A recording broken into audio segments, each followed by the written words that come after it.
Yeah.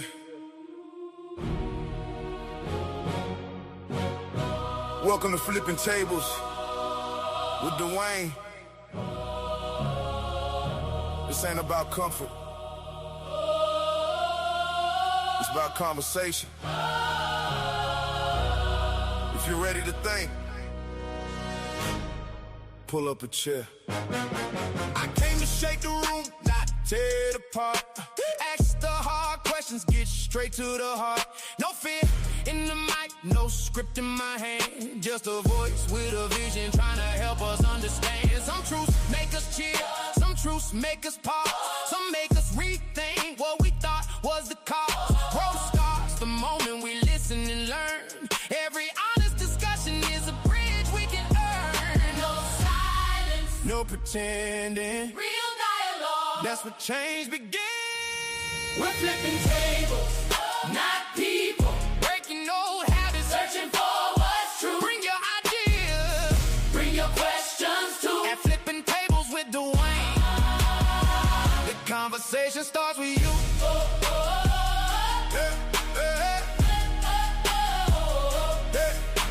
No echo chambers, every voice can speak. Strong ideas grow stronger when they're tested every week. Some will agree, some won't, and that's okay. Respect can still exist when we see a different way. We're building understanding, not burning bridges down. Looking for the truth instead of chasing the crowd. The goal isn't winning every single debate. It's leaving every listener with something to contemplate. Truth over noise, wisdom over pride, character over clout. Let's bring it to the light. We're flipping tables, opening minds, turning hard questions into better conversations. Flipping tables, hosted by Dwayne. No filters, no fear, just real talk. Welcome to the table. The conversation is just getting started.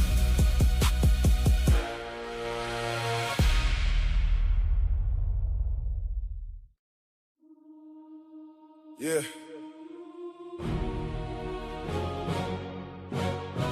Welcome to Flippin Tables with Dwayne. This ain't about comfort. It's about conversation. If you're ready to think, pull up a chair. I came to shake the room, not tear it apart. Ask the hard questions, get straight to the heart. No fear in the mic, no script in my hand. Just a voice with a vision trying to help us understand. Some truths make us cheer, some truths make us pause, some make us rethink what we thought was the cause. Growth starts the moment we listen and learn. Every honest discussion is a bridge we can earn. No silence, no pretending, real dialogue, that's what change begins. We're flipping tables, not people. Breaking old habits, searching for what's true. Bring your ideas, bring your questions too. At Flippin Tables with Dwayne, the conversation starts with you.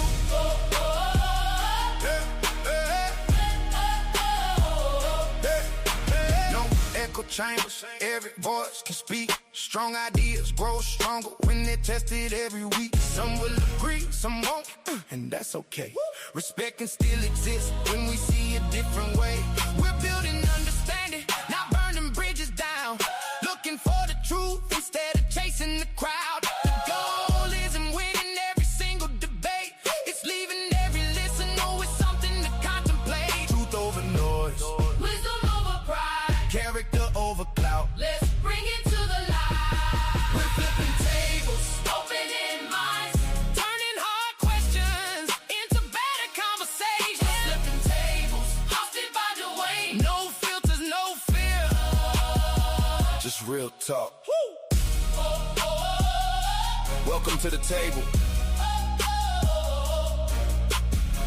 The conversation is just getting started.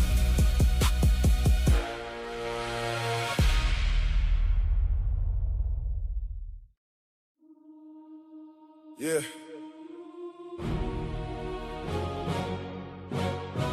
Welcome to Flippin Tables.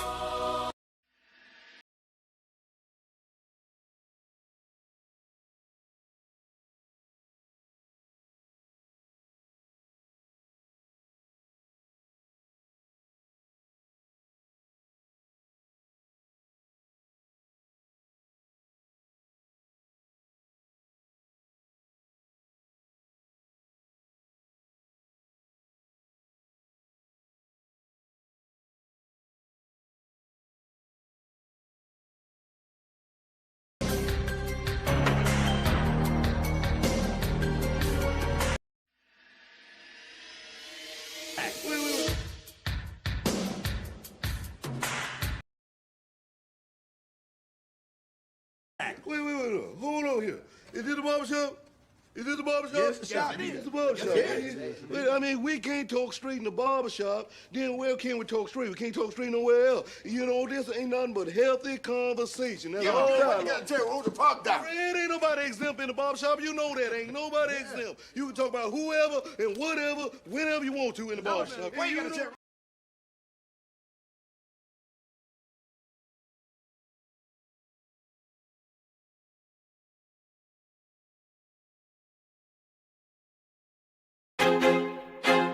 I feel like I'm losing my mind. Is everybody in the world blind? Please, Lord, give me a sign, a sign.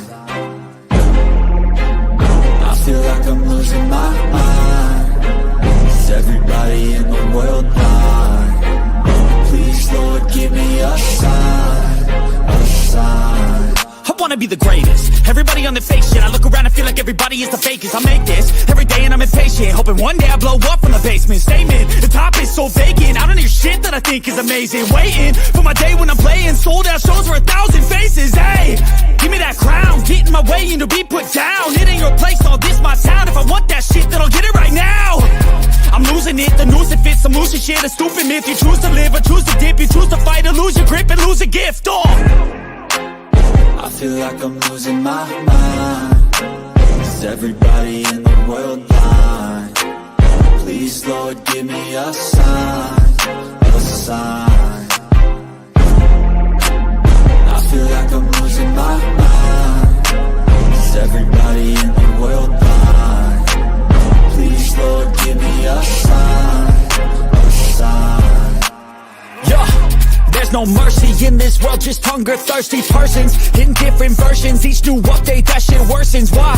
Pull back the curtain and you'll see the different vermin. We all have different burdens that all seem to cause disturbance. Yo, so do me a favor, don't treat me like a neighbor. Don't need the different flavors of your problems just to savor. I've got my own issues, I need a comb to get through. Don't need to groan with you, just go get your own tissue.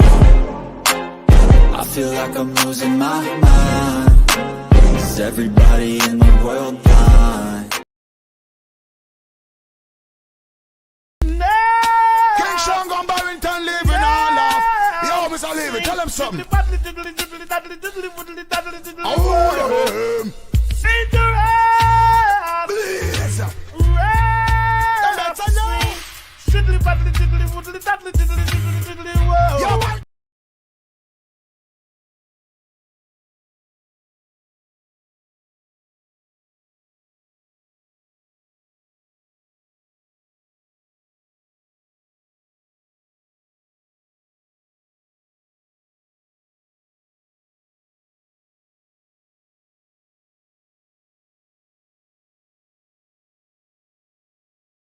Whatever you want, whoa, whatever you need, my heart belongs to you. Oh, whatever you need, there's nothing I won't do. Oh, whatever you want, my heart belongs to you.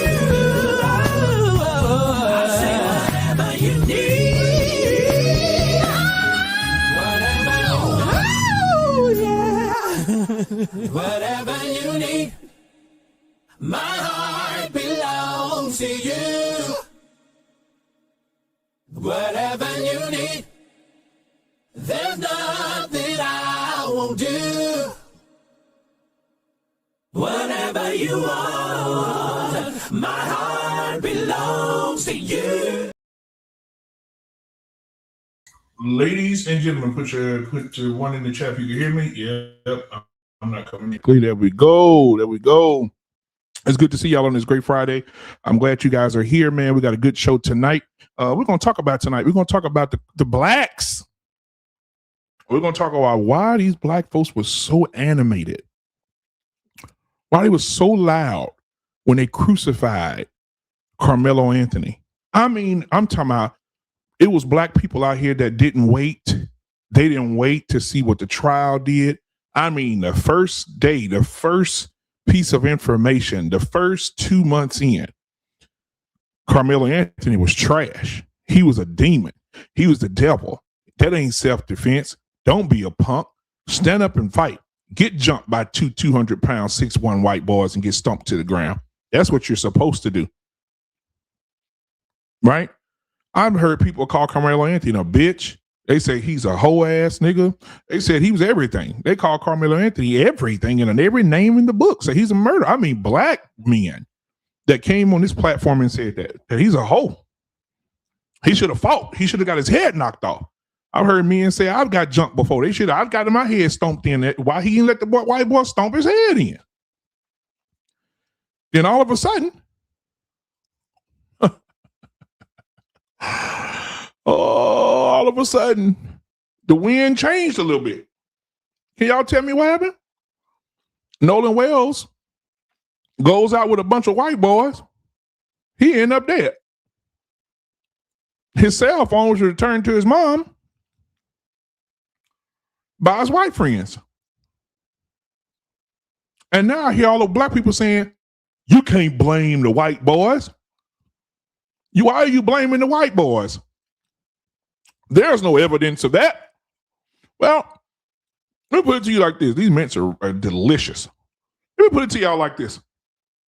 If somebody came to my front door and told me my son went out with a group of white boys on a boat, left his cell phone on the boat with his car keys, he goes out swimming, stays with a young lady on the island. Everybody gets on the boat and leaves. But he said, I'm going to stay because I want to go swimming. I want to stay with this young girl, which the young girl said everybody left at the same time. So then we found out that's a lie. All these lies piling up. Then 3 days later, here come old Nolan Wells floating on the shore. Dead as a doorknob. I ain't heard no outrage from these niggas. I don't see nobody crucifying these white boys. I don't see it. Now, I know y'all watching. Peekaboo, nigga. I see y'all watching. I know y'all watching. Go ahead and hit the like button. Go ahead and hit the subscribe button. Go ahead and share this with 2 people you like and 1 person you do not, because we like to piss somebody off today. If you want to join the show, hey, go ahead and join the show. The link will be in the chat in give it about a minute or so. If you want to give to the channel, you can definitely give to the channel. You see the Black Man Unfiltered scrolling at the bottom of the screen. Go ahead and show your boy some love tonight. Buy me a lemonade tomorrow because I'm going to be hella thirsty. It's 108 degrees here in Texas tomorrow. And I would love to have a nice little lemonade on you because you enjoy this content. So listen, I'm going to put the link in the chat because I want all the smoke tonight. Right? I want all the smoke. Right? Because what I'm thinking to you guys is this. Think about this. Everybody talking about what's the difference? Well, I'll give you a difference. Somebody in the chat said, there's no difference. As you can answer this question easily. All I'm saying is Karmelo Anthony goes to a track meet. 2 white boys, 6'1", 220 pounds, approach him. Everybody knows if I had a twin brother and my twin brother fight, we both fighting him. And so we both know that's 442 pounds of white boys, 6'1" middle linebacker football players who approached this young man. And this young man was sitting there minding his fucking business. And then when he go chop the weasel, then there's a problem, right? I mean, black people all over America. Officer Tatum was the main one. I'm going to pull up a video of that bastard in a minute. And I want y'all to hear the difference in his tone when it's a black boy defending himself against two white boys and a black boy going out with a bunch of white men and he end up dead. Oh my God. Oh, you got to figure it out. Oh, where's the evidence? Oh, goddamn. What more evidence do you need for a black boy go out with a bunch of white boys? He talking to a girl that the other boy like. Everybody gets on the boat, comes back home. The black boy washes up on shore 3 days later. Then they do an autopsy on the boy, Nolan Wells. And then when the autopsy come back, the boy throat missing. He got blunt force trauma to the back of his head. I mean, what more do you motherfuckers need? But I don't see the outrage. Listen, I was looking on YouTube. I tried to find somebody on YouTube covering this. I tried to find somebody on YouTube who's covering this, who is saying, I want to see somebody on YouTube saying them bitch ass white boys took this black boy out there and killed him over some bullshit. I don't see it. I don't see it on no channels. I don't see these swollen head, big forehead ass black men who on channels right now who is very outlandish and outrageous. I don't see them. I don't see them blaming the white boy. I don't see them online. I don't see no shows dedicated to saying these white boys have killed this black boy. I ain't seen it. All right. The link is in the chat, guys. If you want to come up on the show, the link is in the chat. We'll pin it in a second. And it'll be pinned in the chat. Yep, it'll be pinned in just a second. But yeah. So that's all I'm saying. I ain't heard no black men blame nobody yet. Where are the black men that did all these shows on Karmelo Anthony? 24 hours after he stabbed the white boy, you niggas left the plantation and built signs and went out and said, he did it. I can't. The black boy, he's a black son of a bitch. He did it. And I'm not talking about white folks. I'm talking about black men who came on here, the R. Paynes and the Uncle Ricks and all these other people who was on here talking about how his parents failed him and how, he's just trash and all this. Where R. Payne at? R. Payne, knock, knock, nigga.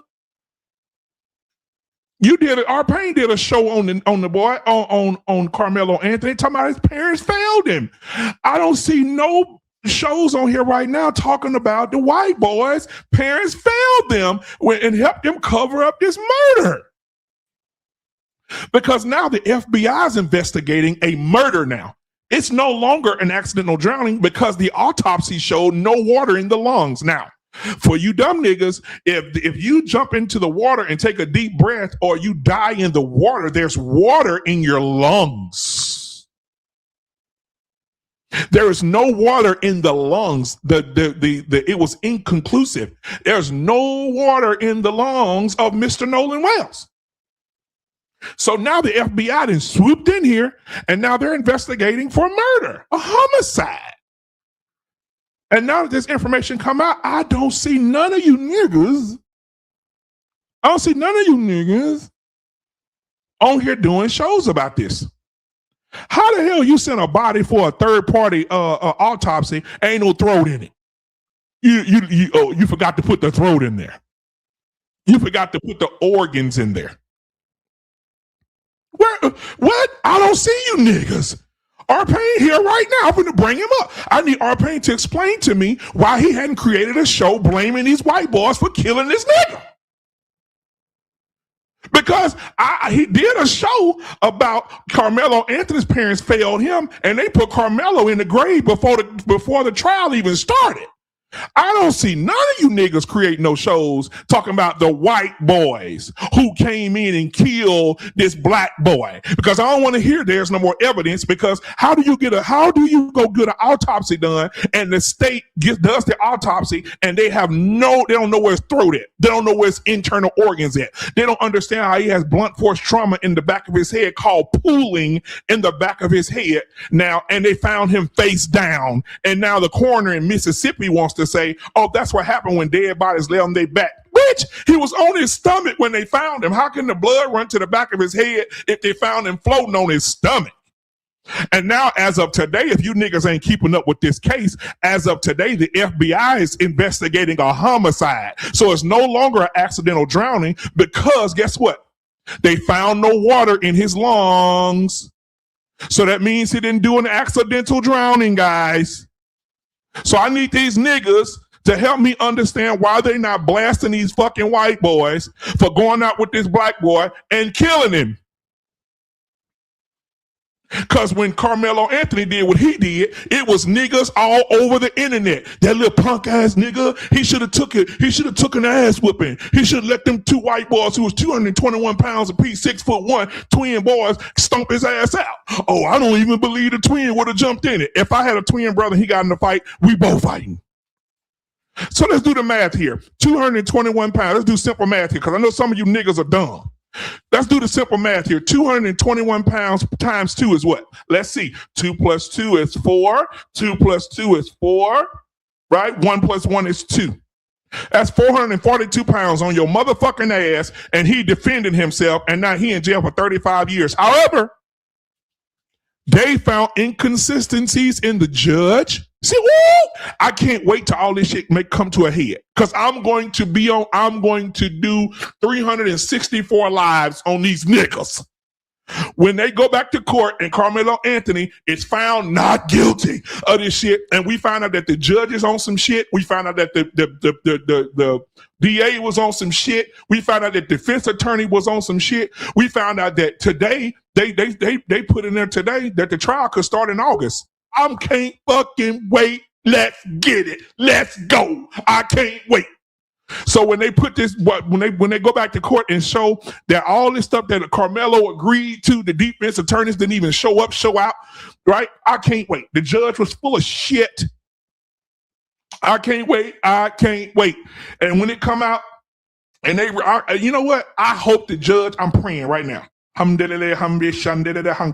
hope right now that when they go in court in August, I hope the judge come out and say, time served, get him out of there. And I hope he do. I hope they do because a bunch of you niggas, you know what? I watched it. Listen, these slavery movies and shit be pissing me off. And that's why I shouldn't be watching this shit before I do shows and shit. That's why I shouldn't be watching this shit during the week and watching how slavery went and how these niggas was in slavery. I watched one slavery show. I can't even remember the name of the shit. God damn it. Let me think about it. It'll come to me in a minute.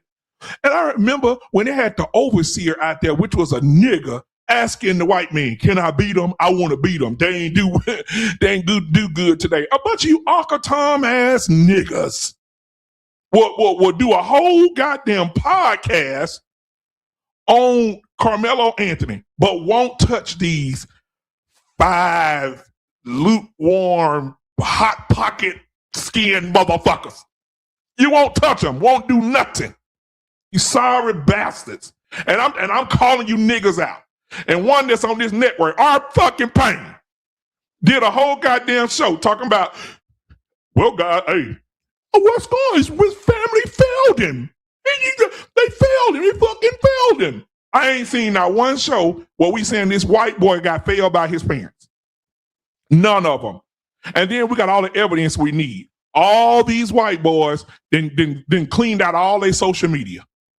But I was watching on Nancy Grace today. Nancy Grace older than baseball and 2 weeks younger than the Titanic. And guess what she said? That she had a electronic forensic analyst on her show today. And electronic forensic said, I don't care what they wiped. We're going to be able to recover all of it. We're going to get everything. We're going to take everything they had in their phones. We're going to get it. And I can't wait. Unlock these phones so we can send these uncooked chicken leg quarter motherfuckers to prison like you did Karmelo Anthony.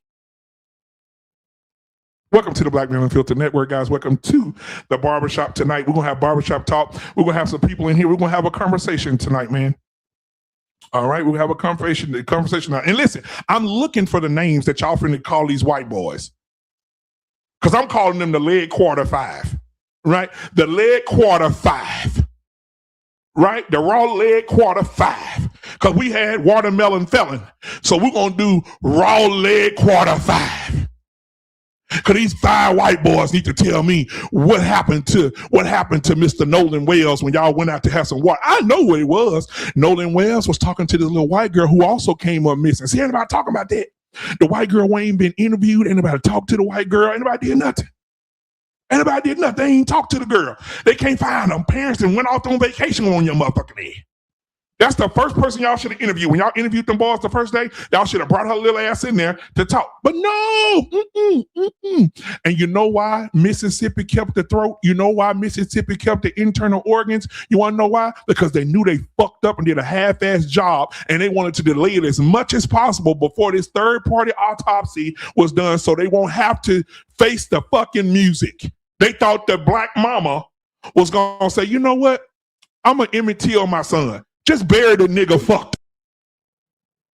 Just bury the nigga fucked up. And then we'll just bury him and have a funeral. Nope. That black mama said, nope. We're going to go ahead and dig. We're going to take him to a third party and we're going to have them look. And look, God behold, no organs, no water in the lungs, nothing. No water in the lungs, nothing. Pop goes the weasel. No water in the lungs, blunt force trauma in the back of the head, no organs, no neck. It reminds me of Kendrick Johnson. Y'all remember Kendrick Johnson? I'm going to say this and I'm going to bring everybody up. Kendrick Johnson in Georgia. Remember Kendrick Johnson walked into the gym? The gym camera went off for an hour and 30 minutes. Gym camera comes back on. He's wrapped up in a mat. They say this 17-year-old boy rolled himself up in a mat and he suffocated. There's no arrest been made for Kendrick Johnson yet. But guess what? The two white boys who was fucking with him and bullying him, and they got evidence of this, fucking with him and bullying him, guess what? Them motherfuckers in playing college football right now, and they very good at college football too. Matter of fact, I think one of them got drafted into the goddamn NFL last year. And guess what? Guess who their daddy is? One of the lead investigators of the FBI that was working the goddamn case of Kendrick Johnson. Somebody talk to me. When they opened up Kendrick Johnson's body, what was in his body when they got a third-party autopsy done in Georgia, another southern state that ain't worth a fuck? Guess what they did? They opened up Kendrick Johnson. He had newspaper stuffed in his body. All his organs were missing. I wonder what happened. Don't this shit sound a little bit familiar? So Officer Tatum probably won't see this, but if he does, eat a dick. Because you the first motherfucker to get on here and put Karmelo in prison the second day that they said he stabbed these boys. And now you done went down to Mississippi and sat down with the lead quarter 5 and did an interview with them talking about now you on here defending them. They said, who gives a fuck what they said? Karmelo Anthony said, I'm being bullied. They wouldn't stop fucking with me. Didn't nobody want to hear that. All the niggas were saying, we ain't trying to hear that shit. You're a little murderer, Uncle Rick. Oh, y'all stupid as fuck. Talking about, nigga, I don't see you niggas online saying shit about the lead quarter 5. Let's have this conversation. Ladies and gentlemen, I want to bring up my brother from another mother in the building tonight, ladies and gentlemen. Give it up for yours truly. T-Max is in the building, ladies and gentlemen. T-Max, what's going on, my brother? BMU, what up, Black Man? The lead quarter 5 is diabolical, cuz. Absolutely. I appreciate you being here. I'm going to bring up that brother from Michigan, guys. Y'all know him. The hat-wearing, dark-skinned, man, my friend. JT is in the building, ladies and gentlemen. What's going on, my brother? What up, though? You was muted, so I had to say it for you. What's going on? And last but not least, the man himself who said Karmelo Anthony's parents failed him, but I ain't seen his big head, marshmallow, Eminem head ass do no live about the lead quarter 5. I want to see the live about the lead quarter 5. Lars, put your hands together for the one and only, the goddamn Yo, man, you know what, man? You so full of shit, man. You know what? Listen, everybody here, go back to a month ago when I did the 4 ways that Karmelo Anthony was failed. And first thing I said, he should have never been charged for first-degree murder in the first place. That shit was bullshit. I said that on live. And I just finished doing a goddamn show on Nolan, on your channel, just like a week ago. And I listened. Yes, I did. I know you did, but you ain't saying about the lead quarter 5. No, that's not true. I listened. I watched. I know. Hold on, because you're watching with jaundiced ears. I listed all the inconsistencies. I listed all the inconsistencies in this case that says that this shit was accidental, up to and including when the police said that they didn't see any evidence of foul play. And how the fuck can they make that statement without all the evidence in. And that's the beginning of every police. Listen, around the whole country, as soon as the police say they don't see no foul play, you know the fix is in. And I said, "Where's the girl at?" I said, "Hey man," I said, "You didn't. Where's the transcripts for the fucking 5 the white boys?" I said all of that shit during the live. So you ain't here. You must not have listened to that live. I don't like you. I don't like you tonight. So I don't say what I want to say to you. Yeah, you can. You're welcome to it. You're welcome. No, and I also said that a secondary autopsy on that same show, I said this twice or 3 times, that the secondary autopsy is never going to be, it's going to be stepped on the primary one, and then there's going to be a lot of information missing. I said that. Okay. And lo and behold, it's true. So, I mean, listen, I believe that something happened to Nolan.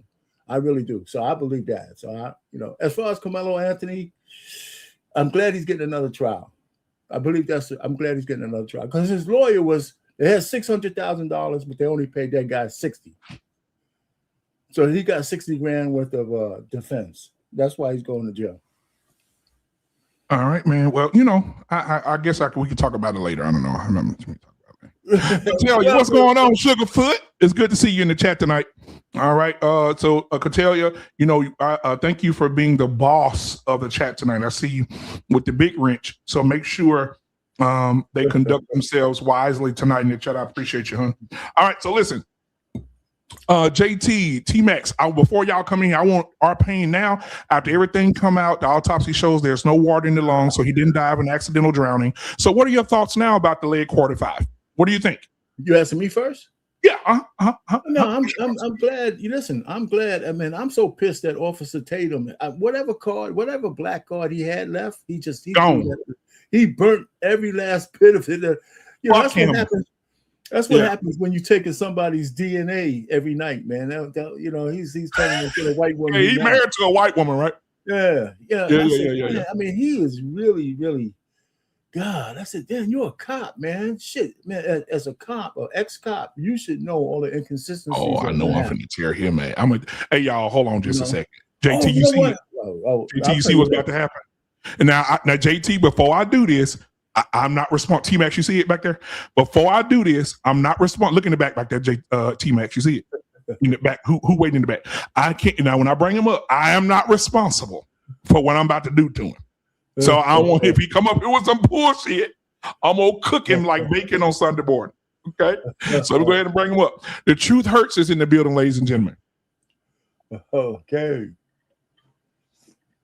Mm-hmm. Yeah. Okay. Right. You got a little twitch going on there, but we'll take care of it in a minute. Hey, so T-Max, what did you finish our pain? Yeah, I'm done, man. I'm done. So T-Max, have you kept up with the case? What do you think about what's going on right now?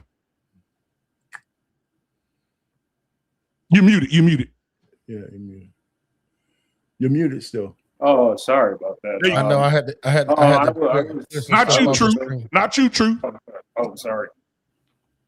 So, ahead, bro, what I'm saying is, I'm getting mixed signals. First of all, I don't know what happened. We all can speculate, but the thing about it is, from the beginning, I think that my ears was fooled when it was told that he just went off with 4 boys and then ended up meeting with a girl, and it was perceived that it was just 4 boys. He went with them, then he hooked up with this one girl, and then he didn't come back. They came back, and then he went missing. Then he was found dead. Well, I didn't know from the beginning that it was this big ass party amongst the land on the island. Mm-hmm. There was hundreds of people there. Yeah.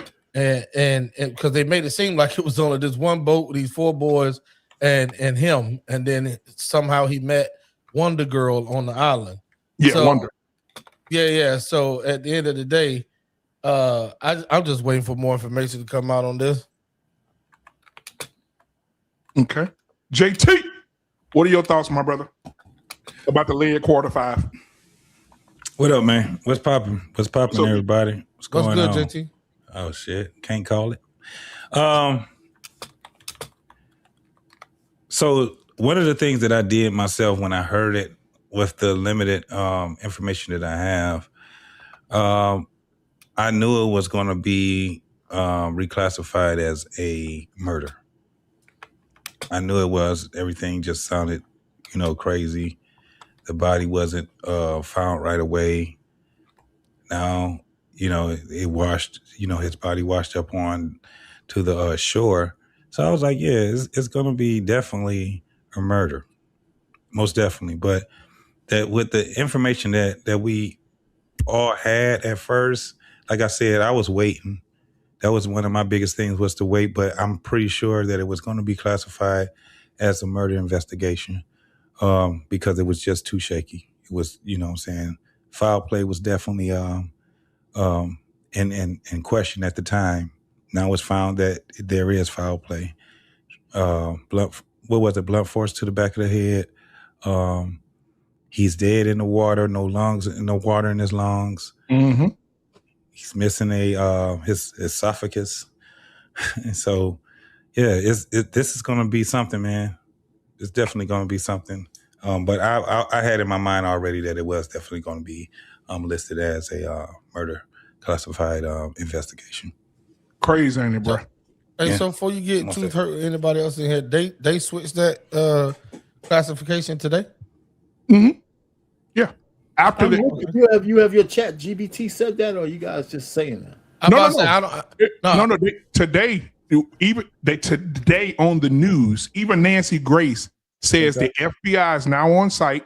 They're investigating a homicide because of the findings in that there was no water in the lungs. So basically, if they find no water in the lungs, that tells you right there. Before he got in the water. Yeah, there was no accidental drowning. Yeah. Yep. So they killed him before he hit the water. Yep. That's murder. Somebody killed him now. So the FBI is on site. The FBI is in Mississippi right now, full force. Mm.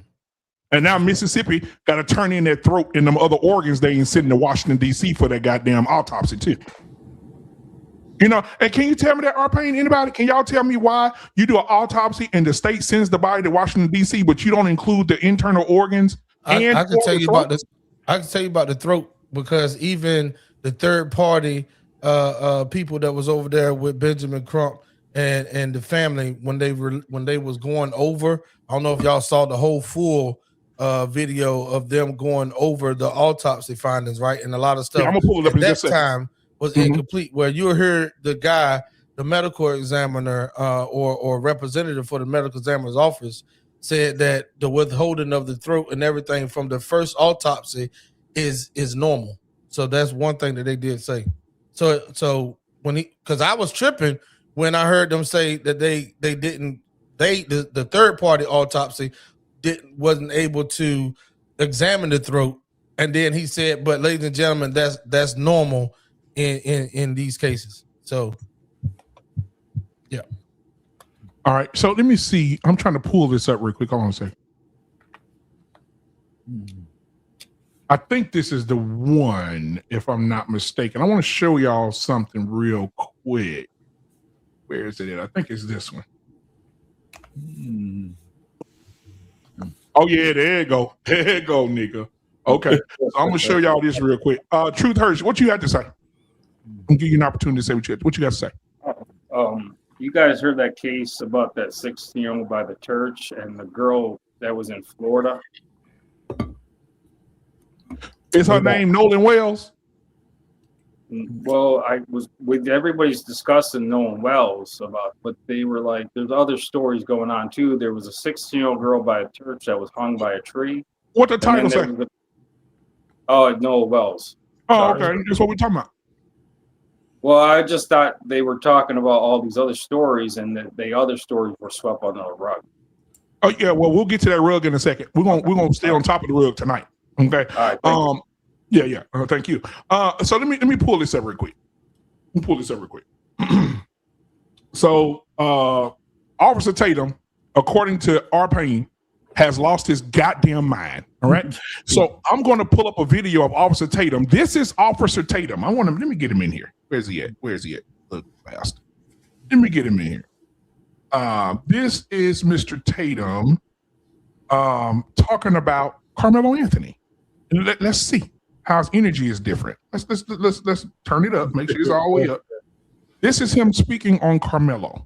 So let's talk. Let's hear him out. Okay. They had no business with a knife. You had no business doing what you were doing in the first place. So how is it fair that this kid's life is completely gone forever and you get to live because somebody feels sorry for you? Well, I feel sorry for the kid that died. Tell us more about the surveillance video because your notes on this were very. Wait a minute. He said he feels sorry for the kid that died. Yep. He talking about the white boy that got killed, right? He talking about the yeah. Okay. So then we're gonna take that away. We're gonna take this away. Let me stop sharing this shit. We're gonna take that away. Now let's go to the Mississippi trial. I mean the Mississippi case here. I want to make sure I understand Mr. Officer Tatum the best way I possibly can. So let's pull him up about this. He is so country. He just our pain. What's wrong with you, boy? Why you gotta be my boy? He done lost his damn mind. Now let's see what he's had to say about the white boy. Where is it at? Oh, there it is. Let's see what he got to say about the white boy here. Yeah, that's the interview I saw. Yeah. Oh my Let me go back. Mother freaking mud. They put their faces online. Benjamin Crump shared this video or this. Let me go back a little bit. You have, the more informed questions you can ask, and the chances are you're not going to get multiple bites at that apple. So, from a strategic place, what I can tell you is that yes, I would fully expect that at some point they would endeavor to reach out to these boys, but it may not be this point because they may be waiting for additional information so that they can actually ask better questions. They're not going to get multiple chances to do it. So when you do it, you want to make sure that you're doing it the best way you can. And the only way to do that is to have the information that you need in order to ask the best questions. Charles, they drug these boys through the mother freaking mud. They put their faces online. Benjamin Crump shared this video or this picture of them in a swimming pool. That happened. That event was a week before July 4th. He didn't do no due diligence to check with anybody before he started putting this stuff out there. Then what he do is he go, I had people saying that the argument was Nolan Wells asking for his phone back. He didn't talk to Tristan, who I interviewed. Tristan said on NBC, that was me, or ABC, that was me. That was not Nolan. But Benjamin Crump still to this day. Wait a minute. Wait. Officer Tatum went down to Mississippi and interviewed the white boys who was suspected of probably knocking the shit out this black boy and dumping his body in the water. He sat down with him, had cheesecake and parsley. And then say cheesecake and parsley, and then say shit. Then accuse him. But I'm trying. Our pain, T-Max, JT, maybe y'all can help me find the video where Officer Tatum talked to Karmelo. Did anybody go interview Karmelo? I'm confused. No, you're not gonna find it. On one video, he said he should have had no knife. But then on the next video, they dragging these white boys through the mud. But on one video, he said, I feel sorry for the dead white boy. On this video, I feel sorry for the white boys being accused of killing the dead black boy. Somebody, if I'm wrong, tell me, am I wrong? Yeah, man, Officer Tatum is not a good metric of, I mean, this guy, I mean, he is what he is. He's one step different than Jason Whitlock. He's just like Jason Whitlock. Of course. Yep, Jason Whitlock the same way. He sit his fat 12 hamburger eating Jello pudding, Oreo blast, Sonic double cheeseburger, McDonald's fry, just stupid ass in front of a microphone every day with his lower lip drop, forehead shiny. He's sweating, his teeth are lowercase, and he sit his ass up there and do nothing. He ain't got no neck. His shoulders have left his body, and he sit up and talk about black people all day, every day. That's what he does. T-Max, you said the throat, and you are correct, sir. When you said the throat is normal, that is absolutely, he's 100% correct. But then I have to ask the question, what happened to the internal organs? What happened to those? Why they weren't shipped with the body? So I'm just going off of what they said at the press conference. They said normally when something like that happens, when a normal autopsy has happened, they put the internal organs in a plastic bag and put it back into the torso of the body and bury the body. But on a case like this, they don't put it in a plastic bag. They just put it back into the body because they know it's going to be re-examined. And according to them, this is just what they said up there with Benjamin Crump.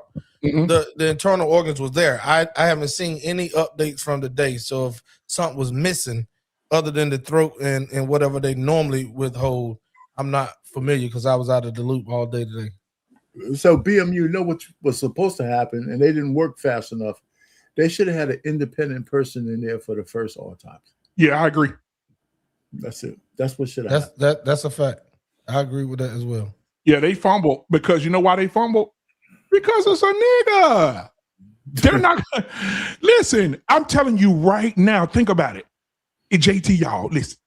Imagine, we got super chat. I'm gonna read in a second. Imagine if 5 black boys went out with a white boy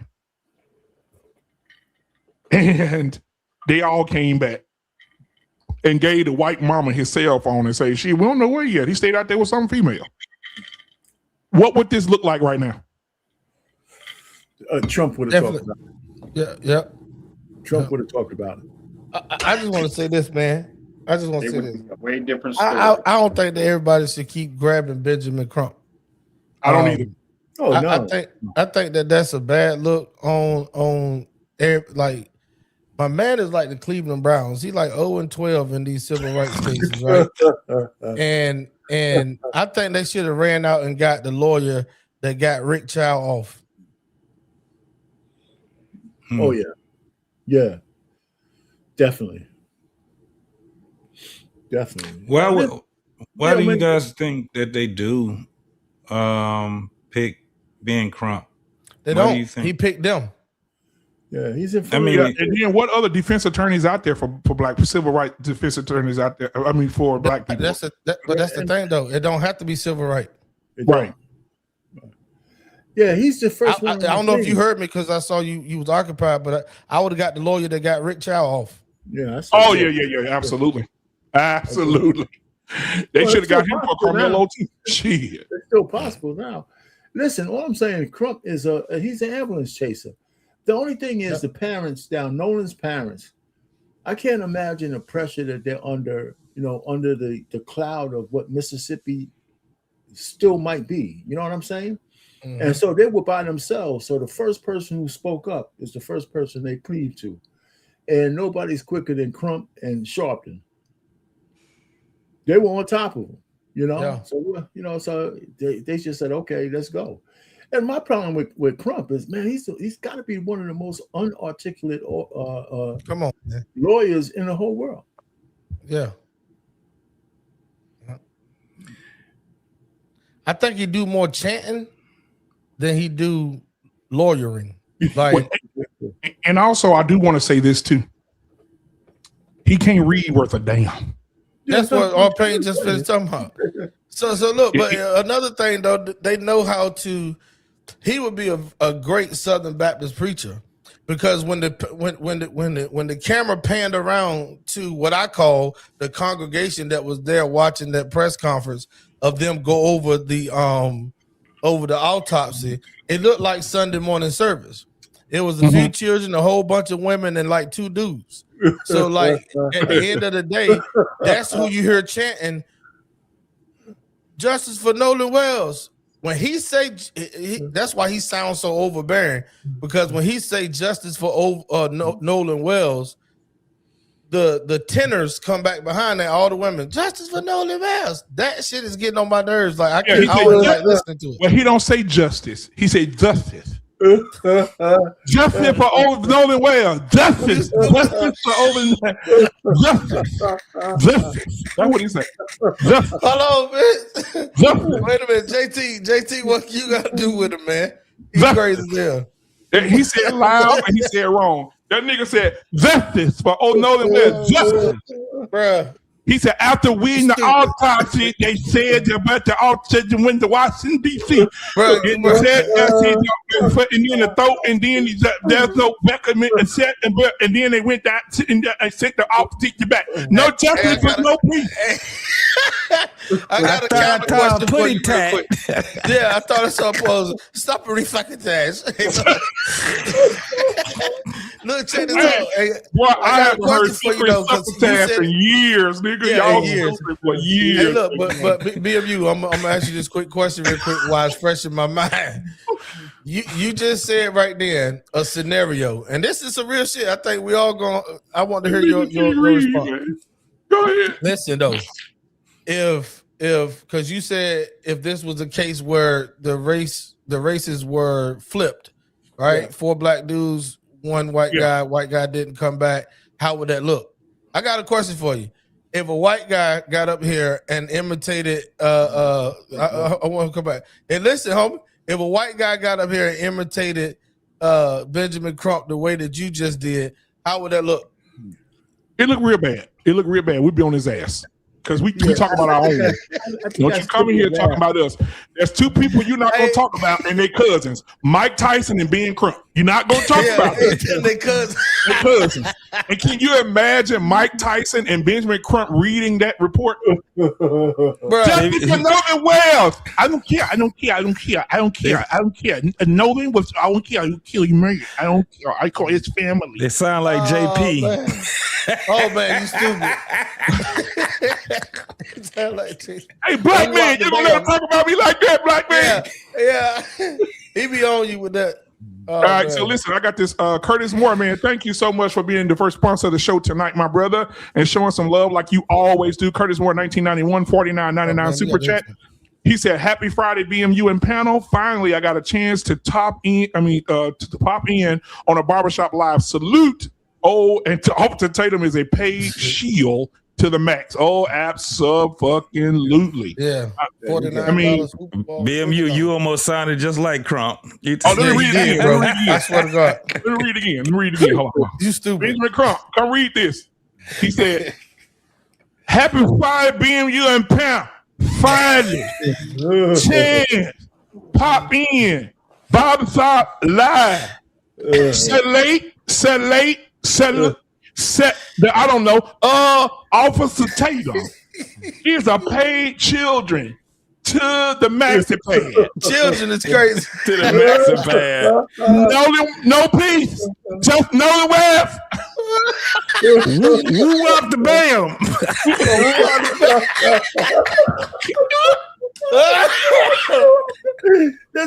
You don't know what to say. Just say "shoo up Japan." That's crazy. Hey, JT, you gonna stay off my dude? Hey, look, Black House in the building, man. JT, get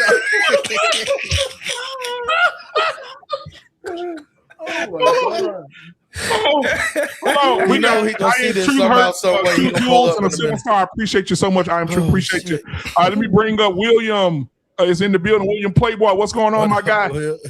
I'm talking like Ben Crump for the rest of the night when people come in. Next up, we got coming in on Japan tonight.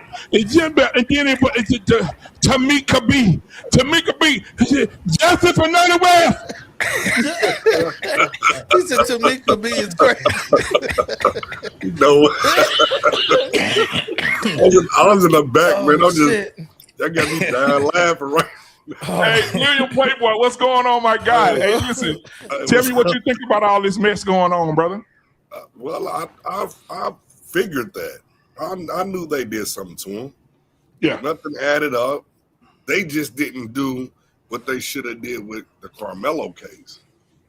See, they should have dug deeper into that. We know how these white boys are.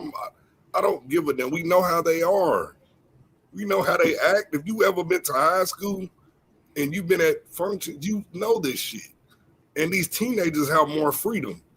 So you should already know that. But there was no way in hell I would let my child actually go with a group of white motherfuckers. And excuse my French on that, but I am kind of heated behind this because I said this at first. They had a cell phone.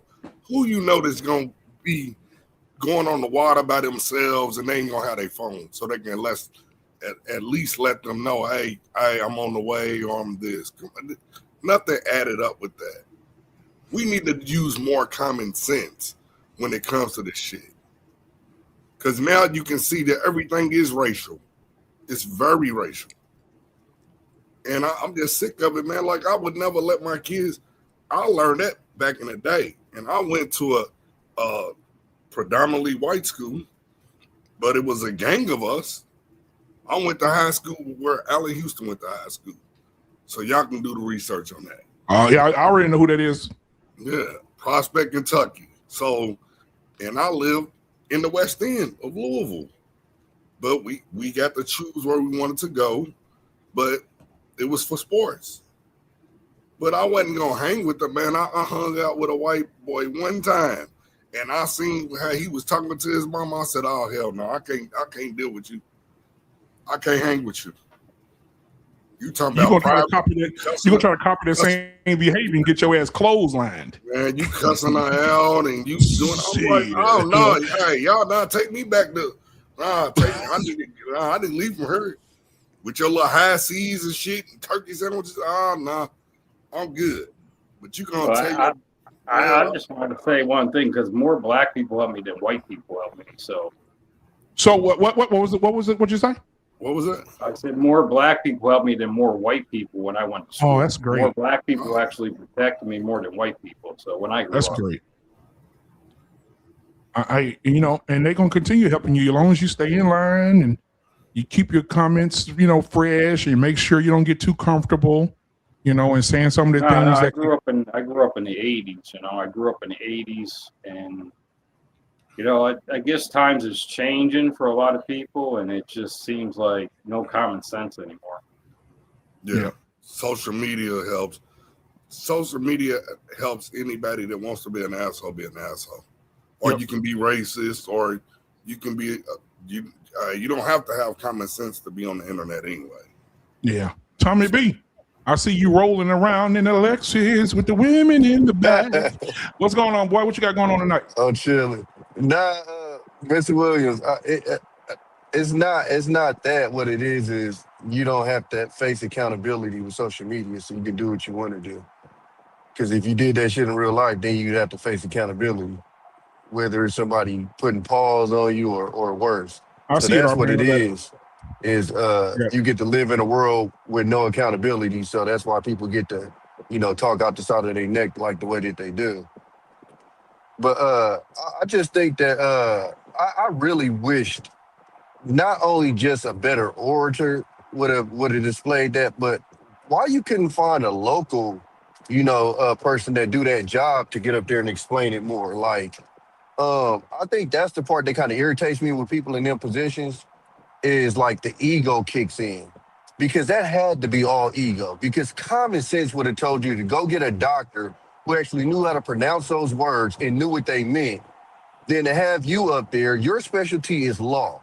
It's not, you don't practice medicine. So get somebody that practice medicine to go read this to the people so we can actually understand what you're talking about. You know what I'm saying? So that's the only part that irritated me about it was like, why wouldn't you, if the person that originally did the autopsy couldn't be there, get somebody to do autopsies and let them read it to the public so we can actually learn. Like, I could have read that and still would have had the same questions I got now. Like, he really didn't know what he was talking about, even when you asked him questions about it, because it's not his specialty. So that's the part that kind of irritated me with that press conference. It's like, bro, like, y'all could have literally just, since the dude from DC couldn't make it to the press conference and explain himself, get somebody that can read that report and got enough knowledge to explain it to us so we know what we're talking about. Like, even just like with the thing on the back of the head, like, I'm hearing from people that, when they put you in the, on the table to do the autopsy, you can get that from the weight of your neck being on the little thing that they do to hold your neck up. But it's like, if you was in that practice, you would have known to say that. But instead, you're going out there saying, oh, it was some redness, and you don't even know to be like, hey, well, it could have came from this or whatever. So I just wish he had somebody more knowledgeable to present that to us, than him, speaking like Black Man Unfiltered and stuff. Tommy, you got to think. What's up? This is black and white, and they also said he did get shot in his head. Who got shot in his head? Nolan. Where you hear he got shot in his head at? Yeah, hey, that was a story that came out. They were playing Russian roulette. Yeah, but no. Mistakenly, all of a sudden, he had man, that's just like Tupac and Elvis still being alive, man. Yeah, no. So listen, I'm just saying, I've been going over all the stories. No, but Mr. Williams. So Ben Crump just read what their independent, what do you call them? And that's how I found out. Yeah, I found out when it was live the other day. Okay, so what I'm telling you is the independent autopsy said nothing about a gunshot wound, like at all. Well, it was spoken. It was spoken about. No, I get that, but I'm just saying, like, if you do an autopsy, it'd be pretty hard to miss a gunshot wound. I'm saying once. If you got a fucking hole in your head, what do you consider that to be? Especially when they were talking about they were playing Russian roulette. No, I understand that. What I'm saying is, I've been following this case the whole time. I've never heard none of that. Who said they were doing Russian? I'm not sure. So I heard Russian. I didn't know that was pertaining to this case. I thought that was a different. I think that's a different case because they was asking about whether they had tested them for GSR. I think that's a different case you're talking about, Mr. Williams. It could be. It was so much going on that day, but I know that I definitely heard that case that you're talking about, though, Mr. Williams. I just think that's a different one. And everything else, even with his case, that was just weird. And they deleted text messages. They all did some stuff, and they all were in collusion. Everybody that was the phone thing was just weird to me because it's like, whether you're missing or not, if I come back to land with your phone, the first thing I'm trying to do is get you your phone and your keys. Like, why are you holding my car keys in my phone? Do y'all know it was about 8 boys that left their phone on the boat on purpose and didn't ride that boat back? Yeah. No, but listen to what I'm saying. I'm not speaking about him leaving the phone. Cool, he left the phone. What I'm saying is, once you get back to land and then get home. But he didn't leave the phone. They had already killed him and they took the phone. Okay, I understand. Hold on, listen to me. I'm just saying, their story is true. What I'm trying to figure out is, why do you then go home with his keys and his phone and you aren't making a concerted effort to return this back to him, whether he was missing or not? If he wasn't missing, I'm still going, yo, I got his phone. Yo, I got his keys. They're white. They verified his keys never left the house. I thought the father asked for the phone back, though, and they lied about it. No, but what I'm saying is, my father shouldn't even have to ask for the phone. If I got somebody possession, if we went somewhere and say it happened the way it happened, and they just happen to leave it, and I get back to the crib, the first thing I'm doing is making an effort to return this back to the person. That's just natural. I'm not going to sit in my house with somebody else's shit. Though. But they actually did though. Yeah, and they showed proof where they called the mama. She hung up on them the first time because she didn't know who they were. And they got that call log on their phone, and then they called her back, and then she told the other parent who was already going over there to retrieve her son's phone to just bring Nolan's as well. Right. So why wasn't that? Okay, so I have a question. I'm gonna play this video. I know what you're about to say, BMU, and I'm gonna tell you why it wasn't. No, I'm just saying. Wait. How many best friends don't know their best friend's parents? Bro, did you? I've never heard that in life. So that's something that she lied about because the boys got pictures and video of them staying over their house. It's a small. She went to school with one of the boys' mama. Like, I heard that the moms went. I heard the moms went to school together, but the boys stayed over Nolan's house. But I also saw the judge, the boy's mom, make a statement that her son loved Nolan. She didn't say we love Nolan. She said my son loved Nolan. Yeah, but her son got pictures over her house, staying over for the weekend. How the hell you don't know him? Well, I'm gonna say this. Guys. My thing is this. There's wives who have killed their husbands. There's mamas who have drowned their children. A best friend can fucking kill their best friend. Yeah, but what I'm speaking to is some of the facts, like the keys was there, or they didn't try to return the phone, and they hide and stuff. Like they literally got. Did y'all see what was coming out about the fact that all the kids who was with him, they got the text messages and shit after they killed him.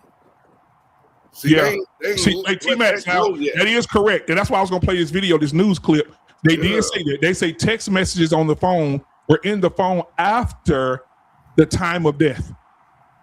And then after that, all the leg quarter five, they all deleted, they all wiped their phones. Yeah, they their tried to wipe their phones, they and now wiped they all done their got all phones. No. As soon as you said there was no water in the lungs, that was all enough I needed. But what I do know is the same way we talked about. I didn't hear that. There was no water in his lungs. Oh, bro. shit. Before That was enough I needed to hear right there. in the water. There was no water in his lungs. Oh, yeah, so they immediately need to be opening up a homicide case. You know what makes sense? The FBI's there right now. And they already there. So I'm behind. Okay, my bad, y'all. I'm behind. My bad. They deleted also murder case now, bro. It's a murder case. So let's watch this real quick, guys. I want to watch this, and then we can catch up on this. Bombshell tonight, the Nolan Wells autopsy furor. This is the FBI swoops in. Good evening. I'm Nancy Grace. This is Crime Stories. I want to thank you for being with us. I didn't know she was.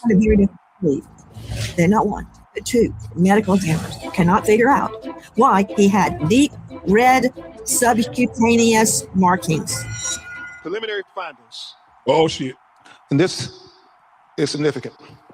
Focal area of red discoloration in the soft tissue of the back of the head, the occipital region. He said the etiology is unknown at this time. He said the body was received after the initial autopsy. He said the body had marked decompensation. Another limitation faced by this forensic pathologist was the absence of the anterior internal neck structures. The trachea and the laryngeal cartilage, the thyroid horn, and the hyoid bone were not received with the body.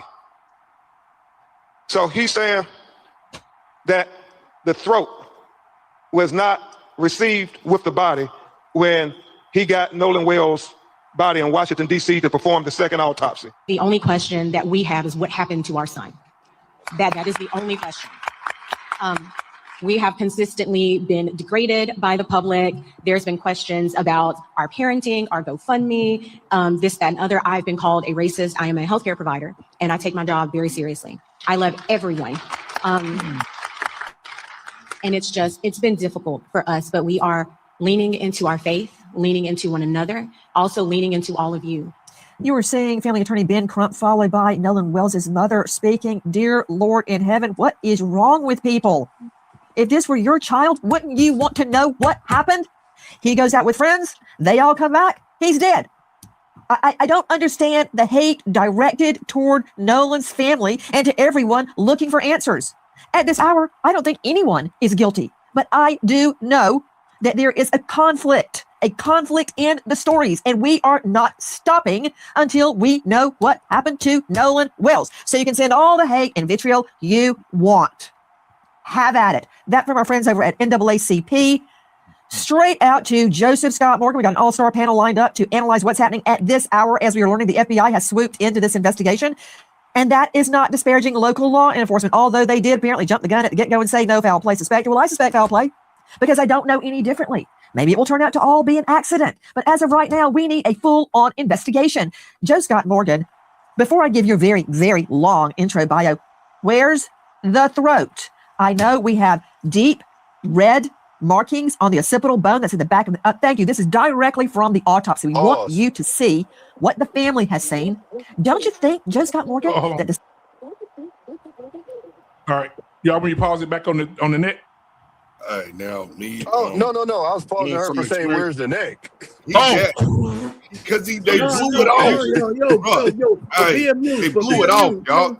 They blew it off. You know what? His neck was gone because he got shot in his the back of his head. The hell with the neck. If he didn't have any water on his lungs, why would the press conference be about anything else? Well, they're going to get to it. You see it in a minute. I agree with you, Arpane. Think about it. If you missing that part, hold on. I don't think the lungs were in there for the second. I don't think the lungs were in there for the independent autopsy person because they said the organs were removed. because the original autopsy person had removed him because they were doing their investigation. So I don't even think he had a chance to even look at the lungs. Yeah, they put all the organs back except for the throat and the clitoral organs or whatever that shit they talking about. Yeah, hey, get it right, T-Max. Get it right now, because you don't want you to have that Benjamin Trump. I ain't claiming to be a medical examiner, but I know one thing. I do know one thing before you play the video. Benjamin Crump should have practiced reading that goddamn medical examination like a Tyler Perry script before he went live. And then when you speed up the video and put it in a higher speed, it sounds like that's something bitch can read. Hey, look, So y'all know I think what damn we need well. to do is you open can up a tell these second kids practice investigation. make perfect. That don't work for everybody. We need to open a second investigation I thought there was on. two autopsies. One say two autopsies. We need to open up a second investigation and figure out what them words did to Man, Big he's Crump, just a because they whooped his stuttering ass ass. preacher, man. He's just a stuttering ass preacher. Them words whooped his ass. That's what it is. Like, hey, he's a stuttering ass preacher. But Them words put him in a full Nelson. Dude, if y'all know, I'm just saying, I don't know a lot of things. I know some things, but they blew his shit off. I don't No, they didn't say. Wait, hold on. They didn't say that he had a hole in the back of his head. They just said it was. Yeah, some shit was missing. No. Listen, the back where you see they're saying there's redness to the back of the head. They didn't say that he had a hole in the back of the head. They're not gonna do that until the trial. I promise you. So is this the second? This is the second autopsy, right, Black Man? Yes. Okay, so with the second if you guys know what an autopsy, what they do, they have to take organs out. They have to cut a person open. All of these different things. The thing is what they're saying is what they're leading to is that the first examiner did not replace or put his throat back in the bag or whatever. We talk about white people though, JT. No, we're talking about people giving a investigation, a second investigation as far as the medical examiners. So there's no gunshot wound. There's none of that. We can't add things because it skews what the people are. Exactly. We got to stay on what's being reported. And Ben Crump said that the throat not being there wasn't like a issue. It was actually explained. So, it probably crushed his damn throat. This nigga done killed Nolan 50 different ways. Man, 50 different ways. So here we go. So wait a minute, hold up. You mean to tell me that white people ain't twisted up? Think about it, bro. I'm not arguing on that point. They lied and said that he drowned and nothing was in his lungs. He was killed before he got thrown in the water. Bro, if we making our assumptions already, then we don't need to be even watching the video then. We don't need to be watching. We don't know. We have videos though. So William, I get it. Let's finish this. I picked Nancy because she's been doing this shit for 50 years. I picked Nancy because she put the real shit out. So I'm gonna play this. Somebody need to tell Nancy it ain't October yet. Yeah, she do got a lot of fucking makeup on. She's like a half turn werewolf. She's an old white lady. Yeah, what you expect, man? I ain't gonna lie, Nancy. She knows damn well she been that damn makeup is expensive, dog. She been getting so much hell. Now you on the black side. That's what I'm looking at. Nancy got Mac, nigga. That's some expensive ass. That's spray paint and everything on that motherfucker. She's fine. Nancy got an angle as well, though. Here we go. What the family has seen. Don't you think, Joe Scott Morgan, that the second medical examiner might need the throat to figure out what happened? I mean, Joe Scott, it's on fire, claims that Nolan Wells had been lynched, that he had been strangled, asphyxiated. Do I believe a lynching occurred? No, I do not believe that. But I do know I need to see the neck. Yeah, and let me tell you where the neck is. Or the organs of the neck, as it's referred to. These neck structures are actually being held by the Mississippi State Medical Examiner's Office, and they don't just arbitrarily hold things like this, Nancy. This is something that would commonly go with the body when the body is released. So I deduce the fact that they have seen something there that they're trying to hold on to from an evidentiary value. Remember, the state still has an ongoing investigation in this case, and they see evidentiary value in this. And yes, I know that the second autopsy prosector up in D.C. would have liked to have seen this, but he understands this, why they would retain it. And it is being retained, I can promise you that, as are other tissue samples. But the problem is that when you get into these structures in the neck, one of the things you're trying to assess is, was this a drowning? Also, is there any kind of trauma? If people will just put their hands right here in the midline of your neck, you'll feel that kind of cartilaginous body there, that's cartilage, right? That can be fractured. Need I remind you, Epstein, right? So you have to examine this. Also, here's our word, Nancy. They're talking about the hyoid is missing as well. So they don't have that. Show me Joe Scott Morgan, because show me Joe Scott. You and I, hyoid, we know what it is because you and I have handled a ton of asphyxiation, ligature, manual strangulations, you name it. Hyoid, explain. So delicate. Yes. Yeah, and it's very, very far up the neck, Nancy. And one of the things that happens is that with the hyoid, it's generally only traumatized as a result of direct pressure that's generally applied by a throttling event or a C-clamp like this, throttling meaning like this, so manual strangulation. And an outlier here is ligature strangulation, but primarily hands-on. So they're looking for little fractures in here all along the way. So that has to be dissected along with these other, there's a couple of other structures that you look at as well. They've held on to this for some reason. I don't have the answer for that, but I can tell you it's being preserved. I don't know if they're getting further consultation on their end, that is the state. And I'm sure that... Yeah. Stop. Joe Scott, you're giving me so much information. Let me tell everybody, if they don't know who you are, why you're here tonight. Okay. Joe Scott Morgan is a death investigator. He has investigated over 10,000 death scenes of all nature. You've only got a few choices. You've got homicide, suicide, accident, natural causes like a heart attack, and unexplained. Tonight, we've got 2 unexplained medical examiner's reports. Yeah. Why? We don't have the lungs in a potential drowning case. Why? We don't have the neck in a potentially, as you said, throttling case. Why? Yeah. Those are the 2 main things I want to see. Joe Scott Morgan, professor of forensics, Jacksonville State University, with a world-class criminal procedure department. I've toured it myself. He's the author of Blood Beneath My Feet on Amazon, and he is a star of a hit podcast, Body Bags with Joe Scott Morgan, and so much more, but that would take the whole program. Joe Scott, really? With allegations floating, very incendiary allegations of lynchings, of throttlings, of ligatures. The main thing I want to see, the lungs and the neck, and they're both missing. I have a problem. Well, I don't know that the lungs are necessarily missing. Let me tell you how this works. They have done sections of the lungs at the ME's office in Mississippi. Now, the one thing that is included in this report relative to the second autopsy that's been released is that the doctor here, who is a fantastic doctor, highly credentialed, knows what he is doing, former chief medical examiner for DC, he is stating that he has taken tissue samples. He repeats this over and over again in the report. He submitted this for his own histology. Why is that important? Well, if you get into the lungs, that lung tissue, and he can identify it even in it, I'm going to be real graphic here, it arrived in a bag. Okay. So he would have to pick through this, find lung tissue in there, and then sample that. And he's going to be looking microscopically for signs of drowning there. And he'll make his own assessment. One of the things I'm concerned about, Nancy, and I hope that they did this down in Mississippi, is that when they do this initial examination, did they do diatom testing, which is you're looking for these little bits of algae that are distinct to both freshwater and saltwater. And if you find that within the system, that's also an indication that the individual may have been submerged and taken on water. So right now we've got a lot of questions, but as the second doctor says, this is all still pending investigation. I'm trying to digest and make sense of everything Joe Scott Morgan just told me. But what I know is that I don't have the lungs and a potential drowning, and I don't have the neck and a potential throttling, as he called it. And again, Joe Scott, we don't have evidence of any strangulation, be it manual or ligature, except that deep red discoloration.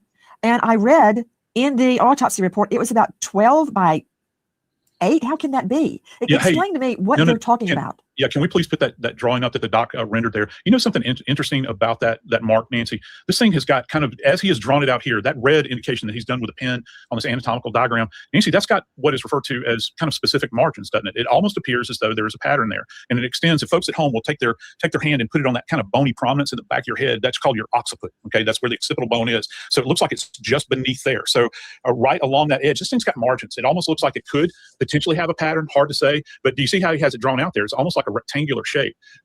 When you talk about decomposition, which he does extensively here, and he says he can't make a full assessment because of the status of the decomposition.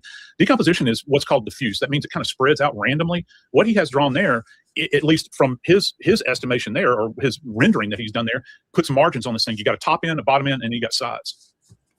Okay, all that said, what does it mean? Because to me, Dr. Kendall Crowns, who I respect deeply, by the way, suggested it was blood pooling. I'm not buying.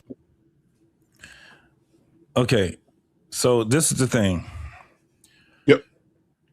The throat is not missing. With the second, what they're saying is that the second medical examiner is saying that it's not been rendered yet. So it's not like it's gone and don't nobody know where the throat is and don't nobody know where the lungs is.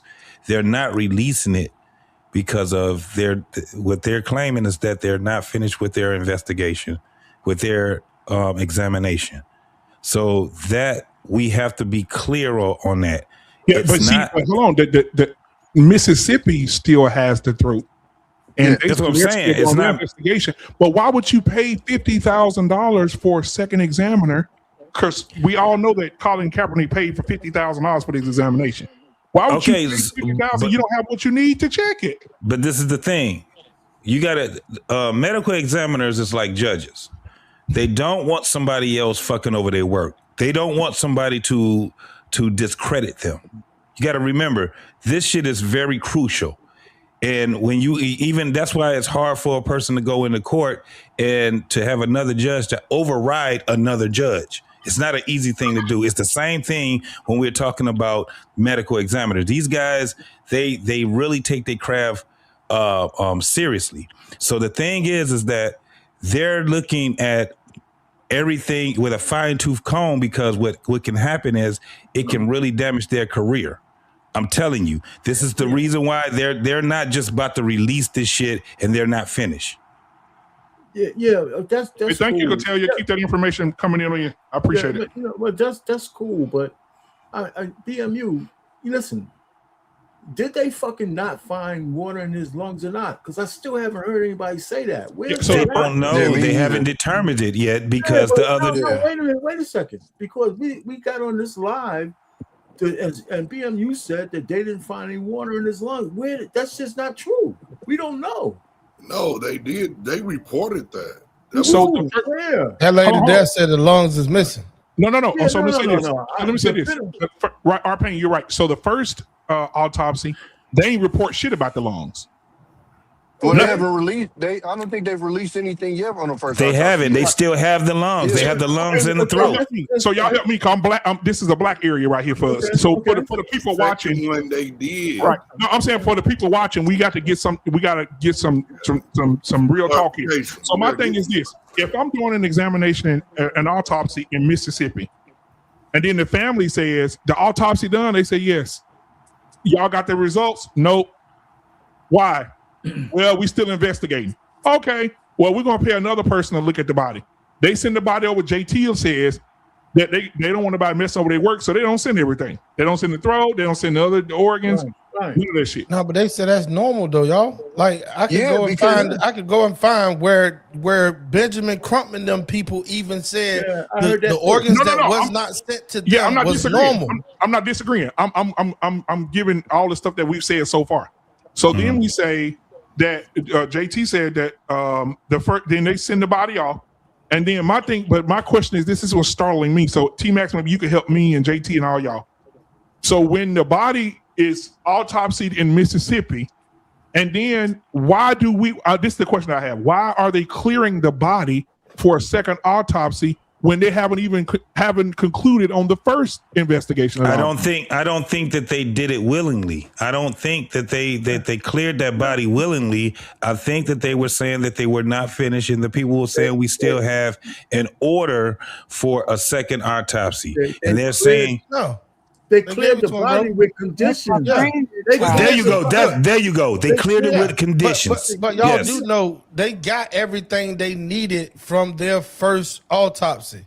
They're still investigating it, but they don't. What they gave them for the second autopsy, they don't need that no more. They kept the organs that they needed, and they took chunks out of his arm, his buttocks, his thighs. They took pieces of meat. Like literally, when they was reading it, they read it right off in front of the mom. And I'm like, how the hell can the mama sit there and listen to? The point is that the police are not releasing those critical information on what they're still investigating. Because they need the time to cover that shit up. They need to come to cover. Yeah, we just reading facts. You talking about the motherfucker got his throat blew off? Yeah, he did. And whoever said like, oh, it's normal for that to happen, no, nothing about this is normal. There's nothing about a body showing up for autopsy. Is this the girl that was up here with JP? Yes. All right. Pleasure to meet you. Hold on for a minute. This is the thing, Black Man. This is what we gotta. You literally. I just want to finish. Like, there's nothing normal about a body showing up for autopsy missing a whole bunch of parts. It's definitely. This is what I'm trying to say. They literally said it's normal. The people that are on Will's side said it. Wait, hold on. Hey, Tommy B, hold on for a minute. Let me just say this. Let me say this. If you guys ever talk to people, I work in a hospital. I talk to medical examiners every fucking day. Let me tell you one of the things that they don't do. They don't override. They don't want anybody to say that they're not doing their job. These motherfuckers don't care nothing about that fucking the murder and all of that shit. They're into that, and they're not trying to get somebody to sit back and tell them that what they didn't find. I'm telling you, medical examiners take their job a whole lot different than what people can even understand. This ain't got shit to do with race when it comes down to medical examiners. This is what I'm saying. No, they were understand what I'm telling you. It was by law. They said, well, listen, Arpain said it right on time. It was conditions with it. And I guarantee they didn't want to release that body. The first examiners didn't want to release that fucking body. But they had under certain conditions, they had to release partly of what that body is.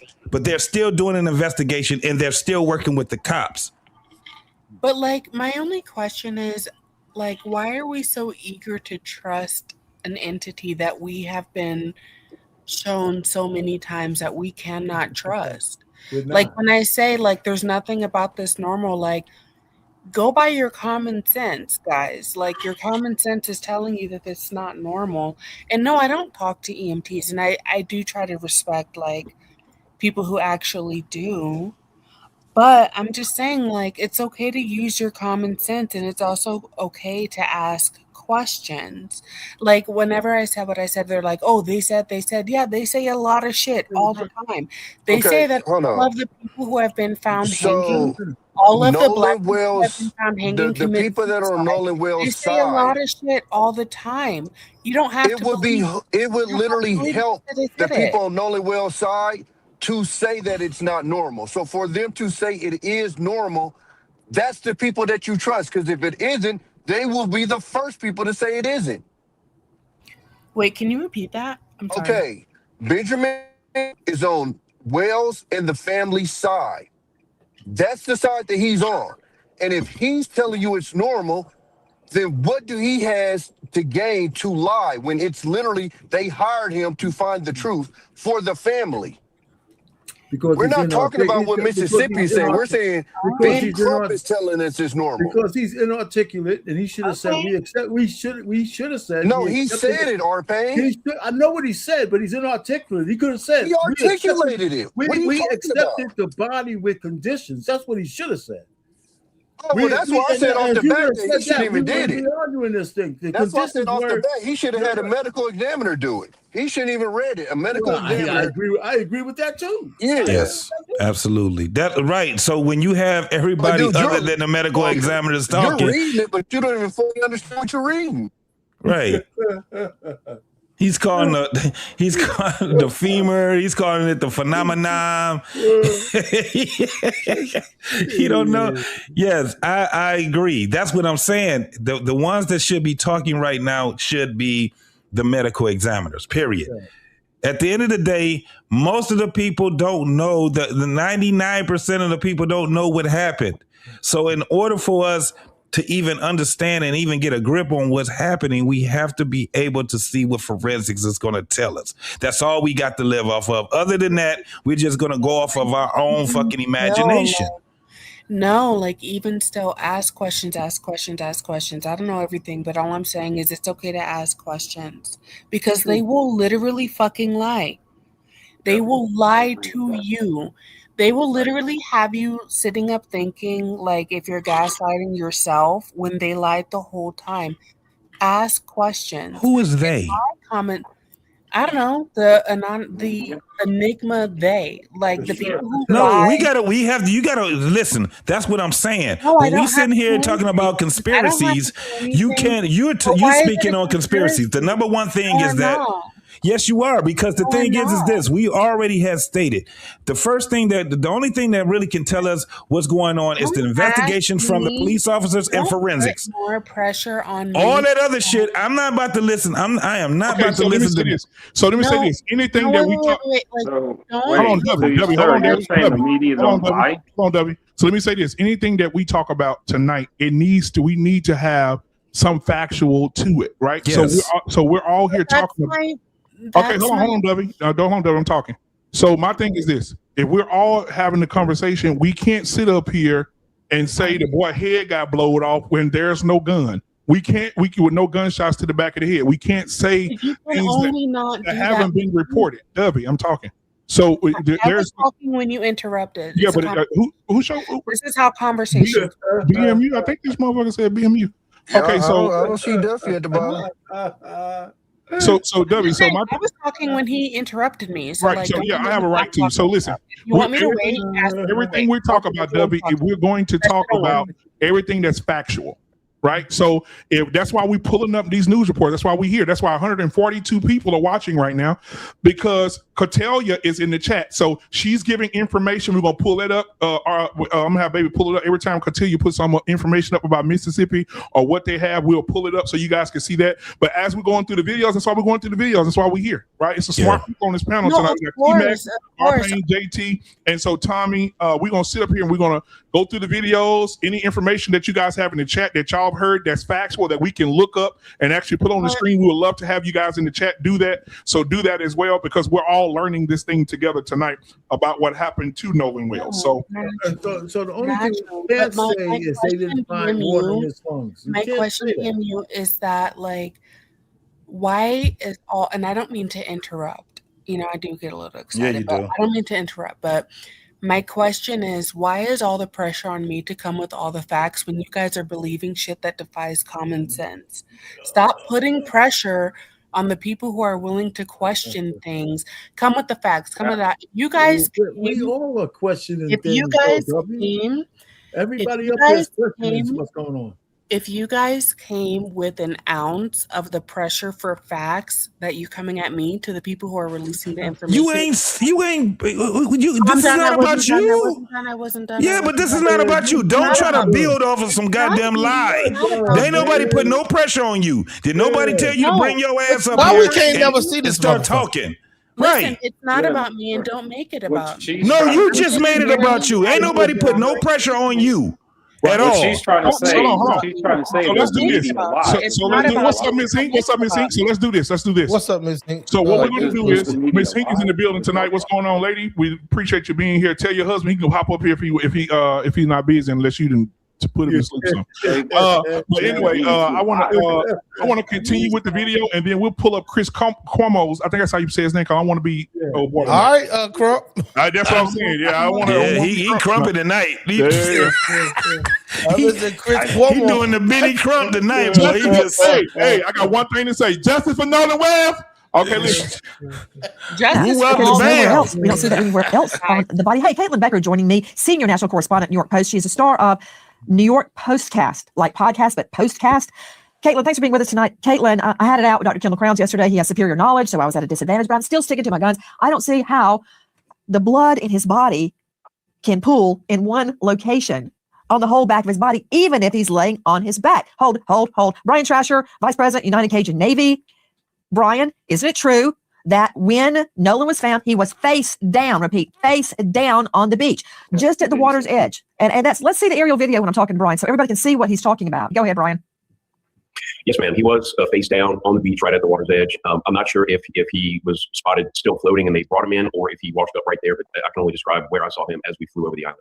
Brian Trasher, based on the photo that I received from an undisclosed source, he was face down, almost as if he were asleep, with one leg slightly out to the side. Okay, face down. Do you agree with that, Brian? Yes, ma'am. That's correct. Please. Okay, back to Caitlin Becker, senior national correspondent, New York Post, star of New York Postcast. Caitlin, what can you tell me about claims that his body was sent to the second autopsy, the independent autopsy, face down. There seems to be a lot of questions about how Nolan's body was received, found, sent. If he was sent face down, that also doesn't make sense to me for the claim that it would be blood pooling in the back of his head, because if he's face down, wouldn't blood pool just by nature of gravity this way if he was found face down? It just doesn't make a lot of sense. But as I was listening to you and Joseph Scott Morgan talk, I mean, I don't know the terrain here, but if they're keeping the throat for a potential throttling and you see this mark on the back of the head, if you're thinking in terms of someone's head pressed up against it, if there's something behind my head and you're pressing me this way, but by not knowing the manner or cause of death, we're kind of jumping to a conclusion there. So it just seems like every single layer, there's more questions than answers. And the mark on the back of the head and not seeing in the autopsy report that there were really marks or signs of trauma anywhere else was really particularly curious. I mean, why just there? What caused it? And we don't really have those answers about whether or not there was significant trauma to the flip of that to the front, because as you said, throat wasn't sent for the second autopsy. So back to you, Joe Scott Morgan. I'm going to bring in the rest of the panel in just one moment. Joe Scott, how could the deep reddened markings at the back of the head, the occipital, how could that come from the blood sinking down post-mortem? It just, first he was face down, so it would sink to the blood would go to his face. That would be the lowest point. But after that, after he's dead for a period of days, I don't see how the blood could then continue to pool in a different direction. And we are getting reports that he was sent to the second autopsy face down. I find that hard to believe, but that's according to reports. Yeah. And so understand this, with decomposition, okay, it's like I said, it's going to be diffuse. And this second autopsy, I don't know if people are aware of this, but you can read through the report itself, and it's very, it's very, very graphic in the sense that this doctor that did this case, that did the follow-up, he did such an extensive dissection here.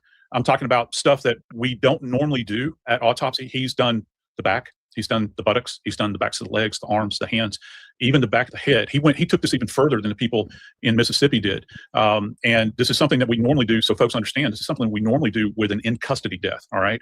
Where it is this extensive, and he doesn't see anything from a hemorrhagic standpoint, like direct trauma. The big question is this pattern on the back of his head. And I'm calling it a pattern because of the way he's demonstrated this with his diagram on the back of this thing. And he doesn't go into great detail about that in the autopsy report. So how did it get there? What I want to know is, all these witnesses are right there. Brian Trasher, don't, like planes, have a tail number? Can't you identify who these boats are by their markings, by their numbers, by their identification? They've got names written on the side. They've got tail numbers, so to speak. Have all of these people been brought in? I mean, tell me how to identify a boat and how to locate the driver and bring them in for questioning about what happened that day. Because listen, Brian, the friends say we left him with Katie. Katie apparently has been found and says, no, he left with his friends. Okay, right there, I've got a problem. How did everybody leave Gilligan on the island waving, hey, I'm here, and they all left him? I find that hard to believe. I've got to find. Okay, so what do y'all think about that so far? So he was out with his friends. They found Katie. Katie is the girl he's supposed to stay with. They interviewed Katie and said, Katie, was he with you? She said, no, he left with his friends.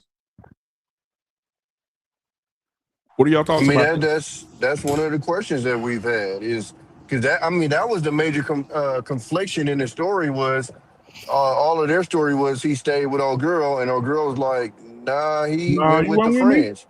So, huh? Yeah, she was like, nah, he wasn't with me. Yeah, exactly. So like that's the one of the major things that kind of caused the confusion in the case off the rip. You know what's causing confusion for me? All the fucking questions, and pardon my language, but all the questions. Why are there a million questions about this case? Whereas like in other cases, it's just he did it or he didn't do it or it's prove it. And I didn't mean to interrupt, during the panel. I just got a little excited.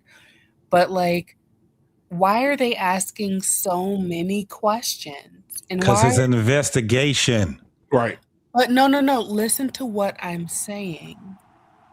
Why are there so many questions? Why do we really need to split hairs and split needles to ask all these questions when in plenty of other investigations, it's just, who did this?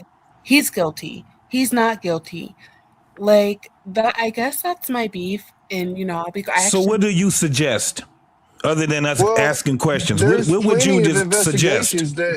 But there's plenty of investigations where they ask the same. If you don't exactly know what happened, that's literally what you do, is you ask questions to try to figure it out. No, right now, hold on, wait a minute. Well, Right, let's- okay, so right now we don't know what happened. Nobody concretely knows what happens. But So what I are we guess doing? what Are I asking what questions to I try to figure it out.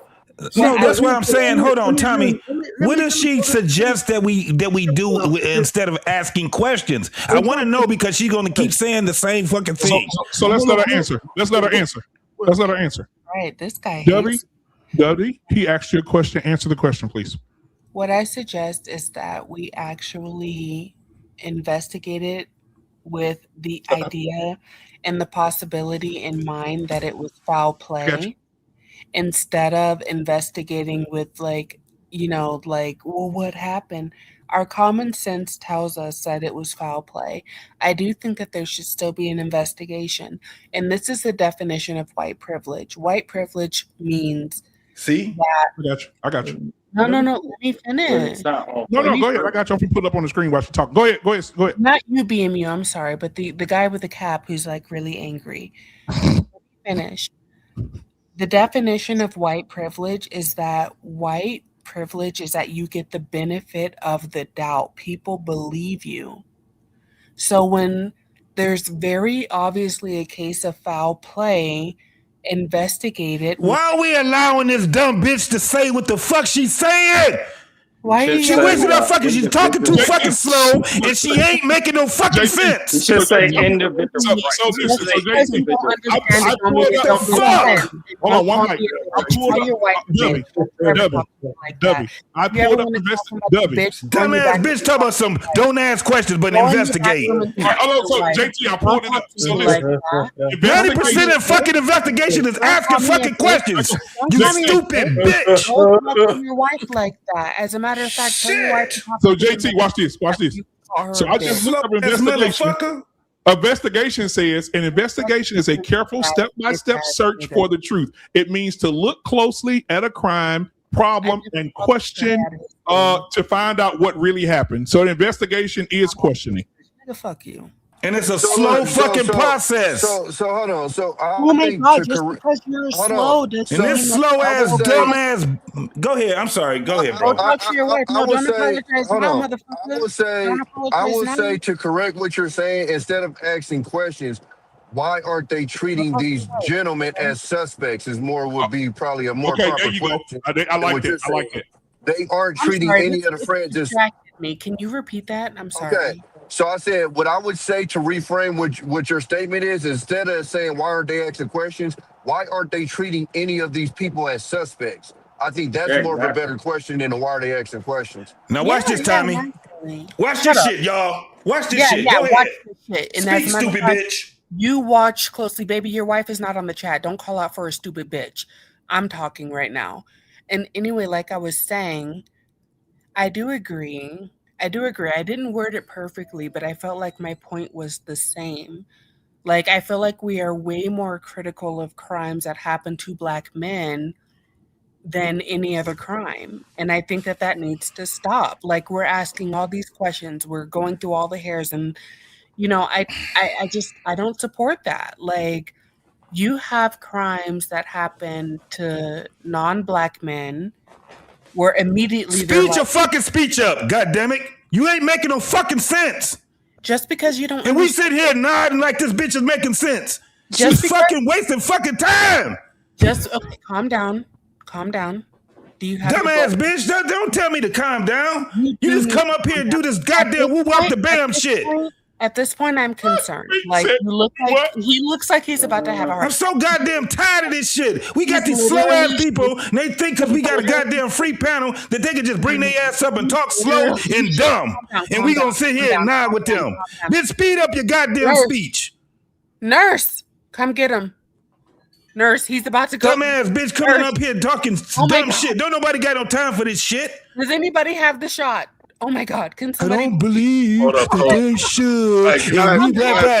Oh my God. You already reworded it for the dumb bitch, and she still said, and she didn't even agree with what you had to say. This bitch is still, she just want to be heard. Look in the motherfucking mirror and speak to yourself. Get the fuck off the panel. Is your name? God What is your name? Is it Miss Dovey? Show your goddamn face before you get to talking, bitch. So listen.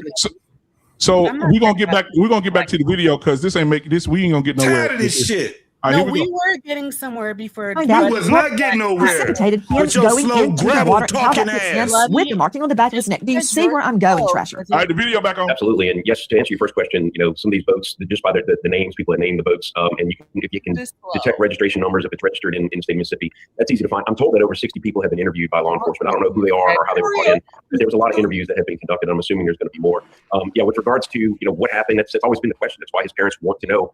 There's this just absolute black hole from about 4:30 p.m. on July 4th until he washed up Monday morning, where nobody seems to know anything. Nobody seems to have seen anything. There's conflicting stories, as you pointed out, from his friends and people that saw him that day about who he was supposed to leave with. Did he want to stay back? All that. It's all hearsay. It's all secondhand. And so, there is a massive hole in the story, and that's why this has gotten national attention that it's gotten. As far as the markings on his head, I mean, I was told by some of the people who recovered the body that it was obviously come in contact with marine life while he was in the water. I'm not sure if that's possible explanation of those markings. I'm just telling you what I thought, so experts can weigh in on it.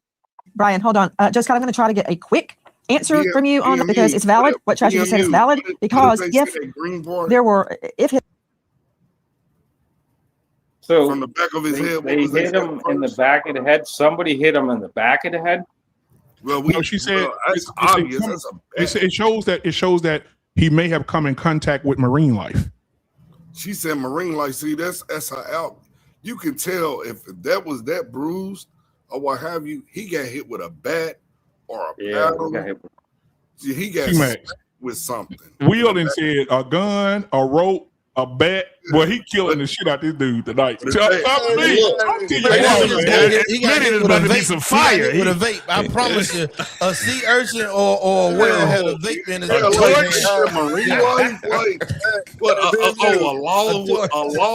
A cell phone. They killing the shit out of him. Hit him in his head. Mr. Williams went Final Destination on this nigga, man. No, I'm just saying, no, I know one damn thing. Now we just going by the pictures and what they saying. He got slapped in the back of his fucking neck, and that's most likely what probably he got hit in the back of the head with something. Like he had to get hit with a bat. It makes sense because what they're saying is that had to happen while he was alive, right? Because the blood was still rushing, and it rushed to the back of the head. Absolutely. So that's what they're right. So that's what they're saying that could happen. But Tommy, you said something earlier. You said that they said that it's kind of normal because the brace that they have for the back of the head where they put the neck on. What they call it? When they lay the cadavers, I don't think they call it that at all. That's not going to call bruising after he's been in the water for okay, several but days. Mr. Williams, you put him on stirrups. Mr. Williams, no, bro, that's not a bruise from that was this the problem, Mr. Williams. You're going against a medical examiner that's saying that's a possibility, not saying that's what happened. Right. You're talking about Mississippi. You talking about one of the most racist states. We're not talking Bro, about you can say that for the whole country in that case then. I'm Like if not somebody hearing killed that. anywhere in the that's country, you not can what say this is America. Look, but no, what I'm saying is This is America. We already had something in Texas.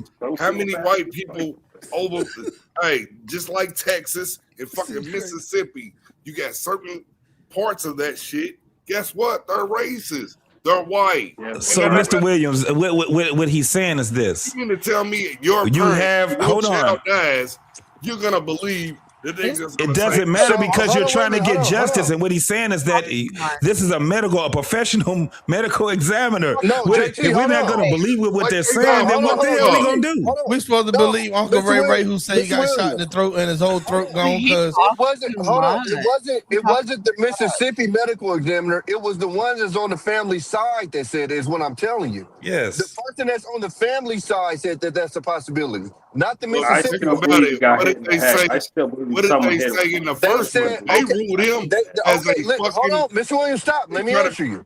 They tried to call him... They tried to act like he committed suicide. Mr. Williams, let me answer your question. That was the first one. I'm trying to answer you. They haven't said anything on the first one yet. Listen to me. They haven't said anything on the first one yet. Nothing. We haven't heard anything yet. They're waiting on toxicology. Yes, we did. Remember, they ruled it as if he just they went by his friends and that they was said the police, he decided Ms. he Williams. It wasn't the medical examiner. No, see, y'all can't do the whole 100%. Don't go up 15%. When it first got, there's not 100%, Williams. That's what he's trying to tell you. What I'm saying is, when he got hit in the head, I when agree. the child with got that. murdered, right? Because I always looked at it as he got murdered. The first thing they said was, "Oh, he wanted us to take his phone. We had his keys." Bro, you talking about? Hold on. Williams, hold on. This is what we're saying. You're talking about two different entities. Those are the investigating. No, listen. Yes, you are. You are, because what you're talking about. Listen, what he's saying. What you're talking about is the investigating police. That was what they said. We're talking about the medical report from the examiner. They go off of in the medical. God damn. The examiner can cover it up. So this is what we'll do. This is what we'll do. Look at the little boy's body, JC. When they had the little boy's body, did they not go off of the friends in the medical? You're talking about the cops. The cops. Who can you trust? That's the first level. Hold on. That's the first and foremost. Understand this. This is why we have to understand. So this is the thing.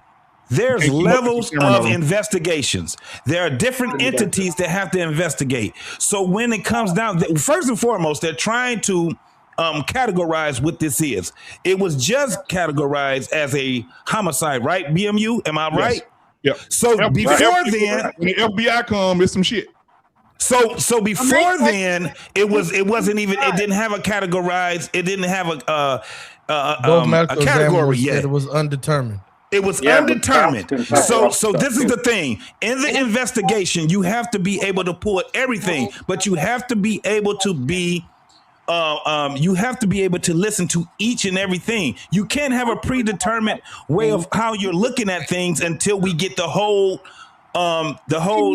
investigation. So now what we're talking about is with the second medical examiner is talking about now, Mr. Williams. That's what we're saying. We already have in our mind what can happen, but let's just stay right where we're at. So you're saying that hold on, y'all. This can't cover up a crime? So this is what we're gonna do. So we hold on, Truth Hurts. Hold on. You saying police can't cover up a crime? Is that what you're saying, sir? I'm not saying none of that shit. Let BMU say what he got to say, man. Yeah, because this is according to Mississippi, right? When T-Mac said you could go around the country and do this, when people see Mississippi, especially black people, when you look at Mississippi, they think about Mississippi burning, they think about all the hangings. Mississippi has the most lynchings in any state in America. And so I guess when people say that, that's what they're talking about, the state of Mississippi. Even, and I'll give you this, because I think me and Arpane talked about this a couple of Mondays ago. Even in Mississippi, they in a couple of counties over from where they are right now, there was a black boy who went to work with a whole bunch of his white friends. He calls his mama and say, "Mama, I think they at work trying to plot to kill me." She said, "Baby, call the police." He calls the police department that's 98% white and says, "Hey, listen, I think my coworker's trying to kill me." They said, "Okay, well, let us know." Guess what happened? They found him. They found him 3 days later. His body was dismembered. They found his head in two counties over, his arms and his torso, his leg. They found him in over 3 counties, cut the fuck up. But there's no arrest. Nobody's been arrested for this murder. You know why there was no arrest? Hold on. I got one more, and I'm done. There was a guy, black guy, walking across the street. A cop hit him. Off-duty cop hit him. Hit him, killed him, dead as a doorknob. Hit him going fast, killed him. Took the damn dude and buried him. Dumb motherfucker didn't take his ID out of his pocket or nothing. Buried him in an unmarked grave in the prisoners' graveyard where they buried the prisoners. His folks looking for him. Where's he at? Where's he at? We can't find him. Where's he at? Right, hold on, Truth. Put a lollipop in your mouth. Pause. So they bury him. Well, there was a witness, a whistleblower, who said, "Hey, I know what about it. Y'all need to go dig it up and maybe your kin." They dig the black dude up. His ID still in his pocket. The mama go crazy. They sued, got $6.3 million on crazy. But they found him. The police officer took him. Said, "We don't know where yet." They filed a police report at the same police station. They said, "We don't know where yet. We don't know what happened to him." And he was right there buried with them unmarked graves with them prisoners at. So And BMU, who you know covers what's it? very common. So you know what's common with those Somebody two had to stories cover it that you up. told though, BMU.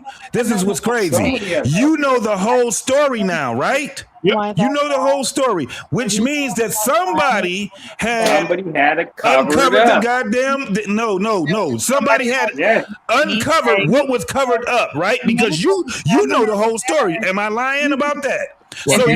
So at some point, everybody ain't on the same fucking team. Because somebody you got the covered that up. story. You're right. You got the story. Somebody cover that up, and who So has what? the power to cover that up? JT, what I'm gonna say this. Hold on, David, because you over talking everybody, and it sounds like everybody's clashing. You sound crazy as fuck. So let me say this too. Police can cover crimes up every day, like you look They at do. pedophilia. You said it cover 3 times. shit up every day. Okay, so we want to make sure this because we keep clashing with me, and I don't need you interrupting me. So what I'm saying is this. There are crimes that are being covered up a lot. Mississippi does have a laundry list of shit they've covered up. That is absolutely 100% correct. One of the things that you'll hear in the reports as well is that one of these boys' mama is a judge in the county that they're investigating the murder in. So my thing is this. My thing is this. So think about this. I don't care what nobody. Why y'all keep talking while I'm talking truth? Mute your mic. All I'm saying is, think about this. If you're a judge, how much? And you know, you keep talking while I'm fucking talking. This is my shit. I don't understand why motherfuckers keep talking. So my thing is this. So I don't know. Go eat some greens or something. I don't know. You keep talking while I'm talking. I don't understand. You take his message. Well, my thing is this. If you're a judge, I don't care what nobody say. If my son is in trouble with the law and I'm a judge and I've been a judge in this town for 26 years, you don't think I got no pull with the autopsy, the coroner's office? You don't think I got no pull with the investigative police? That's one of the things. That's why I'm saying we got to look at this from every different angle. The boy mama a judge. Matter of fact, I'll bring this up because we like to talk about TV a lot. I think Arpain, you mentioned this maybe before. I don't know. I'm not sure. But there's a TV show where there's a judge. He's a really good judge. And his son runs over a kid and kill him. Oh, yeah. That was good. And he covered that shit the fuck up. He was one of the best judges. And he all his credibility. Huh? Your Honor. Your Honor. Yeah. It's called Your Honor. Yep. And he covered up. They blamed it on another black boy. The black boy ended up going to jail. They murdered the black boy in jail for a murder he didn't commit. Like the judge, he was a good judge. But when it came to his child, he said, fuck the system. I'm going to cover this shit the fuck up. But even in the series, hold on, BMU, but even in the series, that nigga had to kill a lot of goddamn people just to save his goddamn son. He did. They killed his family.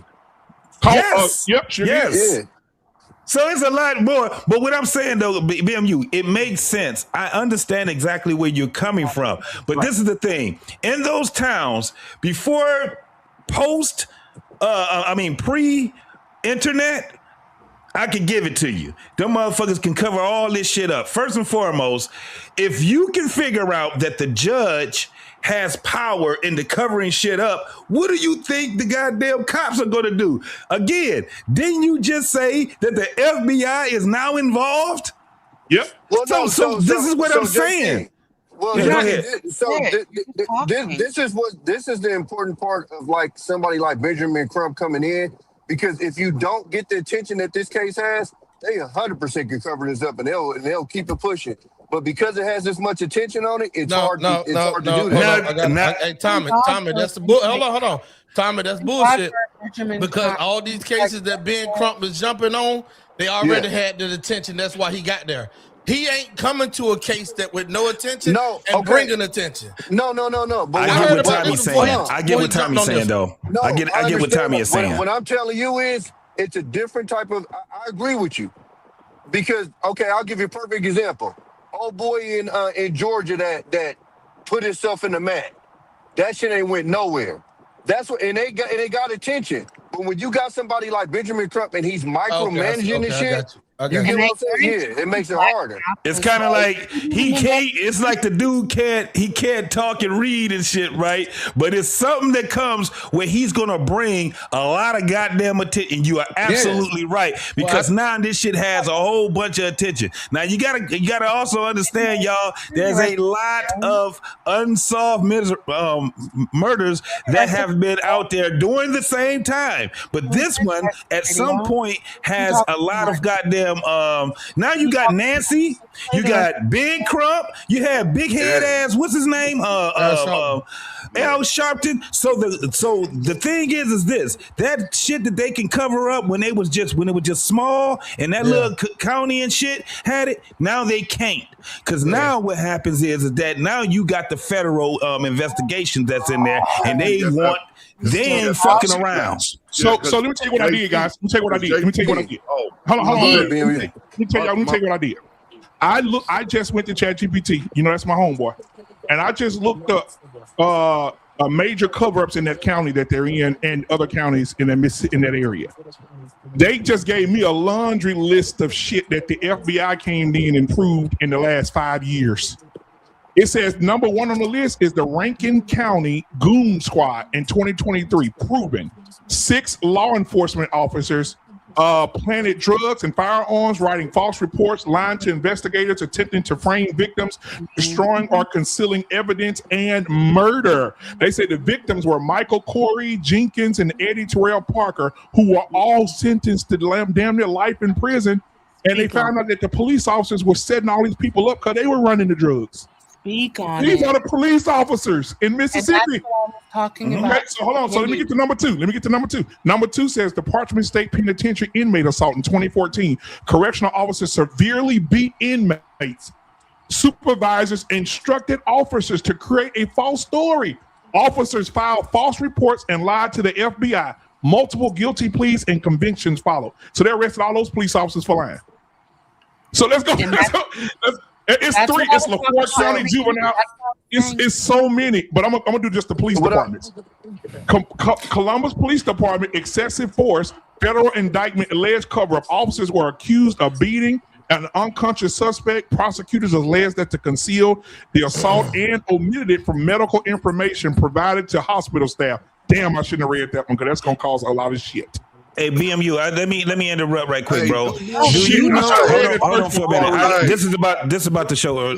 So this is the thing. Have you called out the people that's giving these jewels? You be quiet for like. You got 2 people that's giving up. You got 2 of them that did, and I don't think that we had given them. This is some new. Right here with the jewels and stuff. I am Truth Hurts. Thank you for the 2 jewels, Silver Star. I appreciate that a lot. Appreciate that. We also got at Lala Go Harder. Pause. 10 jewels, gold coin. Thank you so much. I appreciate you as well. And anybody else that want to give to the channel, please do so.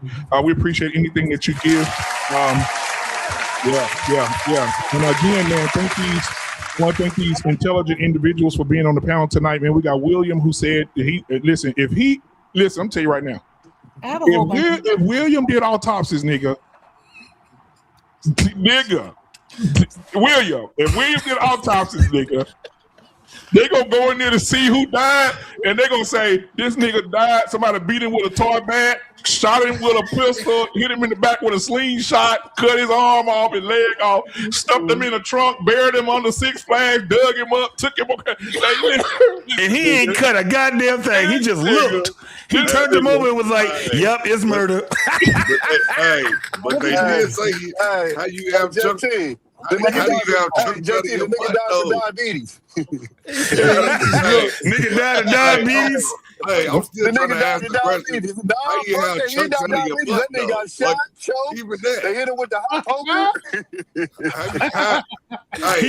He caught diabetes. But what I was gonna tell you, JT, is with them small towns, it's beyond race.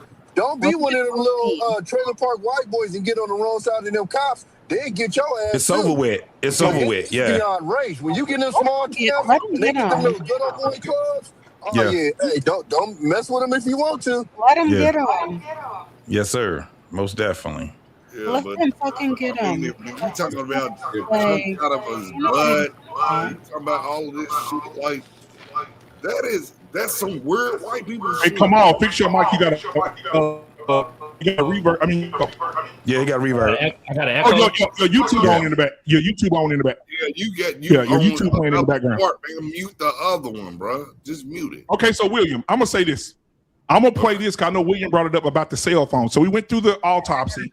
I want to talk about the cell phone, what the police picked up with the cell phone. So I'm gonna play this video, and let's see what happens with this. Here we go. Nolan Wells bombshell tonight.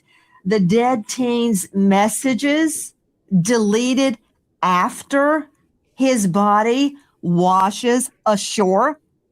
Good evening. I'm Nancy Grace. This is Crime Stories. I want to thank you for being with us. 18-year-old football star Nolan Wells heads to Horn Island with his friends to celebrate the 4th of July. But hours later, after he doesn't return to shore, his friends report him missing, launching a desperate search across the water.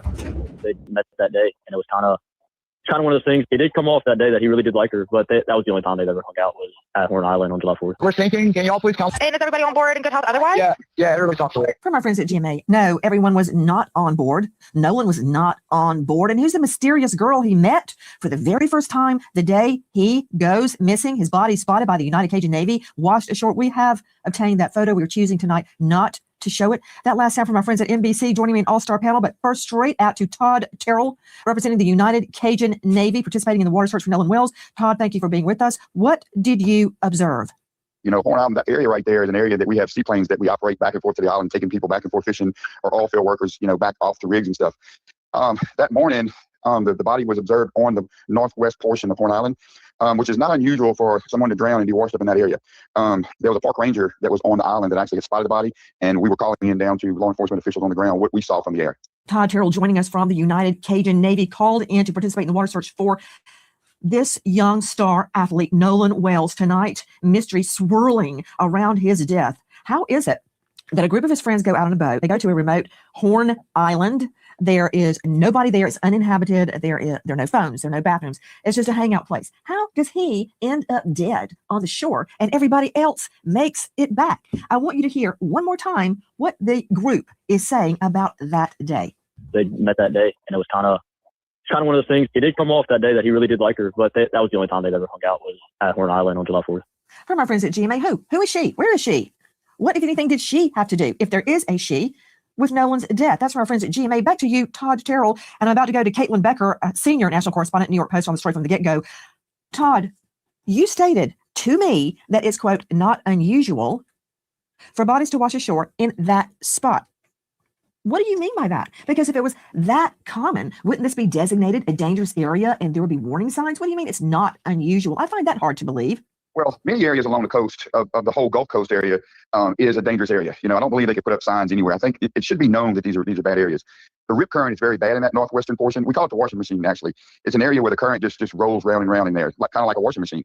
And one of the interesting things was where Nolan was found was probably pretty close to where the incident occurred. So the body didn't go that far. Okay, what incident? Was there an incident? Are you suggesting Todd Terrell, joining us tonight from the United Cajun Navy? Our friends, by the way, at the United Cajun Navy, they are called in on many missing persons case.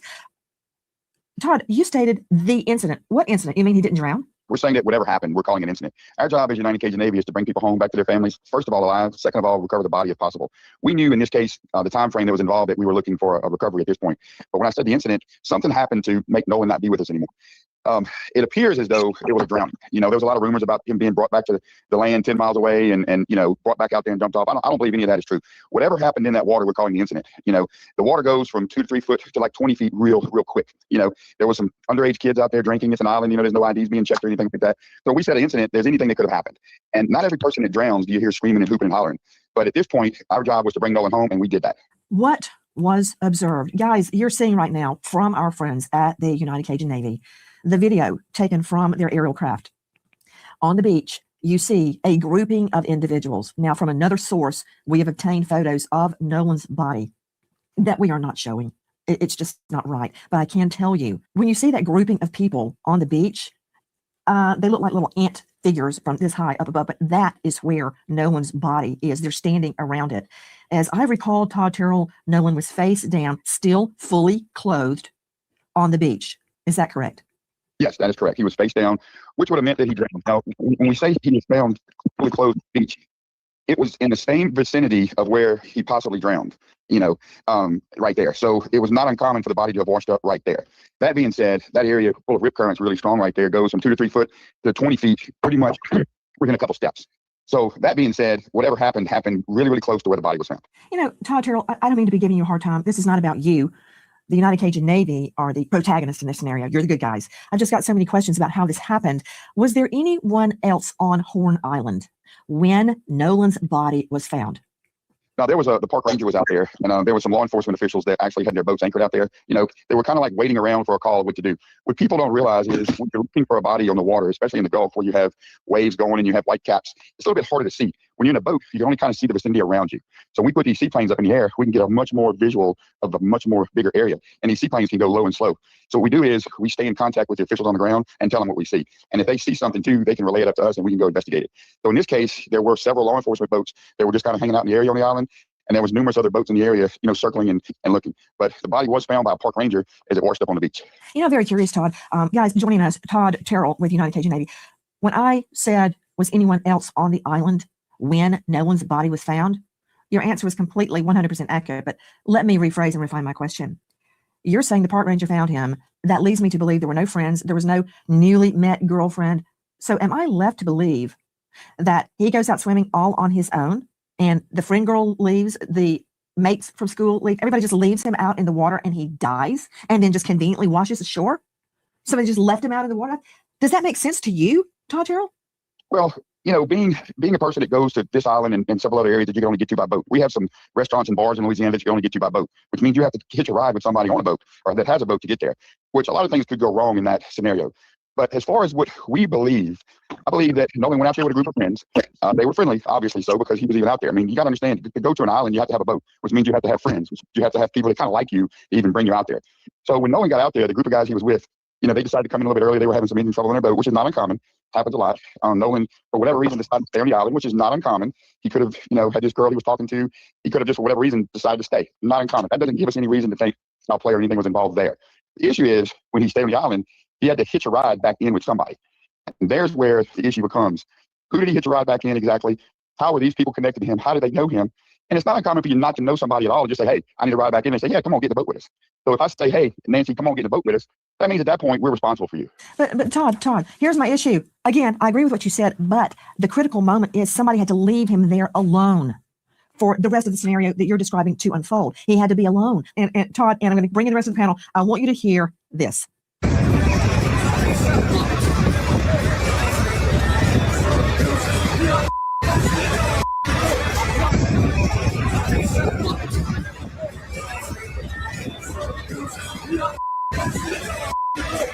That is from Anna Moore on Snapchat, and you have to listen very intently to hear what she claims is being said. Todd Terrell, United Cajun Navy, please don't move. Joining me now, Caitlin Becker, the senior national correspondent at New York Post. She is the star of New York Post Cast. New York Post Cast, that's her podcast. Caitlin, thank you for being with us. Now, according to what this Anna Moore on Snapchat has revealed, you can hear, and this is also according to the attorneys, give me my effing phone. This is Nolan reportedly talking. What the F are you doing? The friend, they claim, Tristan Shepard. I can't tell that from what I'm hearing. The friend says, get off me. Get the F off this boat. F you, bro. Now, the voice we believe is Nolan's is, give my effing phone. What the F are you doing? And then another voice, get off me. Get the F off this boat. F you. Okay. What do we know? And Caitlin Becker, joining us from New York Post, who is this mysterious friend girl? Because I want to talk to her.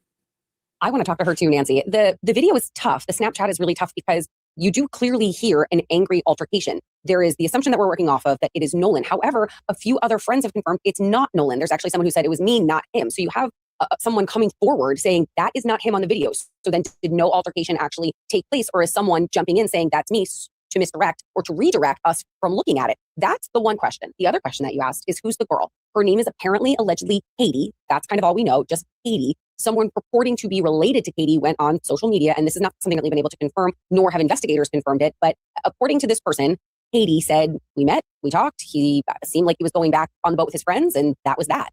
So Katie... Okay, hold on right there. Caitlin Becker. Caitlin. Right there. The girl, if she exists, says they talked, they chatted it up, probably flirting with each other, if accounts are true.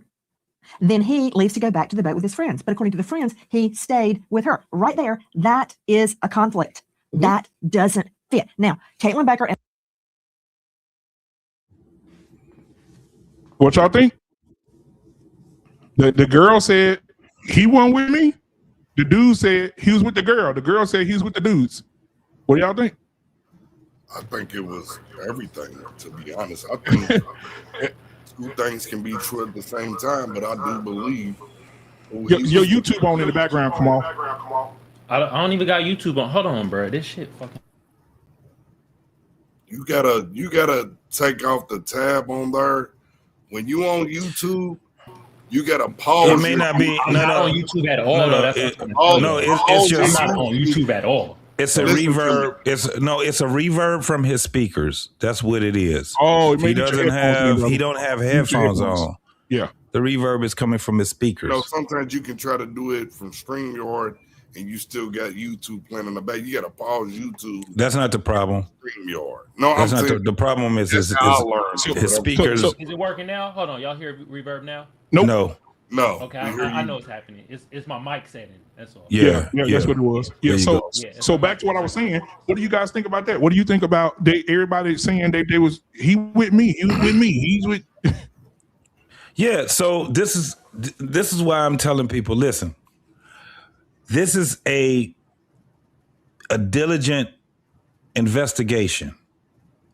The people that the cops that are investigating will not tell you. They're not going to lead on to all of the evidence that they have. If it was a closed case, I would understand people's outrage. But this case is going from one to the next. They're gathering information.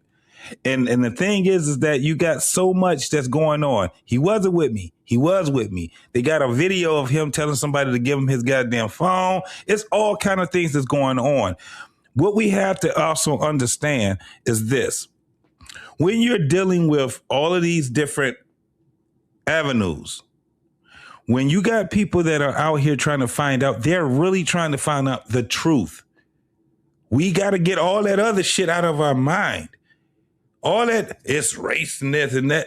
The people that's out here that we have to depend on, we ain't got no choice but to depend on them because they got to go to the judge. And at some point, they got to say, hey, this is a homicide. This is a suicide. This is something. Right now, they're leering to the place where it is a homicide. If we understand, if we know what's going on, if we saying, hey, hold on, from what they're gathering, that his cell phone, the text messages were wiped off. Who did that? Right? Now you got people of interest. Just because we don't know that you got people that they got people of interest, it doesn't matter. What they're trying to do is gather up their facts so they can say, hey, we're going to go out here and we're going to charge this. We're going to charge this person here. They can't do that shit when they got a bunch of people. You got Nancy, what's her damn name? Nancy Grace. Nancy Grace. She's an investigating reporter. Yes. So she's going to, that's why she has to keep telling them, listen, I'm not trying to fuck up, but I'm just saying, does it make sense? This and that. Because she's the reporter. She's not the goddamn investigating police officers.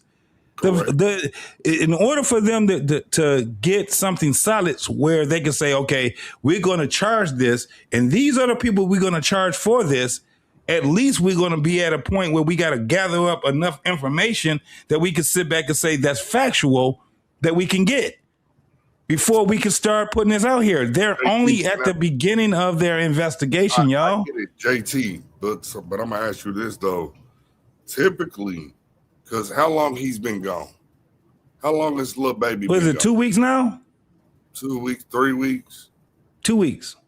2 weeks and some in a like 2 days or some shit like that. Usually they got somebody in custody. They haven't said anything about we're questioning everybody. There's a person, a suspect. Guess what they did? They tried to make it seem like it was a suicide. How do you look at it that way though, But Williams? that's what they reported. Oh, he decided to stay. The first reports was he decided to stay. Remember, his friends said this. All his friends he went with. He decided to stay back. He gave us a cell phone. He gave us all. So you mean to tell me they had two boats? No, you're not grabbing what I'm saying. I am. No, I understand you, but I'm gonna ask you again. They only had one boat, right? So how was he on one boat by himself and everybody else was on another one? They only had one boat. So what I'm asking you is this: when y'all say they, somebody got some reverb. Well, I'm saying it is, but we're not the. That's what his friends reported to the police. We're not the officers that's investigating. They're not going to tell you what the information that they got. So then we'll do this. We'll do this. Thank you guys for being here tonight. I see you guys can hit the like button, subscribe button. It helps the channel. If you want to give to the channel, please hit the super chat and cash app that's scrolling at the bottom of the channel. So I want to do this because Nancy got the rest of the information about the phone. Let's listen to that first, then we'll come back and maybe we'll understand it better. Hey, what's up, Trey Ferg in the building? What's going on? BMU. Shout out to the crack air. How y'all doing, man? I gotta check on these damn grandbabies because somebody. Go ahead, bro. Yeah, do your thing, brother. Yeah, you good. Okay, I won't. You good, man. When I see you come back in the camera, I'll pull you back up. Quick question though, y'all still hearing reverb? Cause no. What? Yeah. Yes, I do. I hear echo. You still hear reverb for real? I hear echo. Yeah. Hold on. Let me see something right quick. Let me. My bad. I got a new system and shit, y'all. I changed from. Yeah, go down to that microphone at the bottom down there. Oh, don't worry about it. I got him. You got him. You gotta turn YouTube off in the background. No, I got no YouTube, bro. I got a new system, so it's like I'm tweaking shit or whatever. Yeah, I got you. Yeah. So the thing is that we hear it coming from your speakers. Yeah, from my computer. I get so you can put some headphones on. It'll stop completely. Yeah, you need headphones. Yeah. I ain't got no headphones right now. Cause I put it on mute, and then when I just. Okay, yeah, that's right. Okay, it's not real bad like it was before, but we can still hear it. So I'm gonna play the rest of the video, and so we can see what else that she found out because Nancy, we got to get Nancy a problem. Nancy been doing this shit for 20 years. Yeah, man. No, Nancy been doing this since the early 2000s. I mean, the early 90s, dog. I remember she was covering the OJ trial, my guy. Let me clarify something. I didn't know that. Let me clarify something. She is a licensed attorney. Yeah. And has been one for all her life. So and a prosecutor. And she's calling it. She's saying what it is without directly saying what it is. Everybody, man. That's what make her really good. If he doesn't have water in his lungs, and that would be my focus as the family. He was already gone before he hit the water. Yep, the body was moved. If he's had water in his lungs, to me, them white boys held him under that water. Yep. All right, here we go. The rest of the panel, I want you to hear this. Is that Nolan in the video? I can't tell. It's too far away. But in that video, I feel like the voices are too clear. Like from the side, it's too clear for it to be that far away, for it to be Nolan arguing. And then also that altercation, it sounds just like my other friend that got into the altercation on the boat. And they were trying to, as he was in the altercation, I was calming him down. They were trying to get him out off the island. They were trying to get him back to land because he was just losing it. Okay, so you've got, that's from our friend Harvey Levin at TMZ. So you've got half the people saying that is Nolan, that's in an altercation and is getting thrown off the boat. And then you got half the people going, oh, no, that's not him. But to me, the clear problem is that critical moment where Katie, if she exists, says he went back with his friends. And the friends say, oh, no, we left. He wanted to stay with her. Right there. That is the first conflict. Both cannot be true. Those cannot mutually exist in truth. They're mutually exclusive. He can't go with them and stay with her on Horn Island. Right there. John Mobley joining me, high-profile lawyer out of Charleston, South Carolina. John, that's where it starts. That lie. I don't know who's lying, but somebody's lying. Right there, Mobley. Well, I don't know that I would necessarily agree with you on that. I think they can be both partially true depending on perspective. I think one thing we have to kind of keep in mind with this is we have a lot of different people telling things from different perspectives, from their own individual perspectives. It's certainly conceivable that he let his friend leave to stay with the female, if he was with a female, soon that happened. And once he finished his communication or whatever he was doing with the female, told her he was leaving to go back with his friends. And from her standpoint, he said he was going back with his friends, which did not necessarily mean they were the same friends that dropped him off. So I would disagree with you on that. Hold on, Mobley. Let me see Mobley. Mobley, you're right. Because as I've told many, many juries, as a trial judge once always said in his jury instructions, it is your duty to make all witnesses speak the truth and impugn perjury to no one. So actually what you're saying could be true. If there's another group of friends, if they exist, we haven't heard about him, but you're saying he left with one group and had planned to come back with another group. Okay. I don't know if you're just spinning that out, but that could be possible. Okay, Mobley, listen to this. Except if you're on the video and no one's saying, yes, freaking phone, what are you freaking doing? That's what a witness told us, and that's what we reported out. Then another witness at some point said, no, that was enforced. We have other witnesses who said there were other altercations. So as Mr. Hurst said, we're trying to go through it all and so forth. And we'll be even more careful to say, this is what a witness told us in the future. No, we have audio people doing it, but we know certain people said it was him, and there's certain people said it was not him. That is our friend, high-profile lawyer Ben Crump. And the last thing you want is him 3 inches up your tailpipe, okay? That's my friends at Fox 10. So this is where it stands.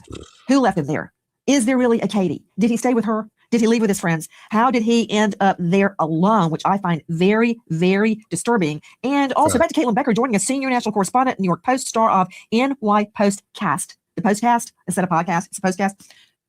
Caitlin, now allegations have reared their ugly head that his phone has been tampered with and items have been deleted. Explain. They had his phone. And when his mother was looking for his phone, when he was missing, there were 2 different ways to identify it, either a Snapchat location or a Life 360 location. They showed different locations, which is very possible because one updates automatically, the other only updates when you open the app.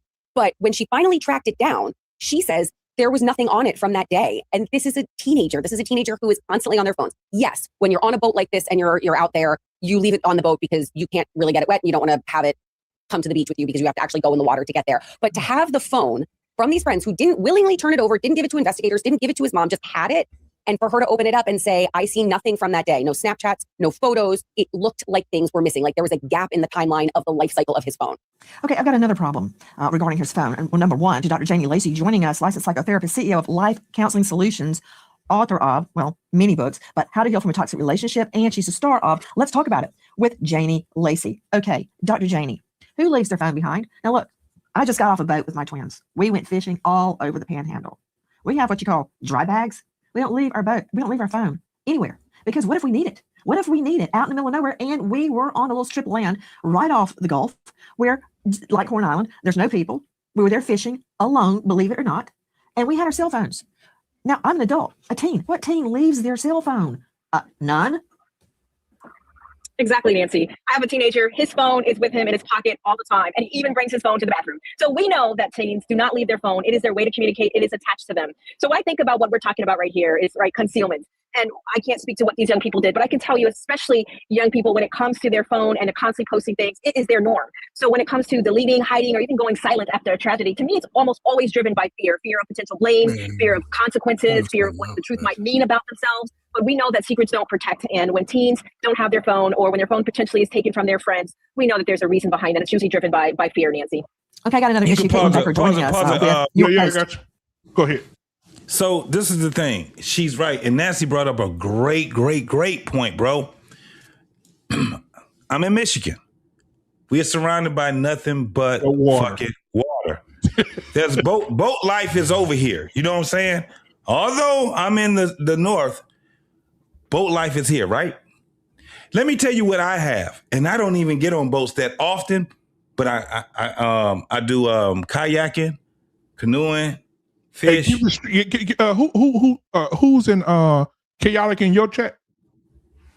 Let me see. Using somebody to check that's connected. I don't see him in mine. No. Okay, Chaotic Truth. Come over to Black Man Unfiltered Network, and then I'll put and you'll be able to see the link and click the link in the chat. It's pinned to the top. So Chaotic Truth, come over to Black Man Unfiltered Network, and you'll see us live. Because I don't know whose chat that you're in, and you can come up, sir. He might be in T Max's chat. Yeah. So this is the thing that she brought up that's great. Everybody has a dry bag. Yep. That deals with the water, and especially if they go on boats all the time. And especially goddamn teens. They all have a dry bag. I'm not leaving my phone, of all things, on the goddamn boat when I'm on an island. When I'm on an island, I'm not doing it. I guarantee, and a lot of people, if they don't do boat life, if they ain't out here kayaking, they ain't doing that, I can understand them not even taking that in consideration. But I said, look, I could pull about 3 or 4 dry bags that I have right now for my cell phone. You know why? Because it goes with me everywhere that I go. Right. You know what I'm saying? So she made a great point when it comes down to that. The other thing is this, and trust me, people, the investigators are pulling all of these things. His phone was tampered with. According to what they said, the phone was tampered with. If we got this information, then they're already investigating it. Trust me when I tell you. So, JT. Yes. Are they guilty or not? Yep. Are who guilty? Those white boys. The boys. But who? The ones that had his phone and this is the thing. I understand what you're saying, BMU, but I'm saying this. Somebody is guilty, but the thing is that if I'm the investigating officer, I need to pinpoint who it is. I need to pinpoint who it is. It was so what you think? What you think, Ferg? I think it was all of them, man. Listen, people got to understand, right? When they go to those islands, guess who's patrolling every 5-10 minutes? Them damn Coast Guards. They're not letting those people just be out there free willy-nilly. Something happened. And I would think to believe, maybe I'm wrong, a boy like that who's playing football, who's been around water, couldn't swim. We already understand that, but this is the thing. I'm just saying. This is the thing. We already got to a point where they saying that there was no water in his lungs. Again, so when you're doing so an he was already investigation, so if there's no water, he was already deleted before he was hit the water. Yes, so that's what I'm saying. So they did it. Who is they? You can't see y'all. The little white boy, hold on. When I say they, the little white boys on the boat. That's his friends. Hold up. The guys who he went on the boat with, the ones that brought the phone home with deleted messages. We're dealing. We don't have to guess that. Listen, I'm not gonna guess it. It's not even. I know, but you're just going off of speculations. And guess what? I'm not. I'm going about the way it's laid out. No, you are going with the speculation. The way the case is laid out. I know, it's already, but it's Nancy's still, saying it. It's cut and dry. Listen what I'm saying. Listen what I'm saying. And maybe y'all be able to understand where I'm getting to. When you're talking about getting justice, you can't just say they guilty, and then that's just what it is. You have to be meticulous. All the time. I'm saying, and I'm a fan. Let me say this real quick. They do it to black niggas They do it to niggas all the time. Let's look at the Central Park 5. The Central Park 5 didn't have a fucking chance. Throw them niggas in jail. Guess what happened? And guess what happened? Guess what happened? They found out that those guys were not all guilty, right? Right. After they got their ass beat, they got emasculated. Right, because people right. And it was because people on the other side said those niggas are guilty. Exactly. That's my whole. You just boasted my point, homie. If they say it, because guess what? Look at it from this angle. The motherfuckers sat back and they didn't do their investigation the way that they were supposed to have done it. They only did it half-assed in a investigation. So guess what happened? You had at least 3 of those dudes that was 100% innocent, not guilty. Now all of those motherfuckers was not guilty. That's not when you talk about the Central Park 5. You had 2 of them that we could say that was innocent, had nothing to do with it. Man, they're accessories to the crimes, man. No, but what y'all saying is that we just gonna keep doing what other motherfuckers been doing, half-ass doing our investigation. At the end of the day, was there a half-ass investigation? No. Was there half-ass in the Central Park 5? There was not a half-ass. Well, that was 30 years ago. This is Listen today. What I'm asking. We talking about a young man who Listen to what I'm asking, because BMU he put the Central Park, so we're gonna use that example. Did the investigating officers, did they do a half-ass job in their investigation? Well, they made assumptions early. They had guilty early. Yes or no? Yeah, did they? Yeah. They did I don't think they did their job at all. Yes. Yeah. So that's my whole point on this. That man he's been killed. Instead of doing a half-ass investigation and saying they all guilty, why not prove that they're all guilty? Well, my thing is this, Kirk Ferg, let me ask you this, because you got a son. Yes. If your son went out on the boat, let me ask you, because you got sons, right? If your son went out on the boat with his white friends and he out there having a good time, you talk to him that morning, he go out. His friends come back and say, hey, Mr. Ferg, your son want to stay out there with a female on the island. He go his cell phone though. And then 3 days later, your son body wash up on the shore. What are you saying?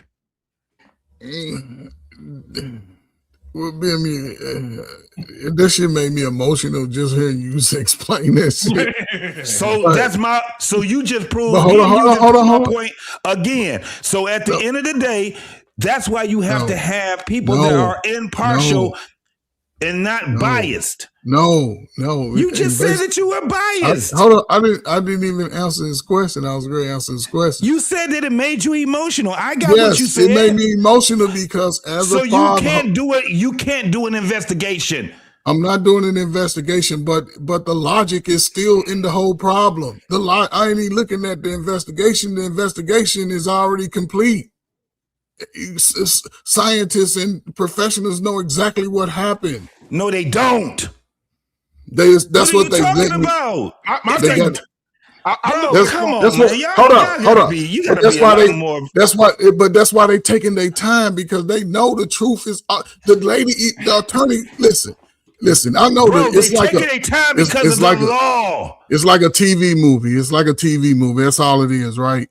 This is playing for the game already. They know exactly how he died, right? Now right. No, they don't know exactly how he died. Okay, so the autopsy. Hold on. So we know for a fact. I'm gonna say this. We know for a fact.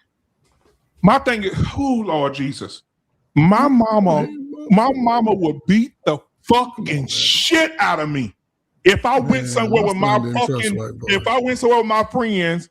No, I'm gonna tell you what. I changed that. I changed it.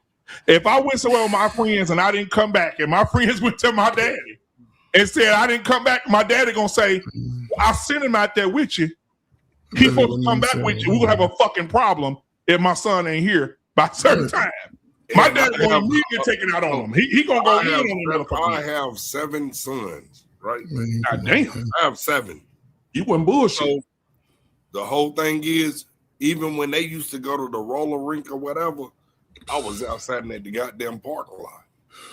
That was me, because I know how I am as a what I was as a teenager. I didn't want them to be that way. Right? Hold up. Did y'all teach your kids how to swim? Wait. I got an idea. JT, hold on just a second. I don't want to lose this. I'm getting old. JT, you remember in Detroit where the girl was at the hotel and she died? Remember in Detroit? The girl was at the hotel. Her mama. She was in her gambling. She was in her gambling. No, not that one. She went with her friends to a birthday party or something they were having in the room, and they got her on security cameras going into the kitchen. She was wobbling like she was drunk and like she was on high on something. No, that wasn't Detroit. That wasn't Detroit. That was in Florida. That was in Florida. Was that Florida? I thought that was. Yeah, you talking about Jenkins? You talking about the girl? The girl that got found in the freezer. Yeah, that wasn't Detroit. That was in Florida. Okay. Yeah, but even that case, they ain't made no arrest on that fucking case. They ain't gonna make no. It's closed case, because what they did was they said that in the toxicology that the girl had drugs in her and she was drunk, and she went to she walked, and they showed that she walked in the freezer by her goddamn self. Now that was the last thing that they had of her. They didn't have a murder weapon even now, right? Like what that boy went through. For one, my kids are never gonna do that because I ain't with it. And if you do, now they all, most of them are grown. But there is no way in hell, all of a sudden, my teenager, we know how teenagers are with their phones and everything. Hold on, JT. Don't know, man. Do you know that? Wait a minute. Wait, guys. I got a question. I got a law question for you lawyers. So I just looked up the case, JT. You're absolutely correct on everything you said. But then they end up paying The police department ended up paying a $3 million lawsuit, and the hotel paid the family $6 million. If you found that this girl walked in there by herself in that fucking freezer, why are they paying $6 million? No, hold on, Black Man. We gonna do it. We gonna have to do a show together on this, and I'm gonna tell you, it ain't what you think it is, homie. The mama had been. She did a live on it. They got it was. You got to first and foremost understand the investigation was a criminal investigation at first. They found out that it wasn't. The next thing was that they did a civil lawsuit. That's where it was a settlement of in the $10 million. family. I just found it. Yeah. Yes. And the motherfucker that said, now if you dig deep into that story, you're gonna find out that it was some other bullshit that was going on, especially the mama. That shit. That's why you don't hear people talking about it. Kenyatta Jenkins. Yeah, her mama. That's why that's why you don't hear all that shit. That's why you don't hear nothing from it, because it was embarrassing after we got to that point. Motherfuckers got too, JT. I don't know nobody. Do y'all know anybody get so drunk they walk into a freezer and freeze themselves to death? If they on drugs, those freezer doors. She went in there. They showed her walking all the way until she got to the freezer. No, they didn't show all the way to the freezer. They showed her going through the kitchen. The freezer was on the other side of that thing. The camera was not in the freezer. At the end of the day, bro, everybody was on heroin and ice. I know exactly. Everybody was on heroin and ice for one. In that whole, it was all fucked up. That whole fucking case. And the only thing that the damn hotel was trying to do, they didn't want it to get. This is when we, this whole thing of social media. They closed it because they closed it because, for one, this is one of the biggest problems. They were renting those rooms out to underage people.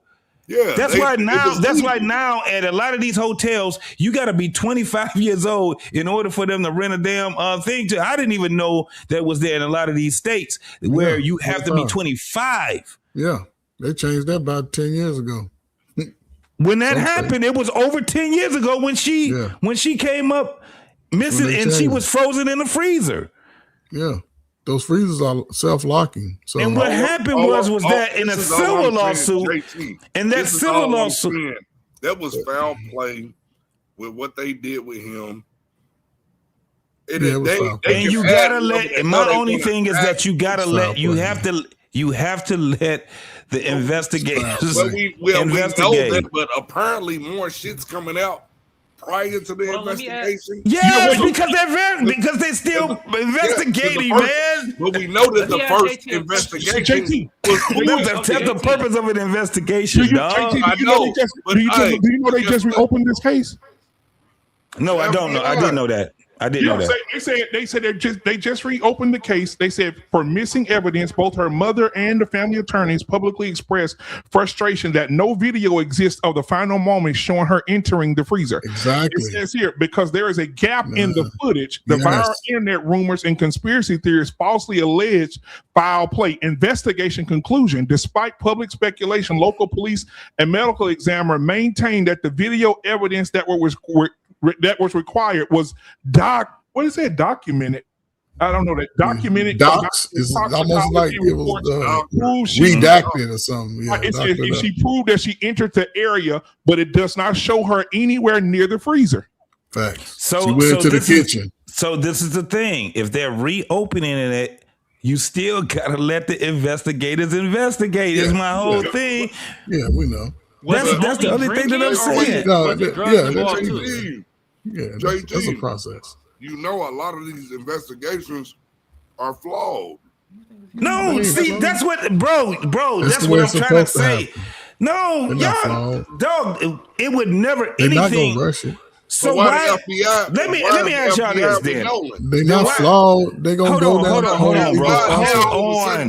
Hold on. Then why would we even invest? Why would we even entrust in the law? Period. Then why don't we just say fuck it? Why don't we just say fuck it? That's what W was saying earlier. Then we don't need to talk about it. We if we already have in our mind Well, that you gotta this have is what's some going to laws. I happen. don't trust you. No, fuck that. If Hold that's on, what hey, it hold is, on, because this Don't shit trust is you. this is what Hey, frustrated me. We JT. complain about the fucking law. We complain about what they're doing, Nah, but at the shit, same time, true. we're at their becking call. No, we're not. So JT, let me ask you this. Give me another example of how we use somebody. Who we gonna use then? So Being JT, Crump? hold on. Yeah, So hold on. Nope. So let me ask you this, hold on. JT. Hold on. William just had William. This your point. William just had a point. William said if the police ain't fucked the investigation up, why the FBI here? That's what the FBI is. You remember, you're talking about county. The FBI is federal. That's my whole point. That was my whole point all along on BMU. When you told those stories, hold on. When BMU told those stories, guess what you told them stories as? In hindsight, right? Yep. You told those stories, and if you know all the things that happened and how it ended and where it ended at, then how you think they don't know and they didn't put it? Because you had to learn it from somebody, so you learned it from the investigation. That's my whole point. I get that, JT. So now I'm gonna bring. We can't keep picking what we want to use and what we don't want to use. I'm gonna bring up somebody that I know that was wrongly killed, Breonna Taylor. Someone I knew. Breonna Taylor, is that the girl that did you know that? That got shot by the police officers? Remember, she got killed before George Floyd. No. Is you talking about the girl that sat back and the cops came and busted in the door? And remember, she was not. She was not. She was not. She was fucking not.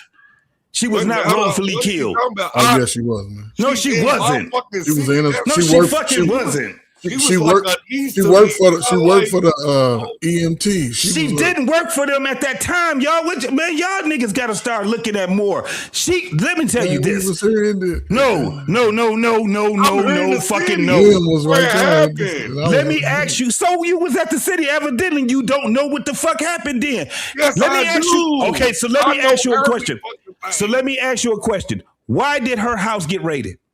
Because they assumed that a man was living there. No, I want William to tell me. No, I'm sorry. It was a false warrant for one.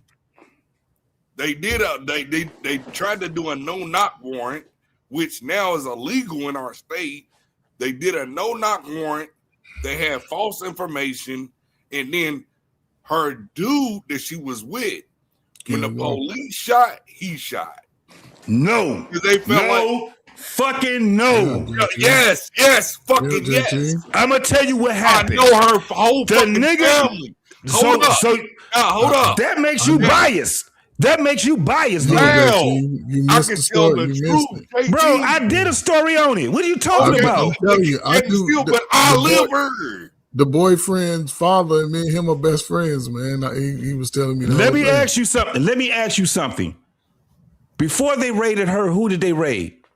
Hey, I got it all. I got the police report pulled up when y'all ready for it. Before they raided her, who did they raid? Guess what? They went to another house. Not then. Guess what? Let me answer the question. Before they raided her, who did they raid? What do you mean? Before they raided her house, whose house did they raid? Who were they looking for? They was looking for another guy. Somebody else she used to deal with prior. Yeah. It wasn't prior. She was still dealing with it was not with the dude. No, it wasn't. William, I got it. William, I got it. William, I got it. I'm gonna read this, and then we get back to Nolan. It says Breonna Taylor was a 26-year-old emergency medical technician in Louisville, Kentucky. She was killed by police during an execution of a search warrant at her apartment in the early morning of March 13, 2020. Her death became one of the most prominent events in nationwide protest over policing and racial justice in 2020. What happened that night? Police obtained a search warrant for Taylor's apartment as part of a narcotics investigation involving her former boyfriend, who did not live with her. Officers believed evidence related to the investigation might be found there. Around 12:45 a.m., officers went to Taylor's apartment to execute the warrant. There has been significant public dispute over whether officers announced themselves before entering. Police said they knocked and announced themselves. Taylor's boyfriend, Kenneth Walker, was consistently said he believed intruders were breaking in. When officers forced their entry, Walker fired one shot with his legally owned handgun. The bullet struck Officer Jonathan Mattingly in the leg. 3 officers returned fire. Taylor, who was unarmed, was struck multiple times and died in the hallway. Were drugs found in the apartment? No drugs were found in Taylor's apartment during the search.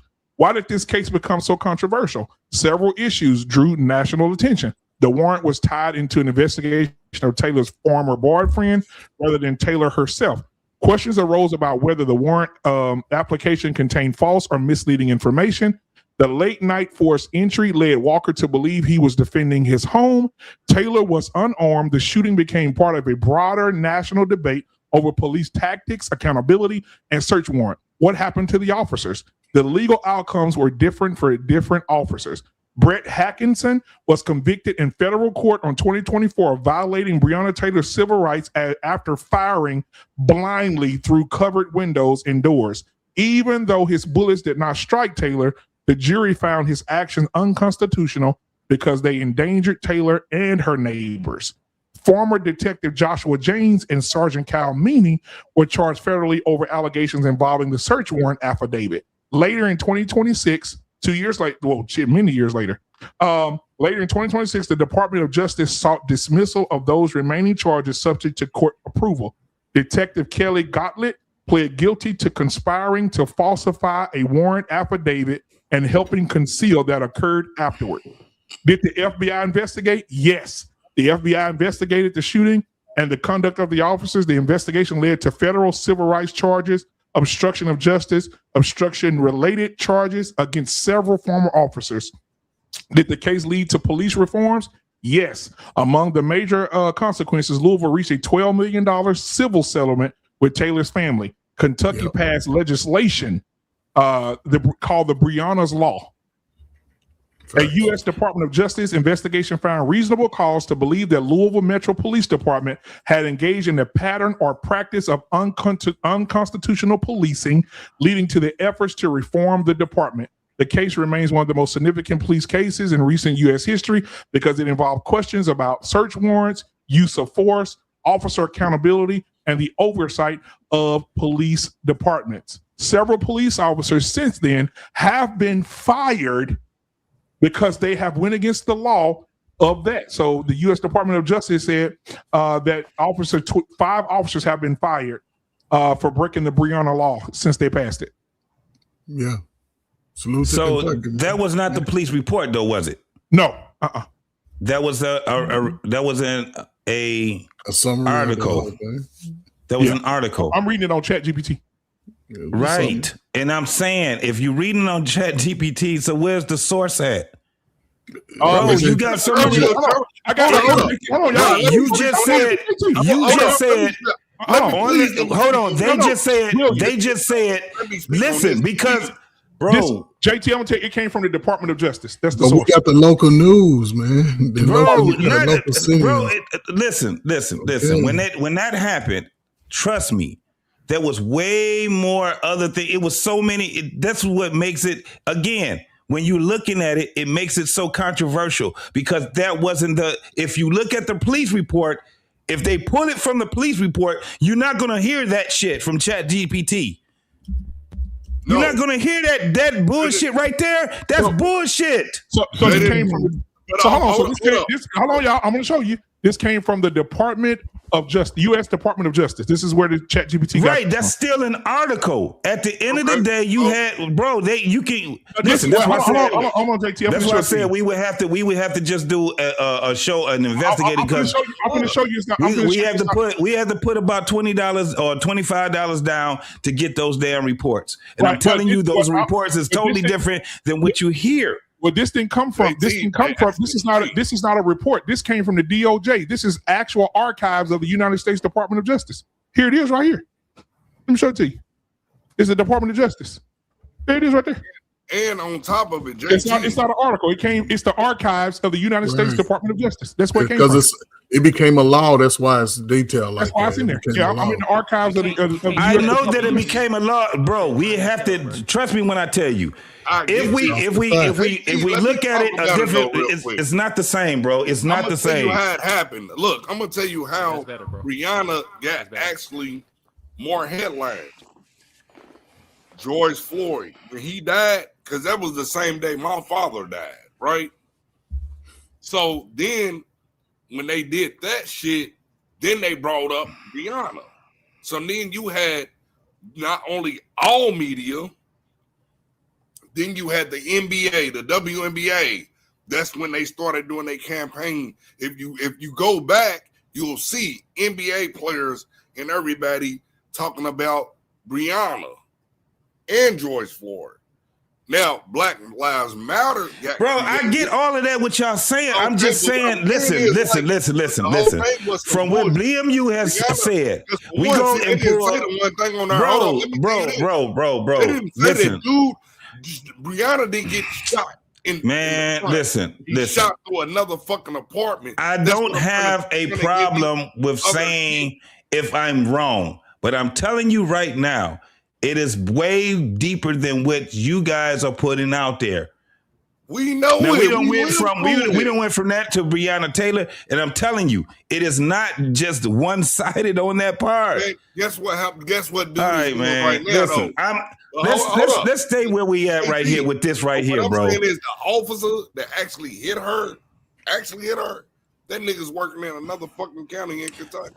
Bro, let's talk about what we talking about right here, because we go into all these other ones, then we going down a rabbit hole that I don't even want to go down. Justice part of these black JT, hold on, y'all. Watch this. It's different. I got the actual police. I got the police report. We're gonna look at it together. I got it. It's right here. Here's the police report right here. Let me pull it up.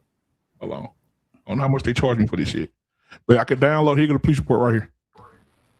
Make it bigger. Yeah, damn, you got to make it bigger, bro. Let me see something. Whoa.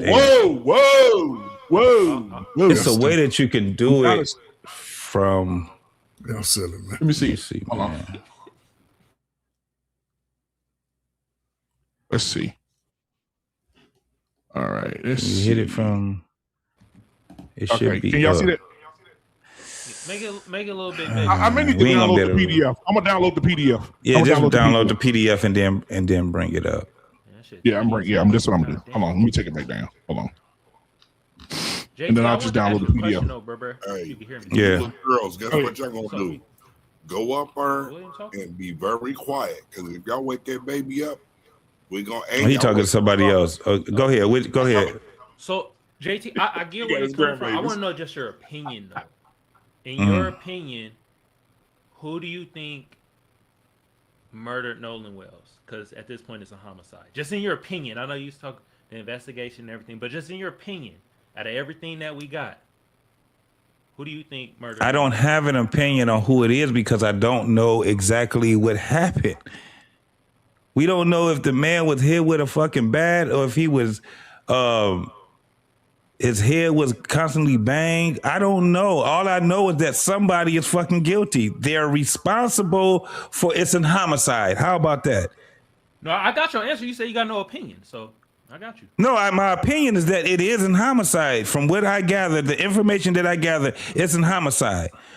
JT, somebody, the kids that your son, the boys that your son went out with, they come back with his cell phone saying we don't know where he went. That's me as a father. That's not me as an investigator, man.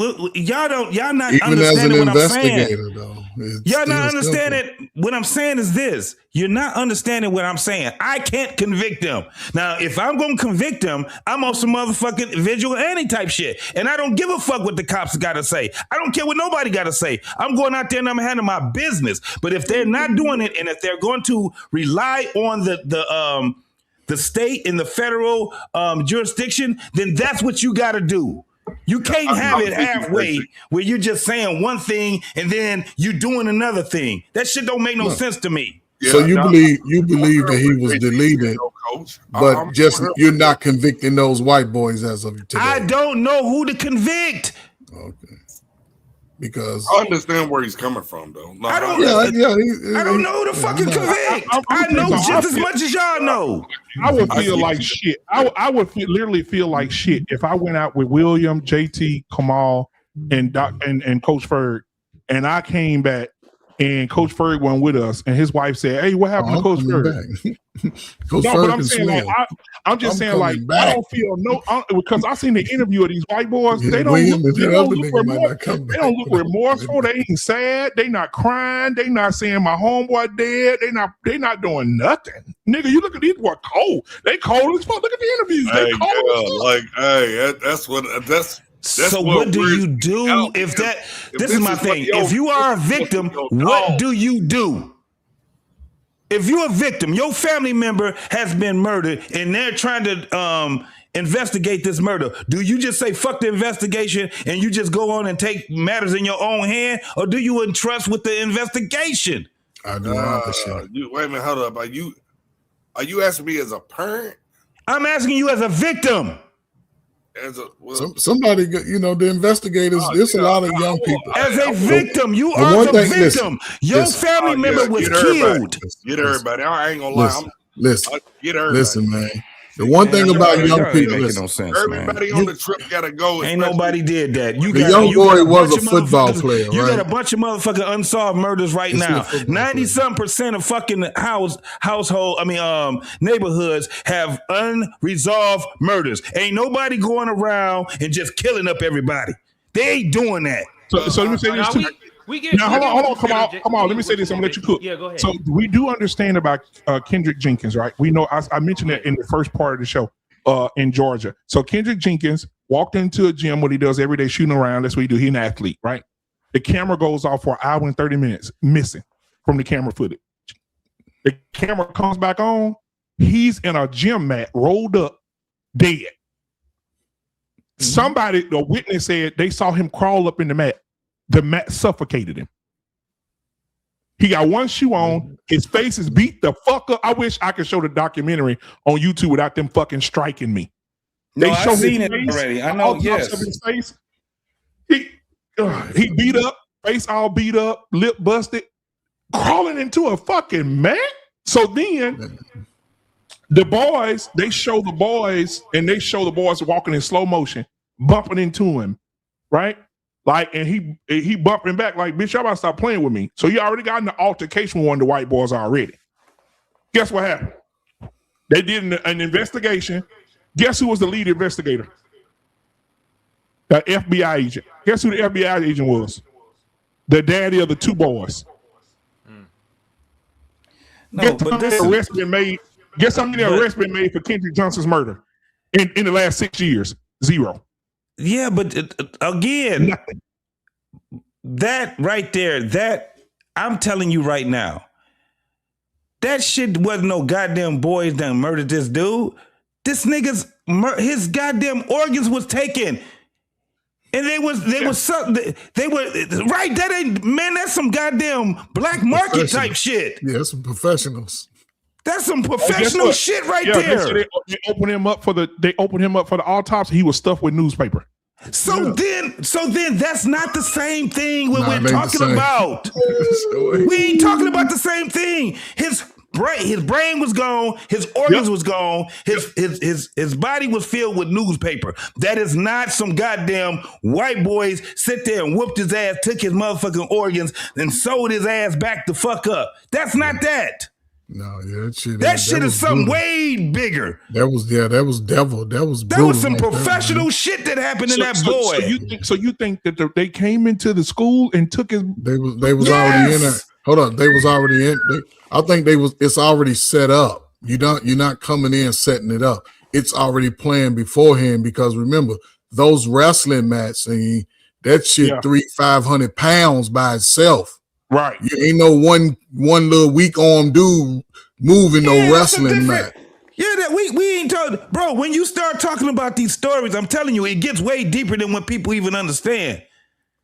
That shit was not no goddamn kids whipped his ass, killed him, and wrote him up in a mat. That was some professionals that did some shit like that. Professionals. And took his fucking organs. And I said that to say this. His mom and daddy took it into their own hands. They went to the courthouse. The daddy stood in front of the door. He saying, a motherfucker coming in this bitch today. Until I would die. I would die trying to get justice for my kid. Yeah. I would die trying to do that. That's my whole point. But I can't. This is where you find yourself. This is why so many people end up dying with heart attacks and shit. It's stressful because you don't know who to trust. When you start to talk about this shit, you just don't know who to trust. If you've ever been a victim of someone that's close to you that had an unsolved murder, a cold case murder, that shit will lay with your ass until you die. Because it's crazy, and especially when you don't have clear-cut reasons on how they died. It's one thing to know somebody shot my son in the head, and you know what I'm saying? But not to even know how they died is crazy, bro. That shit is out. They're still trying to investigate this man's death, this young boy's death. We gotta let them do their fucking job. That's my only point. Man, they know. Now JT, we get you, bro. Like we know, I think what's happening is I think everybody wants you to have an opinion on shit, and you basically telling us that you want to wait till the whole investigation is like gone through and shit. We have no choice. No, I get we it. have no choice unless I'm going to be a vigilante. We ain't got no choice. Bro. Yeah, we want you to be a vigilante. Bro. I think the whole conversation we're talking about opinions, right? So we all on here talking about opinions, and then we're asking you, and you're like, we got to wait till the investigation happen, right? Yeah, that's what you're saying to us. So we get what you're saying, bro. We just wanted to know your opinion on shit. We all gotta wait. You know what I'm saying? Yeah, we all gonna wait. We just wanted your opinion. Hey, bro, I'm gonna mail you some weed brownies, bro. God damn, you been stressing on this. Coon Jesus. If your camera not on, brother, you cannot participate in this live. I'm sorry. Coon Jesus. See them type of niggas right there. That's the one. Yeah, I know who it is. Shut up. What's up, my man? Nigga right here. Okay, this Malaysian ass nigga. The 6 foot midget. That 6'3" midget, nigga. That's what it is. 6'3" midget. Yeah. Bro, I ain't seen you in a year, man. What's going on? I'm mad we got the same initials right now, bro. KJ, motherfucker. God what damn. shit? That Yeah, means what's you need to change them. That's what you need to do. Boy, JT, I done pulled this. See, this is bullshit. Now I done pulled up this goddamn police report, and it's redacted like a motherfucker. Yeah, you know it is. Which one? That's usually which the one? problem, though. What old girl? Jenkins, right? Yeah, no, not Jenkins. What's her name? Breonna Taylor. Breonna Taylor. This motherfucker redacted. That's like why I said, bro. That's why I said that it's way deeper. That's why I said you have to do a show. But why would they redact this motherfucker? Because, bro, because the investigation, because it involved cops. It was flawed. It involved cops. Yeah, they was wrong. All of it. Listen, just because one motherfucking party was wrong, don't mean the other one wasn't either. No, they was no wrong. That's why they gave it. See what I just said. That's why they gave it that 12. Just because one. Listen, just because.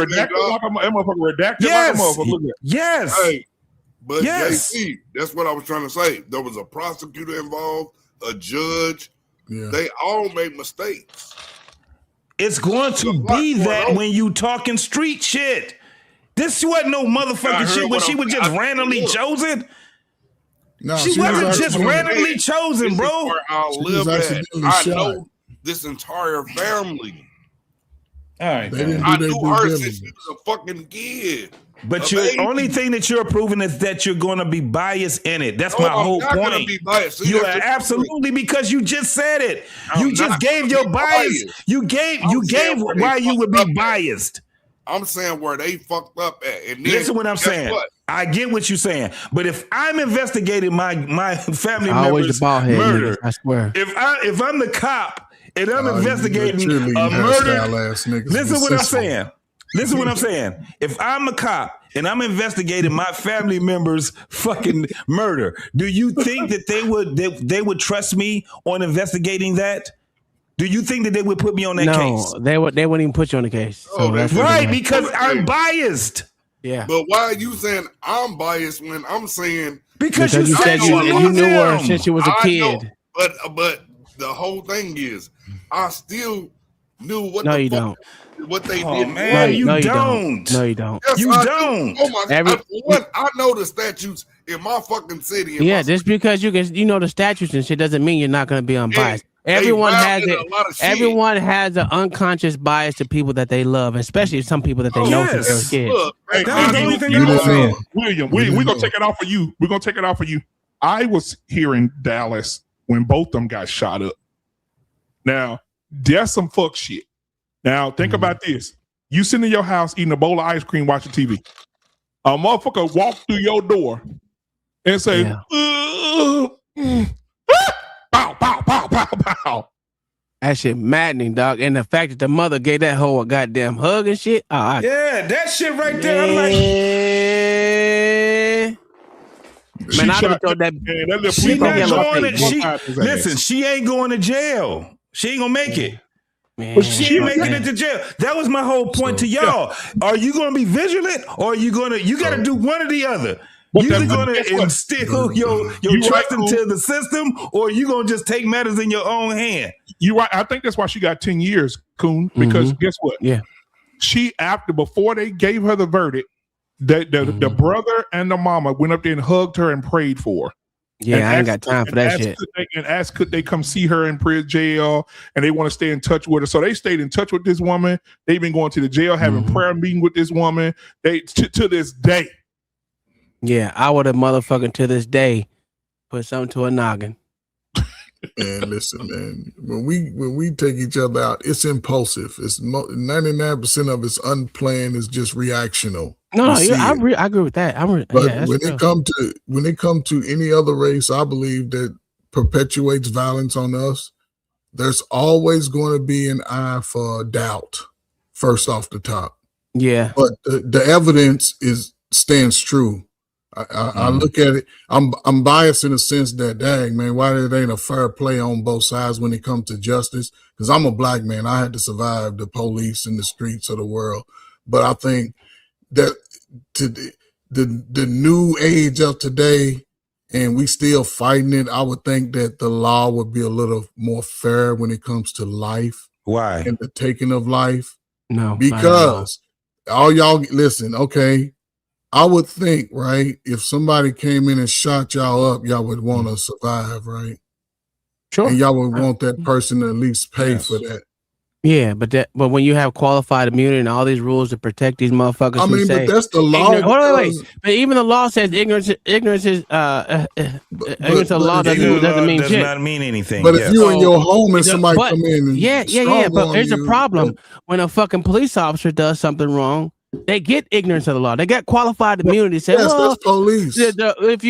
But it shouldn't be. It's because it's police. I agree. I agree with you 100%. I agree with that. Let me say this real quick.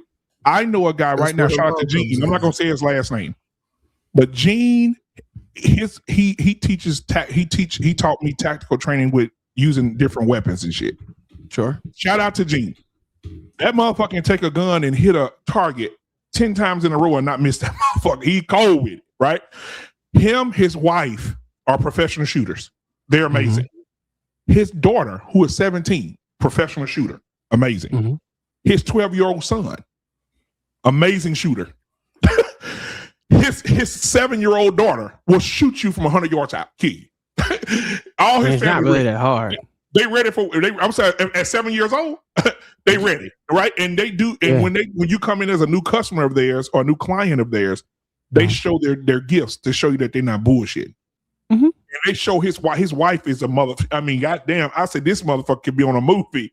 I mean, he got a whole family full of John Wicks, right? Here's the problem. He said this to us in class one day. He said, "Let me tell y'all something about the police." He said, He said, "I'm a vet." He said, my father was a vet. He said, my whole family been in the military. He said, we're excellent shooters. My father was an excellent shooter. So were my family, and I taught my family. He said, we make our own bullets. We grow our own food. I said, damn, these motherfuckers. They reloaders, baby. Yeah. Right. And so he was like this. He said, and they had a no knock. And this was when Breonna Taylor shit was going on. He said this. He said, if police come to my house and they knock at my door, kick my door in, don't have a warrant, or they're at the wrong house and we know they're at the wrong house, he said, me and my family, me and my wife and my children are going to kill every one of them. Absolutely, 100%. I said, damn. He said, no, that's real. He said, they kicked my door in. We already have the house set up as a, he said, all my kids know tactical force. They understand that I'm the first line of defense. My wife knows she's second. My daughter going to go be upstairs. My son going to wing it the other way. He said, we're going to kill the entire SWAT team, group, police, whoever come through the door, they're dead. I said, God damn. Well, you got to understand. Try me if they want to. They did. You should. But here's the problem, right? Is that most cops don't have situations where, and most cops can't fucking shoot. I don't give a fuck what no one say. Most cops can't shoot. Like, real shit. No.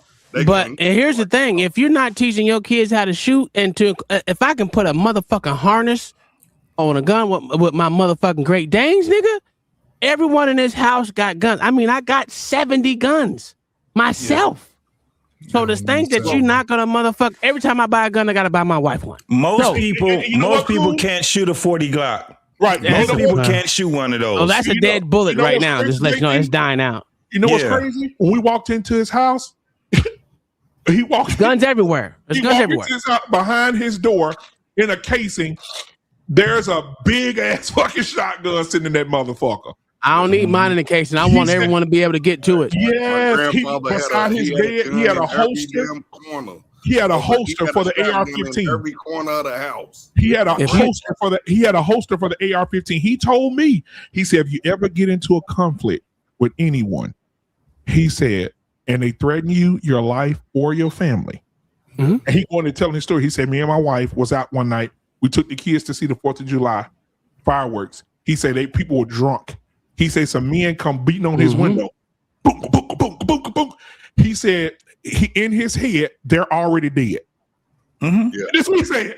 He said they're already dead. He's just waiting on them to dig the grave. He said that's a fact. He said as soon as they touch my latch, they're both dead.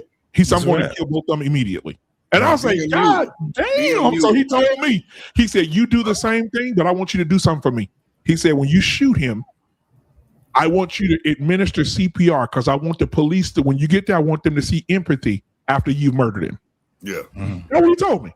This nigga crazy. Gene is fucking, that nigga is a militant motherfucker to this day. Well, he's not crazy. That's what you show. You're supposed to show that you try to save him or try to give him something. In the early 2000s, I'm gonna say this and I'm done. He went through the colors of threat.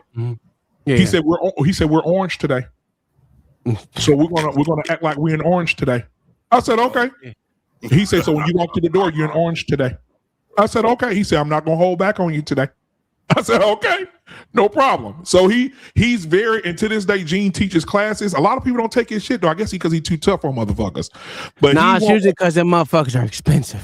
Well, yeah, they are expensive. They are expensive. You can find somebody that would give you field weapon training and all of that shit. Yeah. He called them rounds ain't cheap. He said he make his own bullets, his own ammunition. Yeah. Well, he just reloads them. So all the brass that they shoot, they just shoot and reload them. Yeah. So that's like I said, the 40 cal round. Thing in the army. The 40 cal round is dying out. So if y'all know that shit is $26 a that's just for FMJ. If you want a goddamn hollow point, that shit's damn near $35 a box of fit. Right. 20. You ain't going to no range with that shit. 20. Unless you rich. You're not wasting no hollow point. But if anybody that's watching right now, if you're not in any type of tactic, you got a gun, you ain't never shot it, that motherfucker just sitting in the bottom of your car or sitting in your glove compartment, stupid places for it to be. I advise you to go get some type of tactic, especially women, some type of tactical training. And clean that rusty ass shit. Yeah, exactly. Go to the gun range. If you use good oil, it won't get rusty, nigga. Hold up, matter of fact, go to the gun range. Most people don't even shoot their guns, bro. They just go to the gun range. That shit got break your gun down. Listen, JT, I got like 7 motherfucking guns that I haven't shot yet. The real shit. Hey, no, but see, you a weapons person. I'm talking about people that ain't never went to the range and got guns, bro. They should be rust. I had a cousin, and she got a goddamn 9mm, a pink one too. I'm like, get the fuck out of here. Yeah, said, my wife only shoots SIGs, bro. Yeah, bro. That and those SIGs are nice, boy. And they expensive. Them SIGs are very nice. Why would you not go ahead and get that? A silence on that. Why would you not get those? Why would you not go ahead and see what that barrel can do? Right? I looked at my cousin. I looked at her barrel, bro. That shit had candy and it had boogers and shit in it. It's goddamn chips. Taffy stuck to the side. What do y'all think about the new lipstick and shit? What's that again? What do y'all think about the new non-lethal guns? No, I'm not. Whoa! Y'all tripping like a motherfucker. I'm just asking. You're tripping. Now, let me tell you something. They got 50. They got 50 cal. They got 50 cal fucking non-lethal guns that'll blow your motherfucking head off that you can buy on Amazon right now. That's what I want to know. Like, what do y'all think about? You trip. Hey, you tripping. I can see that being so cool. Let me ask you this. Let me ask y'all this. Have y'all shout out to Mr. Fantastic? They going to see Uncle Charles. Have you seen the life cards? No. So a life card is a 1-bullet gun that's untraceable through metal detectors. Now watch this. I went to a concert. I said, my homeboy said, hey, I got a life card. When I go through this metal detector, watch when they look at it. The motherfucker look like a wallet. Dang. Look it up. Google it. It's called a life card. Oh, I can see that. Yeah. Okay. So he walked through the metal detector. That bitch didn't go off. I said, what the fuck? They thought it was a wallet. He holding the goddamn firearm in his hand like a wallet. They said, well, can you put your wallet in there? He said, yeah, no problem. And he ran it through like a wallet. But that bitch got 1 bullet in it. Yeah, I need more than one. I want more than 1 bullet. Let me tell you, go look up an air. Go ahead. Go look up an air pistol. Look up an air pistol or a 50 cal air pistol and tell me and see what it actually do on motherfucking brain, nigga. You crazy. You fucking crazy. Anyone can buy that bitch. Anybody can buy that bitch. Hey, look, these weapons y'all talking about. Look, you can go to Myers and you can go to Walmart. JT, this is that time to kill. Yeah, this is that time to kill type shit when you going out there and you trying to get inside that courtroom because you know. Yeah. You just walk up and. Yeah, I did it. Yep. And was they burning hell? Yep. You on that type of time. Hey, the fact that most people don't understand about how there's so many fucking air pistols out there, and them motherfuckers shoot just as good as motherfucking real pistols do. Yeah, I'm putting this up on the screen because y'all need to see this motherfucker. And they cost about as much as a real pistol too. Yeah. So to think that you can't like it's not deadly is insane. That's it right there. Yeah. Yeah. So it's like a wallet, but it opens up like this here. Mm-hmm. So it opens up like that part right there. The nigga say he shot me with a wallet. Yep. People don't be trying to.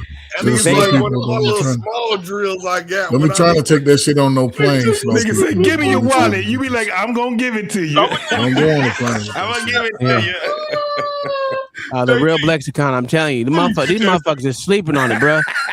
Them bitches is expensive. And what they did with that wallet one is it was actually a phone gun first. So it did the same exact thing, except for it was like a cell phone. It was about this big or so. And it's enough to get a motherfucker off of you. Yeah. Except for this one, you can carry. I think you can carry 5 bullets in it. I think the phone one was. It's like 5 bullets in it, but you can put it in that back pocket. It literally looked like a phone. Literally had a little camera thing on it and everything. You can put one in the chain, and they got a storage for another one in case you want to push in and reload it with a second bullet. What is it, like a 2.3 or something like that? It's a 22. It's a 22.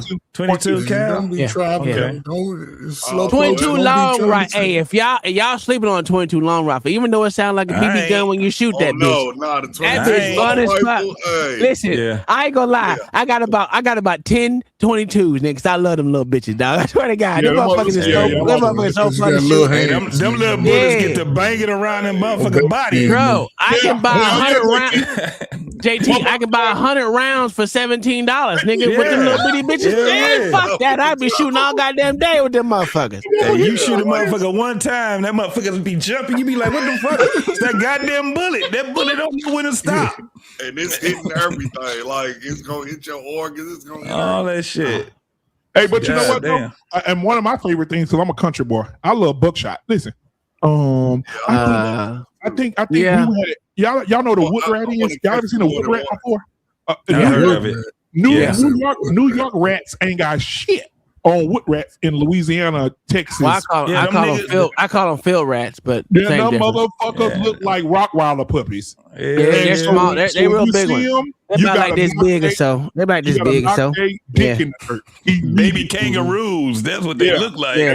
Man, my granddad used to sit out there with that 30-06, man. He used to blow their goddamn heads off. He just he out there couldn't stand. We just hear him out there in the shade. Boom, boom, boom, boom. He be out there locking their motherfuckers. Yeah. So I be telling motherfuckers, man, get out the motherfucking city, go to the country. You have way more fun, dog. You have way more fun. Way more fun out in the country, bro. Most definitely. I'm glad I got my little 2 acres here, but I'm looking for 25 so I can put all my boys and we all live on the same land, man. And people don't understand. You can wake up in Louisiana. My grandmother stay in front of a river. You wake up in Louisiana, it could be a gator laying up by your tree. It could be a rabid fucking raccoon chasing your ass up the driveway. You got to have I love raccoons, bro. On you at all times. I've been trying to find me a baby raccoon so I can motherfucking turn it into my pet for a long time. I ain't gonna hold you. Putting diapers on it and shit. You be putting diapers on it and shit. Y'all think I'm not joking. I've been trying to get me a coon for a while, dog. Letting it sleep with you and shit. Yeah. So hold on, y'all. So I don't want to get too far off. I'm gonna say this. I want y'all to see this last part of this video, then we can chop it up. But the last part of the video is the 360, where they said they could the 360 on the phone was in a. I'm still listening, bro. It was. Yeah. All right, so I'm gonna play this and then we'll get back. Then we'll get back to chopping it up. JT finna go take a shit. I'm old as hell, man. Leave me alone. Oh, I'm sorry. I thought you was gone. I'm sorry. Let's see. All right, here we go. Go to hell. Okay, I got another issue. Caitlin Becker joining us with New York Post. Caitlin, the Live 360 seems to show something very different than other digital evidence. What do you know about that discrepancy? It comes down to location, where the Life 360 shows him on dry land versus where the Snapchat showed him in the water, where he was and where the phone was positioned. So that is something that I think forensic investigators have to look into, digital forensic investigators, because it's difficult to determine from looking at it from our perspective, where was the phone actually? Was it out on the water at the last time it was used? Was it on dry land at the last time it was used? And when his mom went to go pick it up, who was the last person to have used it? That's something that sticks out to me because I have to imagine it was password protected. And why would someone else have his password? But it seems as though his mom did, or that they did, so they were able to get into the phone. So the timeline of his disappearance is a big question mark because you're getting 2 different locations from 2 different apps. Hi guys, Nancy Grace here. If you are a homeowner, you probably thought, should I call AmericanFinancing.org 100 times? First off, it's Nancy Grace. I mean, I can't stand that bitch. I hear that. Well, here's the problem. The conflicting information is what the biggest problem is. You don't know which app to fucking believe. So no matter how you look at it, how the fuck did someone listen? I don't know if y'all got kids. Do y'all know the phone passcodes to your kid's phone? I know mine. I know mine. So to think that there's someone like that, I ain't gonna say they always give it out, but most kids, if they usually have that face recognition because they use their phone a whole fucking lot, so they boom, so they can get up in there and work with this. Punching no numbers and shit. So to be honest with you, is it far fetched for them to actually someone to be able to get into his phone? Not really, but the app discrepancies between both apps is going to be crucial. And I'm metal. You know what? That's the whole thing. Like too, like these kids more now they're doing Snapchat. Yeah, so you got to really be paying attention to some shit because a lot of these teenagers now. I had to take my damn niece's phone because she was on Snapchat, which you're not allowed to get on the app unless we give permission.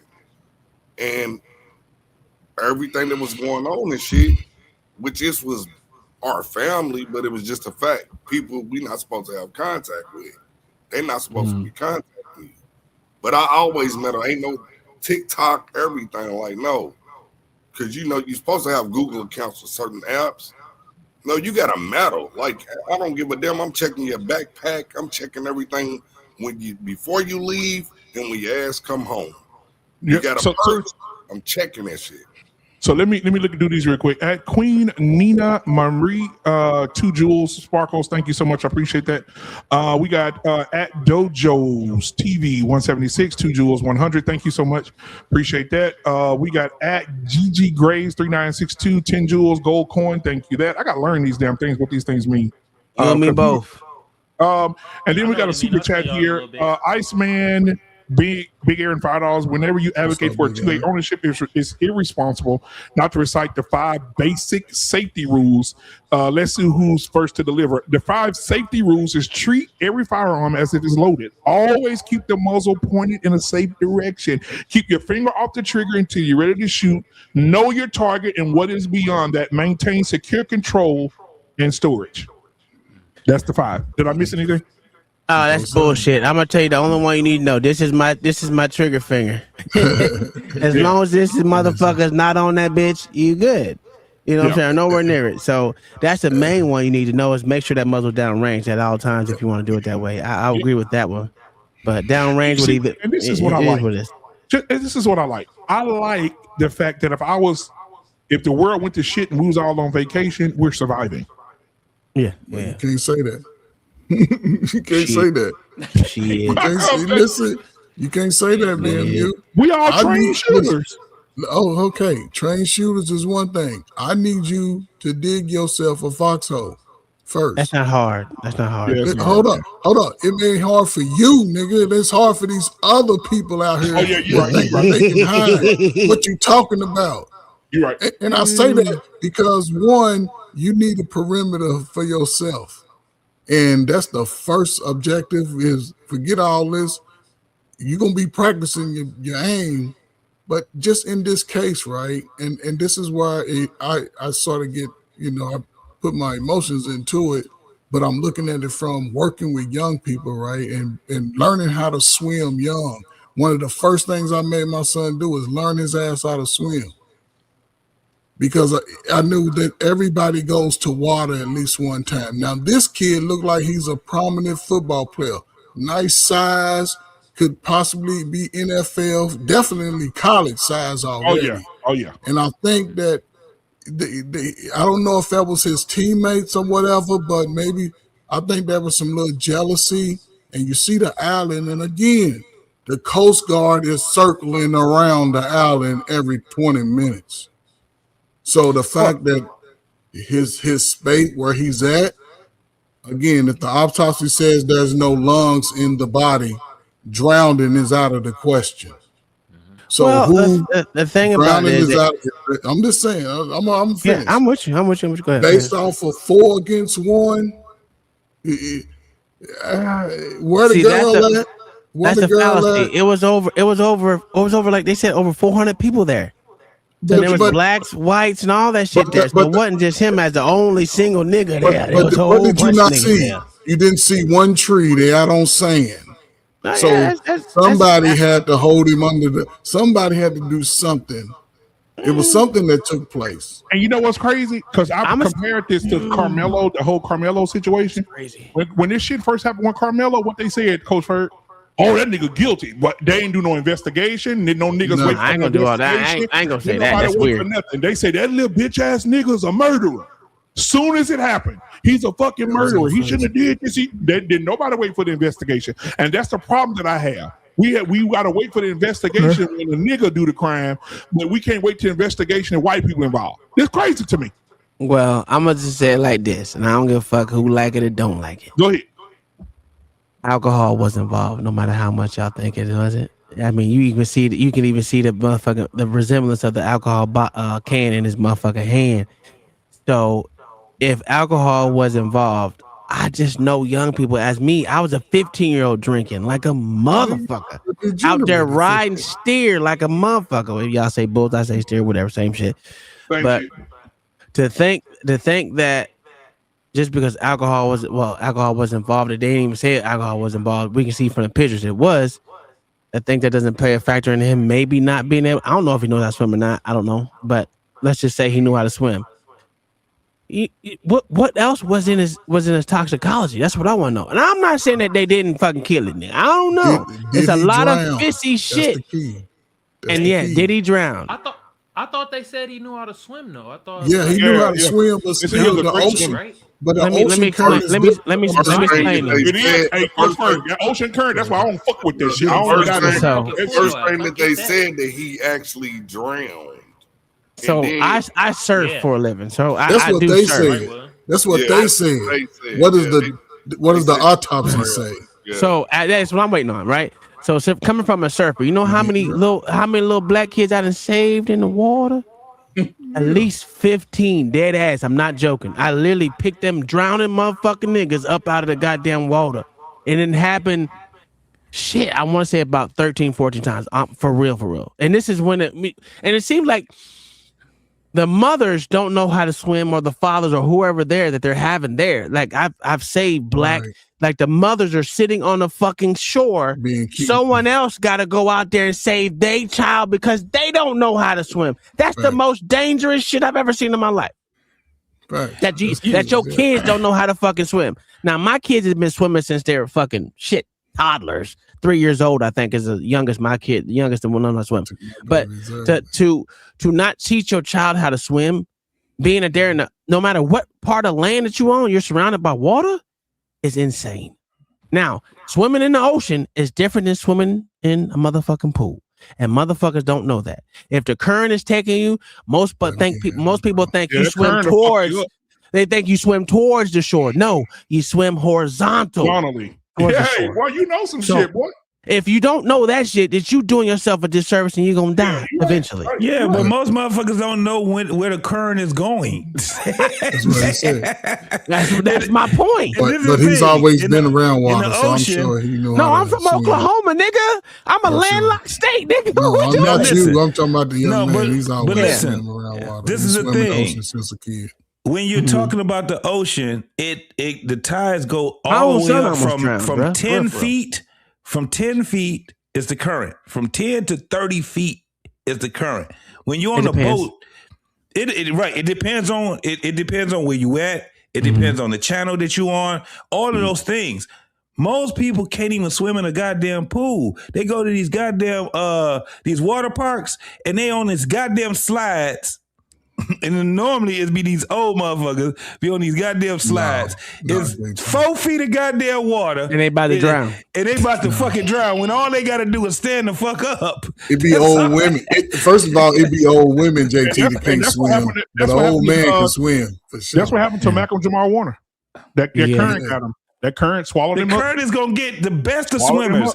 Yep. Motherfuckers can swim in a pool. That don't mean you can swim in an ocean or you can swim in channels, even in fresh water.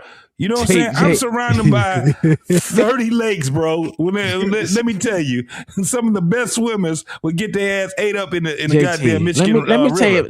Let me tell you about my mama. So I was stationed in Hawaii, the Pink Palace in the Sky.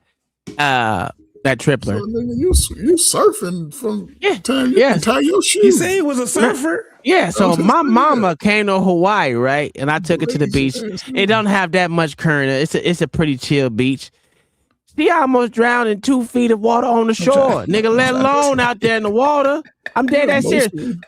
Her fucking titties plopped out of motherfucking shit, and I'm like, just step back, oh motherfucker. I swear to God, my kids was horrified. Her titties popped out on the beach, and cause she was acting like she was gonna die. I was like, if you don't stand your old ass up, quit playing with me. So she was showing out for the grandkids. No, she wasn't showing out for shit. She really thought she was about to die. Well, I have a question for you, Kuhn, though, because you know you supposed to swim horizontally. But Michael Jamal Warner was swimming with his daughter. He was able to get his daughter out of the current, but he wasn't able to save himself. That's the hardest part, right? Because my dumb ass gave my son my surfboard, and the current and the undertow. Was at an extreme level. So it took me. I put him on my surfboard and pushed him in. This motherfucker took a nosedive into the water, so I had to go over there, catch his ass, put his ass back on my surfboard, and get him into my wife. And I'm yelling for my wife, she really can't hear you. So if your wife or whoever it is don't pay attention to you, They don't know what's going on. So it took me at least 15 minutes to get him in. And then I was stuck in the undertow. And I'm sitting here taking, good thing I swim like a fucking whale. I swim better underneath the water than on top of it. Me too. I'm sitting there waiting on the undertow to take me, drag me back the fuck out. And as soon as it pushed me forward in, I fucking surf it. And that took me literally about 20 minutes to get myself in. I swear to God, I was so fucking tired just to get in because my son fucked up and he let he was 11 at the time. And I've always told him, like, look, don't ever let go of your flotation device. No matter how you look at it, never let that go. He takes his motherfucking boogie board off and let that bitch go because he was scared. Yeah. And I'm like this, no matter how much you do, you hold on to that that flotation device, no matter. And I was dumbass and I gave him mine. So I'm sitting there struggling with the motherfucking current, getting him in and keeping myself afloat. So I understand how a motherfucker can die literally trying to get their kids in, trying to make sure their kids is. And that's the hard part about being a father. That really is because that's why trying to make sure everyone's safe. When swimming comes down to it, that's why you have to be in deep water. You have to. We used to have when I used to go as a kid to the YMCA.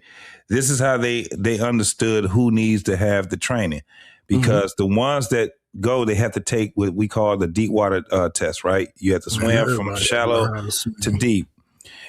And the thing is that you can't depend on standing up. Right, you have to depend on every muscle in your body. Right. And it makes it like it's the dopest thing in the world is to see a young kid do it because they're small. Right. So one of the things is that when when you see little kids, they jumping off the diving boards and they swim and they diving in. Look at how long that they can tread. Right. If your body is not built to that shit, that treading shit, man, that shit takes muscle memory. Right. To do that. A lot of people don't even know how to tread. They don't know how to just lay on their back. When they get in the water, the thing that the water end up doing is making them panic. First and foremost, you need to be in some cold water. Secondly, you need to be in water because you have to be able to depend on your body. Right. A lot of people don't know. And this is why when we say people don't know how to swim, most people don't know how to swim for real. They can swim and, they can do 2 or 3 strokes and that's it. If you want to really understand what it takes to get out there and tread and swim and stuff like that, go to a swimming pool and do laps.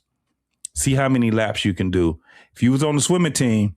That ain't even justice either, but I hear you. But what I'm saying is that you get your, what I'm saying? Your muscles, I'm with bro. You. I'm with you. Like I said, you use every fucking muscle in your body and people don't understand. I go to sleep that sound good till you have 4 foot waves pounding your motherfucking ass. People, no, that's the thing. Most people is not even going to try to get in motherfucking deep water, especially in the ocean. Let me tell you something, JT. Most people think that black people can't swim. That's bullshit. No, black people can swim their ass off. Asian motherfuckers can't swim more than black folks. Yeah. They swim like gorillas. Them motherfuckers will go out there in a full goddamn suit on and can't swim a fucking lick. Man, y'all need to start watching these motherfuckers. Wait, but listen. Them motherfuckers can't swim. Them goddamn gorillas. People think gorillas is just scared of water. No, they know, goddammit, if I get my ass in this water, my ass... Look at my fucking hands. They can't close their hands. They can't close their ass. They can't close their toes and shit. They can't close their fingers. The motherfuckers like, nigga, I'm dropping like a brick. They already understand it. But the fucked up thing, if they really had a good brain, they'd know they the best motherfucking swimmers out there. They would be. The size of their fucking head mouse. Throw a dog out there. Throw a dog out there. A dog knows. A dog will learn just like that. You throw a dog, a pig, especially a pig. Pigs be. I don't know if y'all ever been to the Caribbeans, but they have a beach where the pigs actually go out and they swim. Yeah, that's in Mexico. On the fucking beach. That's in Mexico. Mexico got it. The Caribbeans got it. All of them. Most well-feed animals can swim. Well, they most have animals hoofs as with a webbed pig, feet. but But yeah, but what I'm saying, the web is in between. That little web in between that little skin. Most animals like that can swim. Yeah. Even You lions just can throw swim. their ass out there, they're gonna figure out how to do No, it. but most of them can swim. Like I said, I just think But put a gorilla out there, that I took my motherfucker gonna be baby like, swimming early. Shit, they I dumped look, their they ain't ass in scared of 6 too months. much or nothing. They scared of that goddamn water. Hit that water 6 months. a lot of people is just so. What I've learned over my motherfucking year, my 44 years of existence, motherfuckers just scared of water, and it's Yeah, listen, man. if you're not scared of the ocean, should intimidate you because that's something you cannot defeat, no matter how you look at it. That ocean will defeat you, no matter how much of a good swimmer you are. Some of the best surfers out there then drowned. Wait, some of yachts have capsized, dog. If a yacht can capsize, nigga, you ain't got nothing coming. Hold up, we talking you ain't about a winner. the greatest. You ain't winning. The defeat of a boat in the whole history of the United States. We still talking about the Titanic, how it just sunk it, and even today it takes out ocean liners. Yeah. But water is a motherfucker, bro. Listen, you gotta respect it, and the motherfuckers that swim in that motherfucker. You gotta listen. I swear to God, when I'm on my surfboard, I'm sitting out there like this, and I can sit out there like I used to be. Well, when I was younger, when I was like 36, I used to be out in the water for like 4 or 5 hours straight without coming in. Now, since I'm older and shit, I'd be like, ooh. It's been about 45 minutes. I'm tired, nigga. Huh? Can you float in the water? I can float. Nigga, I swim like a whale, nigga. I told you my I wife swim is better a underneath the floater. water. I can't float. My body density. Yeah, don't allow me to one of my float. best friends can't float, but he can't swim either. So that tells you I that. can swim good. I took up swimming classes in college, man. I've been swimming I know since how I to was butterfly. 5. I was swimming since I was 5. Did you say your body density? Yeah, my body. I'll be in the water. Look, my whole body will start sinking. Only thing be on the surface is my head. I'm sitting up there like a iceberg and shit. Yeah. So they got these fucking So what I've always told everyone. So most people don't like being seen with goddamn the fucking life jacket or whatever. They got They have a life suit where your ass it'll help a motherfucker to float and it'll keep you upright. But most people won't wear that shit. Like if you see if it was me, like I didn't actually had a seizure in the water, so that tells you. And my wife had that's what my wife's scared of. So if you ever see me in the water, I have bright shit on, so she can always know where I'm at. Okay. So I have like a bright ass not a sauna suit, but what the fuck is this shit? It's called goddamn spandex on my arms and my legs. I mean, I was like bright ass yellow, bright ass blue, some shit, bright ass red, so she can see me at all times. Okay. Yeah. And what I've learned if I go out deeper than in Hawaii, I go about 400-500 yards out. Here in Florida, it's probably 100 yards out to be realistic, where I'm gonna catch the motherfucking surf at. But if she can't see me, she'll wave her hand. Hey, motherfucker, I can't see you. You need to find me. You need to find me. And I'm always looking back. But if I catch myself dazing out there, because I do daze like a motherfucker, I get in the water. I don't hear shit. I don't see shit. It's just me in the water because I love the water, no matter what it is. And it'll take you fucking 400-500 yards out. And then you got to figure out how the fuck you'll get back. Yeah. Especially, I like paddle boards right now. I love paddle boards. But that bitch is so flat, you be sitting that bitch like this. Just be chilling, damn near doing yoga on that son bitch. But motherfuckers don't understand the power of a wave, a motherfucker knock your ass off. And motherfuckers don't wear the fucking leash. So if it does motherfucking capsize your ass, you can find that bitch, pull that bitch up till you get back on it. Yeah. But by then, motherfuckers they scared out of their motherfucking mind. I'm telling you, it's weird how it happens. I get what you're saying. Yeah, I get what you're saying when you saying like it's just a big difference from pool to just being in some natural ass shit. You know what I'm saying? Like being in someone, especially when you're talking about catching waves and you know what I'm saying, and surfing and stuff like that. I knew when I almost drowned. When I almost drowned, I was like, oh, this is some serious shit. This some serious shit. I have never been as tired, even saving motherfuckers in the water. My youngest son, we saved this old woman and her son who couldn't swim. And this is when we went to it was a fucking veterans swim meet, well, not swim meet, but surf event. She never been on a surfboard before. He never been on a surfboard before, but he got stuck in the undercurrent. And Jesus Christ, no one paying attention but me and my son. I was like, oh shit. Hey, grab your surfboard, get this bitch. We gotta get it the fuck out. I'm sitting here hopping with this bitch. Come on, motherfucker. Come on, motherfucker. And luckily she wasn't too far out there. But motherfuckers go out there and not know how to do a motherfucking thing. And they don't want to wear the fucking suits. So there are suits out there it's inconspicuous, whatever the fuck the word is, that you can wear that doesn't make you look stupid. And that's all nieces, I got nieces, they're and it's crazy because you're right. When it comes down to learning how to swim, they are lifeguards, right? And they take you through a lot of these lifeguards. I don't know in other states or other cities or whatever how they actually do their own lifeguards, but man, you gotta be able to swim. Yeah, you gotta know how to swim. And there's so many different techniques because, especially like you said, when you out there on those beaches, especially when you had that current, you got to know how to, at least you got to know how to float when you get tired of swimming. You know what I'm saying? A lot of people don't know how to do that. They don't know how to turn over. You know what I'm saying? But when you got somebody that's a lifeguard or something like that, it's dope when you see what they learned, the techniques that they learned. But again, I would say learn how to feel the water. If you don't understand what feel the water means, you can feel the sucking out versus the pushing in. Yeah. Now there's a sweet spot in there when it literally pushes you at your highest point. From there, you can use your hands as a kind of flotation device to take you through the water as quickly as possible. But most people don't understand. So I had to teach my son that. Listen, you got to learn how to feel the water. If you can't do that, I don't know how I'm gonna help you. You don't have to learn that shit on your own. It's a sweet spot in there where it can push you as fucking much. The craziest thing is that because we are made predominantly of water, if you get out there and you start practicing it, I swear to God, you're just gonna start being one with it. Yeah, I just see it made me feel bad, and I'm a pretty good swimmer, but it made me feel bad that when I seen 4 and 5 year old little boys, there's always little white boys too. They jump their ass off that goddamn, and they be right there in the deep water, and it's like there's no fear when it come down to water. Or they jump their ass out there and they get out there on the beach, and you see them way out there, you be like, what the fuck is this shit? Hey, I did it with my son, JT. Confidence.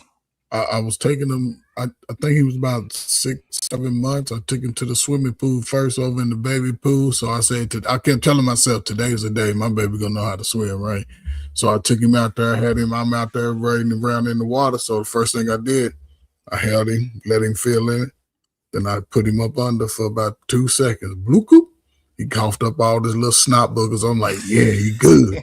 I want to get all that phlegm out his system, out his lungs and shit. And then I did it. I waited about 10 minutes. Then I did it about 3 more times. There was no panic in him. I can tell when he caught his breath immediately. And then I took him. Then over the years, man, I'm giving him baths and stuff. He would always be grabbing for the water. So I think he was about 4. He could talk, active.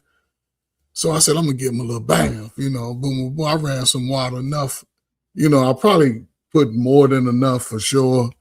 I said, ooh, let me run. I ran out and did something and came back. Man, he's up under the water looking at me, holding his breath. Mm-hmm. Yeah. And after that, man, I took him swimming to a friend's house. He was about him and his little cousin, probably about 6 or 7. Man, they was up there going off the diving board in 10 feet, swimming. I'm like, man, I know it's important to swim. I've always advocated teach your kids how to swim early. And as I learned a little bit, it even helps with ADHD and like attention deficit, because JT, you mentioned it, you using damn near every muscle in your body swimming. It creates a lot of good discipline. So if you got a kid, they ain't gonna be scared. But if you can swim, At least teach them how to hold their breath. Start there. Yeah. Don't be holding your nose. Just go up under, stop breathing. A lot of kids, if you start them from being an infant, they're my always son was 3. Yeah. My youngest son was 3. My other ones, my oldest, I taught him how to swim by throwing him in a fucking pool. Yeah, you throwing me. We were at a hotel and that motherfucker was screaming. I said, man, if you get your pussy ass in there, boy, just threw his ass in. Boom. I swear to God, my wife was mad as fuck at me. She was like, you don't jump, just shut your ass up. I'm throwing his ass in. I threw his ass in and then I jumped in. Of course, I'm not going to let his ass fucking drown. Right. I'm not stupid. But you got to get over that fear. And guess what he did? That motherfucker was splashing and took his ass over to the other side without ever learning how to swim a day before in his life. Oh, he already had it in him. I mean, once you get it, I done seen, babies that didn't even know how to walk that good. Mm-hmm. You know what I'm saying? And I said my 3-year-old, he was my youngest. That motherfucker was swimming underneath the water like a goddamn fish with his eyes open like that. I got videos of this shit. I used to take my phone under the water and be like, listen, go from there to over here, I'll give you $5. Little motherfucker, like a little fucking fish in that bitch. You put them in there, bro, and I'm telling you, they're always gonna love it. Oh yeah. Think about it. They were born right there. They are of water, so I don't know why they act like they not. Yeah. So we don't expose them to it and be like, I done see you. If you ever seen some infants and you put them in the water, they don't even cry. They just be like, "What the fuck is this?" And then next thing you know, they used to swimming in it because they came out of something like that. Really? Yeah. But you wait until they ass get 10 and 11 years old. I don't wanna. You like your ass was get your ass in that goddamn pool. What it is, I think most people get too busy to do it, and that's what it is. They let life take over. That's why I be like, you don't take your fucking kids out to swim, man. That's what I think black people that are busy do their children, especially a child, a disservice, because you never know what's going to happen. And I knew my wife wanted a pool, so I had. If we were going to get a house, the kids had to motherfucking have a motherfucker. I didn't want to put a gate around the motherfucking pool. I wanted these motherfuckers to know how to motherfucking swim. So get your punk pussy ass in there. We're gonna be. If you drown, nigga, I'll put your ass up. You gonna learn this bitch today. You gonna learn this shit. Yeah. But no, that's what. That's the only way I do. And I think Coach just said it. ADHD, right? ADHD. It because what happens is it calms the nervous system down. You know what I'm saying? You go swimming, man. I'm telling you, your ass when you sleep, you gonna sleep good too, bro. Oh, it's like playing basketball on steroids. Yeah, man. Absolutely, bro. Cool. Listen, man. I think as we have evolved, I agree with parents sort of get caught up in life and use it to really to make an excuse not to build those type of encouragements that you talk about, because you know your sons, they trust you in a sense, right? They trust that you can throw me in the pool, daddy, because when they get comfortable with the water, they'll lay on their back and say, pick me up and throw me. Then you throwing them 10 feet in the air, so I think that what I was going to say is it's more. I don't remember a time, and I don't know if JT had the same experience. Our parents didn't take us to learn like to swim and play basketball and do the monkey bars and learn. It was just sort of within an active, our parents wasn't out there on the side of the garage talking about, yeah, baby, get up there and jump down. No, we were just figuring it out on ourselves. But there also, over time, you can see the lack of security within the neighborhoods where kids can sort of explore those things. You used to see kids jumping off the mattress, 5 old mattresses. He doing 3-4 flips. Like, wow. I think over time, kids have not having those sort of activities embellished in peer groups, learning each other at the same time and grow. It's hurting the future of the socialization and the building of these skills, because less and less young folk are being active in these skills. What? I agree with you. I think what mine was, I was a military brat. So my dad was in the army. So we was always on military bases. So I guess if we went to the gym, they had a pool there, and my mom didn't want to motherfucking. So we had to learn. We learned how to swim because they was giving free lessons to motherfuckers. I think I was fucking 4 or 5 when I learned how to swim. I think it was younger than that. Yeah, when we went to Germany, it was in Germany. So I learned how to swim in Germany. Big ass pool too. I was 4. Olympic size pools. I was 4. I was 4 years old when I learned how to swim.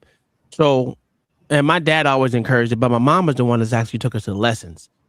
And I think with my kids being military brats as well, I'm always around water no matter how I look at it. I'm a water baby. I love water.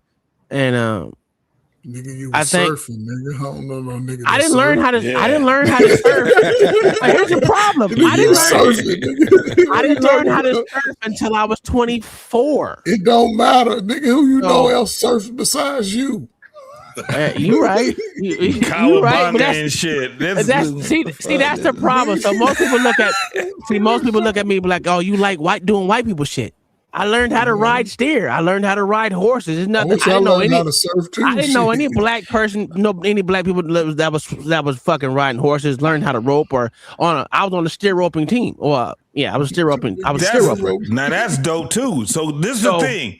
I learned. See, my father, and I was gonna tell Coach that. So my father, he was really, really good at swimming. Yeah. But diving also, we used to have, and we still got it. My father was when I saw how my father can I was like, you know what I'm saying? He 20 feet, 25 feet up in the air. Probably 40 to you. And doing swan dives and jackknifes. Jackknifes and shit. Yeah, my old dude. Nigga, I was proud to see some shit like that. To see my father can swim. Hey. Doing backflips off the high dive, nigga. That's the shit, bro. I'm like, that's my daddy. That's, you know what I'm saying? Your daddy was diving off the high? Bro. Oh, yeah, absolutely. My dad was fucking like 250 doing it. Nigga, he was that man. They had platforms in. They had platforms my in mama Detroit. was proud of that shit. She was like, they had platforms in Germany. We were in Babenhausen. Yeah, they just opened up. It's this park called River Ridge where we have platforms. And at River Ridge, they I say about 5, probably 10 years now that they opened up the pool, the diving boards all the way up at the top again. Man, they used to do that shit, bro. Yeah. Back in the 60s. Back when we was kids. Oh man, 60s and 70s, dog. That shit, motherfuckers was they. That's why when motherfuckers saying black folks can't swim, that's some bullshit. Motherfuckers used to swim a lot. Man, we can swim. These I'm talking about them boomers, man. Them boomers. Yeah, they was better swimmers. Yeah. You know my dad can float without motherfucking moving up. Yeah, that was my daddy, man. Straight up and down. That motherfucker can float like this. I'm like, how the fuck do you float like this, nigga? I don't know how to do that. I still don't know how to do it. But even riding horses, right? Nigga, head floating. Like the first time I ever rode a horse, I probably was 4 years old, right? Yeah. Because my father, he was so out cold with it. I was trying to do what he was doing. He was sitting there taking a damn horse through the goddamn barrows and shit like that. And I ain't never seen. My old dude was out cold with it, and not just him. He had a brother that was like, they from Tennessee, Mississippi. You know what I'm saying? So when I seen, my uncle was a country boy. My father was a city country boy. But when I seen how they rode them damn horses, bro. You know how hard it is to ride them goddamn horses, bro. Yeah, absolutely. One of the things that I learned, my father told me, he said, it's a full body workout, just like motherfucking basketball. Absolutely. But he told me this, if you don't get on a horse to buck your ass, you ain't really rode no horse yet. My father want to get the horse that ain't already buck broke. He want to be the one to break his ass. He want to be the one, and I done seen that. That's a different story, dog. That's a different type of thing. Plenty of horses and threw his ass off. I used to be like, damn. I see why you crazy. So here's the problem, JT. JT, this is the problem. Wasn't shit for me. I was like, I much rather get thrown from a fucking bull to be thrown from a fucking horse. all day. Oh The no, bullet man. throw you far enough, or horse to throw you just enough so he can stump on your ass. Bro, fuck that. A horse will kick the shit out of you. That would be a tough question to sort of Now, answer. I'm gonna be honest with you. It depends on how long the horns are. Right? I ain't gonna lie. It depends on how long the horns are. But when I was riding bulls and shit, that was the funnest thing ever. But I ain't never rode no have bull. in the last I'm gonna say last 10, 15 years, I've gotten into cave diving. If y'all don't know what cave diving is, you're going through little crevices about that big and shit. You're maneuvering your way. That's the funnest shit. That's the most exhilarating shit where you think you're about to die. Where you at? Arkansas? Oklahoma? No, I'm in Florida right now. I'm in Florida. Arkansas, they got all kind of motherfucking caves in Arkansas, dog. Yeah, I was know. Like, what the fuck? In Oklahoma, it's the same thing. I'm like, oh man, beautiful.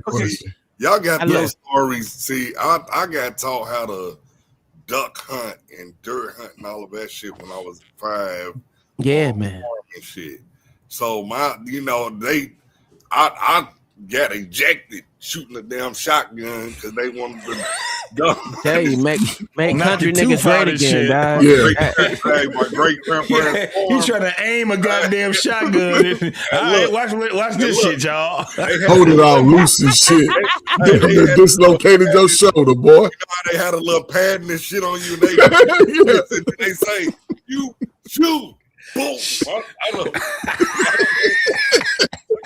Like I'm 5 years old, fucking 4. I'm like, what the fuck is this shit? Hey, y'all need to try cave. That shit's exhilarating, bro. I'm talking about outhouses. Ain't no Will dark and shit. You got lanterns. No, Will. That's motherfuckers used to play joke in the South. They play a joke on your ass. They be like, "You want to shoot this?"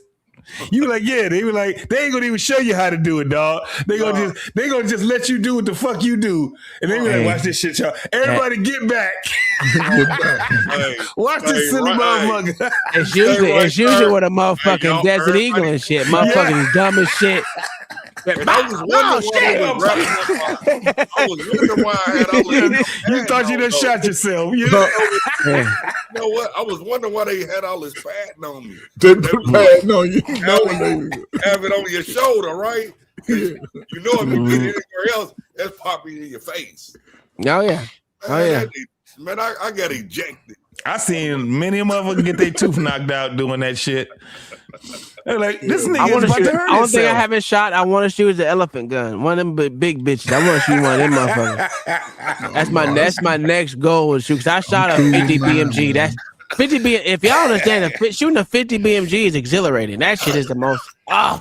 Or sitting in a helicopter. When I re-enlisted on a helicopter, shooting that bitch over red dirt. Oh my god, that shit. What they got in the helicopter? They got the 50 cal in the helicopter. Yeah, man. They got a 50. Dog, that 50. Let me tell you something. I like the 60. I like the 60, bro. But that 50 cal, bro. Let me tell you something.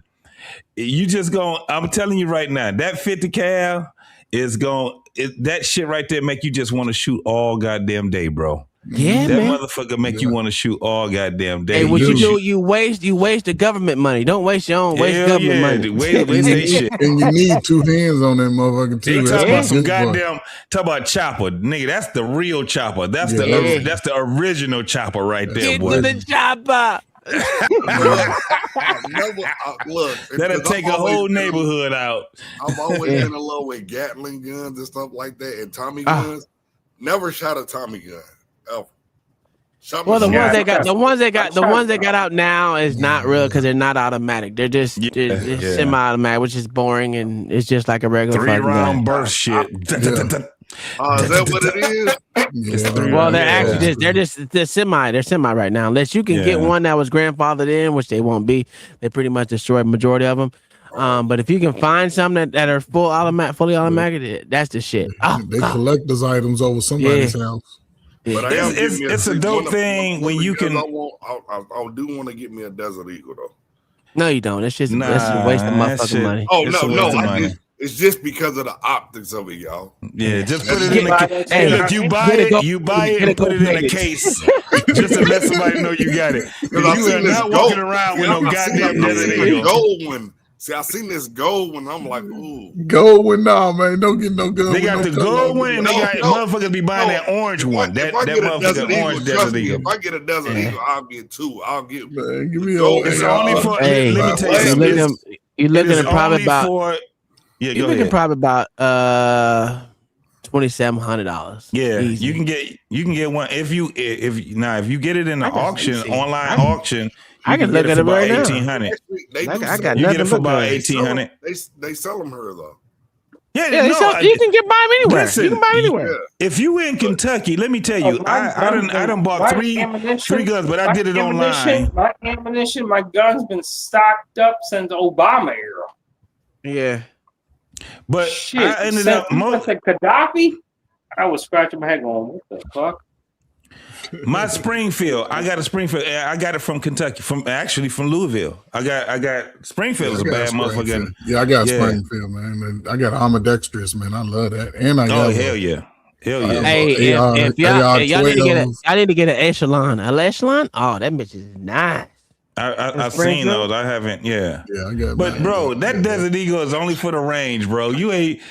Listen, you gonna clear the motherfucking. I've been wanting one. I wanted the gold one just to have as a collector's item. No, look, I just want two of them so I can do this. Click, click.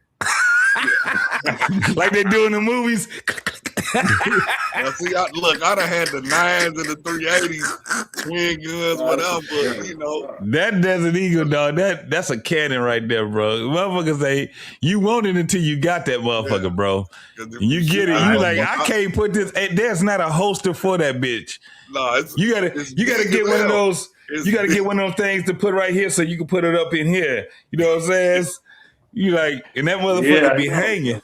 That's just scary. It's big as hell. Desert Eagle.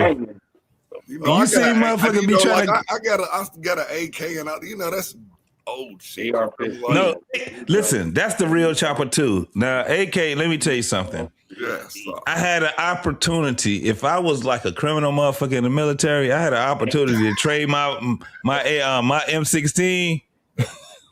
Well, an AR. Hey, look, with the wooden motherfucking grips. With the wooden grips. Yeah. Hell yeah. Big ass grip. Oh yeah. Oh, that other motherfucker that saw. All right, so I can get you a Desert Eagle right now, gold plated or Black's Oxide for $21.19. Yeah. I ain't doing that shit, man. We just bought a new car. I ain't doing shit. I ain't doing shit. We just got a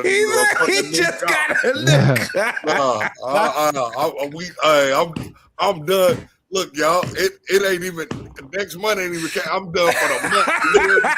No, I literally 2 days ago, I literally just bought another fucking.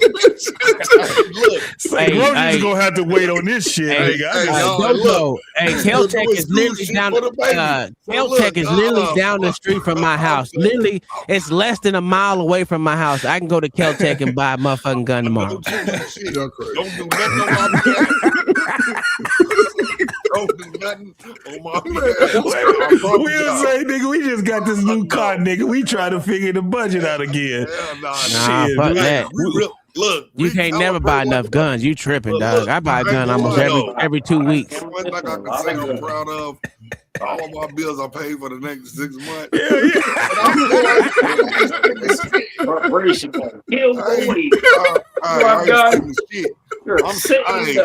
I'm stacking again. Playboy, I'm telling you. Your kids be like, Daddy, I need some money. No, not for me. You better ask your sibling. No, fuck that. Don't do that. Listen. A gun is always in your budget. Now, the way you buy guns is you buy guns. Food in the refrigerator. No. You buy guns in steps, right? I'm telling you that right now. Don't look at that. You buy gun. I buy a gun every 2 weeks. Damn near every 2 weeks I buy a different gun. No, we just bought. You hear what I said? We just got a new car. No. Listen, I got 2025s. I'm with you. I'm working on my Suburban and then we got 3 cars. You hear me? No, fuck no. Look, and then some baby go girl, down, nigga. We good. Next month she go to school. We ain't even done with her. Yeah, we all good because you're supposed to buy guns. Supposed to buy guns. I don't know who's gonna come with a grandbaby need some help. Oh, that grandbaby shit ain't from. I'm a grandfather right now. Blah blah. Hey, them your kids, nigga. I did my job. I raised your black ass to get your ass up out of here. But you know the grandbaby. Hey, look, you know, especially if you got a favorite grandbaby and they hit you with the. I only got one right now, so I'm good. Well, shit, I got both. No, we'll say I got too many goddamn moving parts going on right here. We got to be diligent when we too much shit going on. This ain't no joke. Like y'all see, I'm down here kicking it with y'all, right? For sure. Shit, it's a grandbaby in the damn bed. 1 year old. That little chocolate nigga like that. He's the youngest grandchild. That nigga and her like that. And then my wife, she was like, well, what do you think you gonna do tonight? You niggas are gonna move over. Hell yeah, scoot the fuck over. I be like, hey, you don't get that little nigga and put him in the play with me. His little chocolate ass is just like this right now. Like, man, you helping them to create moments, though, Will. That's the thing about it, bro. I ain't gonna lie. They gonna be the grown people talking about some, man, remember when we was at granddaddy, grandmama house, man? And we was over there. Yeah. Most definitely. I'm always the favorite anyway. So they be asking me, them motherfuckers ask me, hey, fuck them niggas, man. Fuck the little niggas. Listen, my grandson come over here and cry like a motherfucker. I put him on my golf cart. That nigga shut up the whole time. Like, you motherfucker. You creating. I'm telling you, they remember that shit. Yeah, they remember all of that, man. They really love it because hey, look, granddaddies are needed, daddies are needed. Yes. Oh, them for kids, sure. We create a lot of stuff, bro. We don't even know how much they remember, but they gonna remember all of that. I love the granddaughters. I be telling you, hey, shut your little ass up and get your ass on this golf cart and shut up, nigga. But look, see, my wife is you're supposed to say ninja. Hey, my wife is the one that be like, don't do it. I'm the good one. So yeah. So she's like, I don't want her. I just say, calm down. Bro, my grandson come, and it was so funny because my daughter, she be like, he can't be riding in the street. He with his granddaddy. He can ride in the street. He can do whatever we do it. I had her doing some of the most dangerous ass shit. Hey, if you see this right here, that means I've been drinking, motherfucker. Let's go. Let's get on this motherfucker. It be pitch black in this bitch. We on the golf cart. I'm out, man. JT, guess what I like to tell you, motherfucker? You meddling. Don't yeah. Don't get involved with this. You meddling. Right. Don't be out here interfering. You out here interfering and shit. With us. Oh, nigga, I laid the groundwork for this one. I laid the groundwork for this one. Nigga, I didn't have to do it with you. I'm supposed to spoil them. I'm going to junk them up and send their ass back to you. That's the there you go. Being a grandparent. Yeah. Shit, I can just give them back to your ass. Hey, my son know better than bring him over here. He gonna have a full stomach full of goddamn sweet shit. All the shit when my daddy say, my mama said, I can't shit. You with granddaddy right now. I don't know no vegetables when it comes you with granddaddy. Hey, look, we eat vegetables during the week. They can be mad at me all they want. You can't whip my ass. hey, here's the even more fucked up part right here. I be telling my motherfucking my youngest say, hey, go get your brother daddy. yeah. I call him brother daddy. Go get your brother daddy. Get the fuck away from me, nigga. Hey, you, him, and his son can go and get the fuck away from me because you got a car. He got a car. The fuck away from me. Don't ask me for shit. Go ask your brother daddy for it. He hate that shit. Go get your brother daddy. I don't want his shit. That's wild, man. That is wild right there. Yes, sir. We about to get up out of here, bro. I enjoyed having you guys on here, man. Come over a lot often, man. This nigga done called himself Coon Genius. That shit had me. Hey, I got you, man. These motherfuckers be. I already know how you do it. But now I be having fun. Motherfucker can take this shit too serious. We get on this. I get on this. I'm too old to be fucking take any life serious right now. I got one fucking pension. I need another one. So shit. Collecting pensions is what we doing right now. That's a fact. That's a fact. I'm about to get my NASA pension next. Goddamn it! I'm just trying to live in the shade with ease, nigga. I ain't working. I ain't working hard no more. What the fuck? I work smarter, not harder. Right. Look, I told motherfuckers podcast. Yeah, that's what me and my brothers are doing.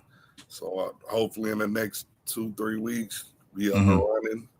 So I'm working on that as well. So hell yeah. Okay. Hey. Let me know when y'all get it together, bro, because I'll be over that way, bro. I will. Most definitely. Hey, most definitely. I'm gonna tell you like this.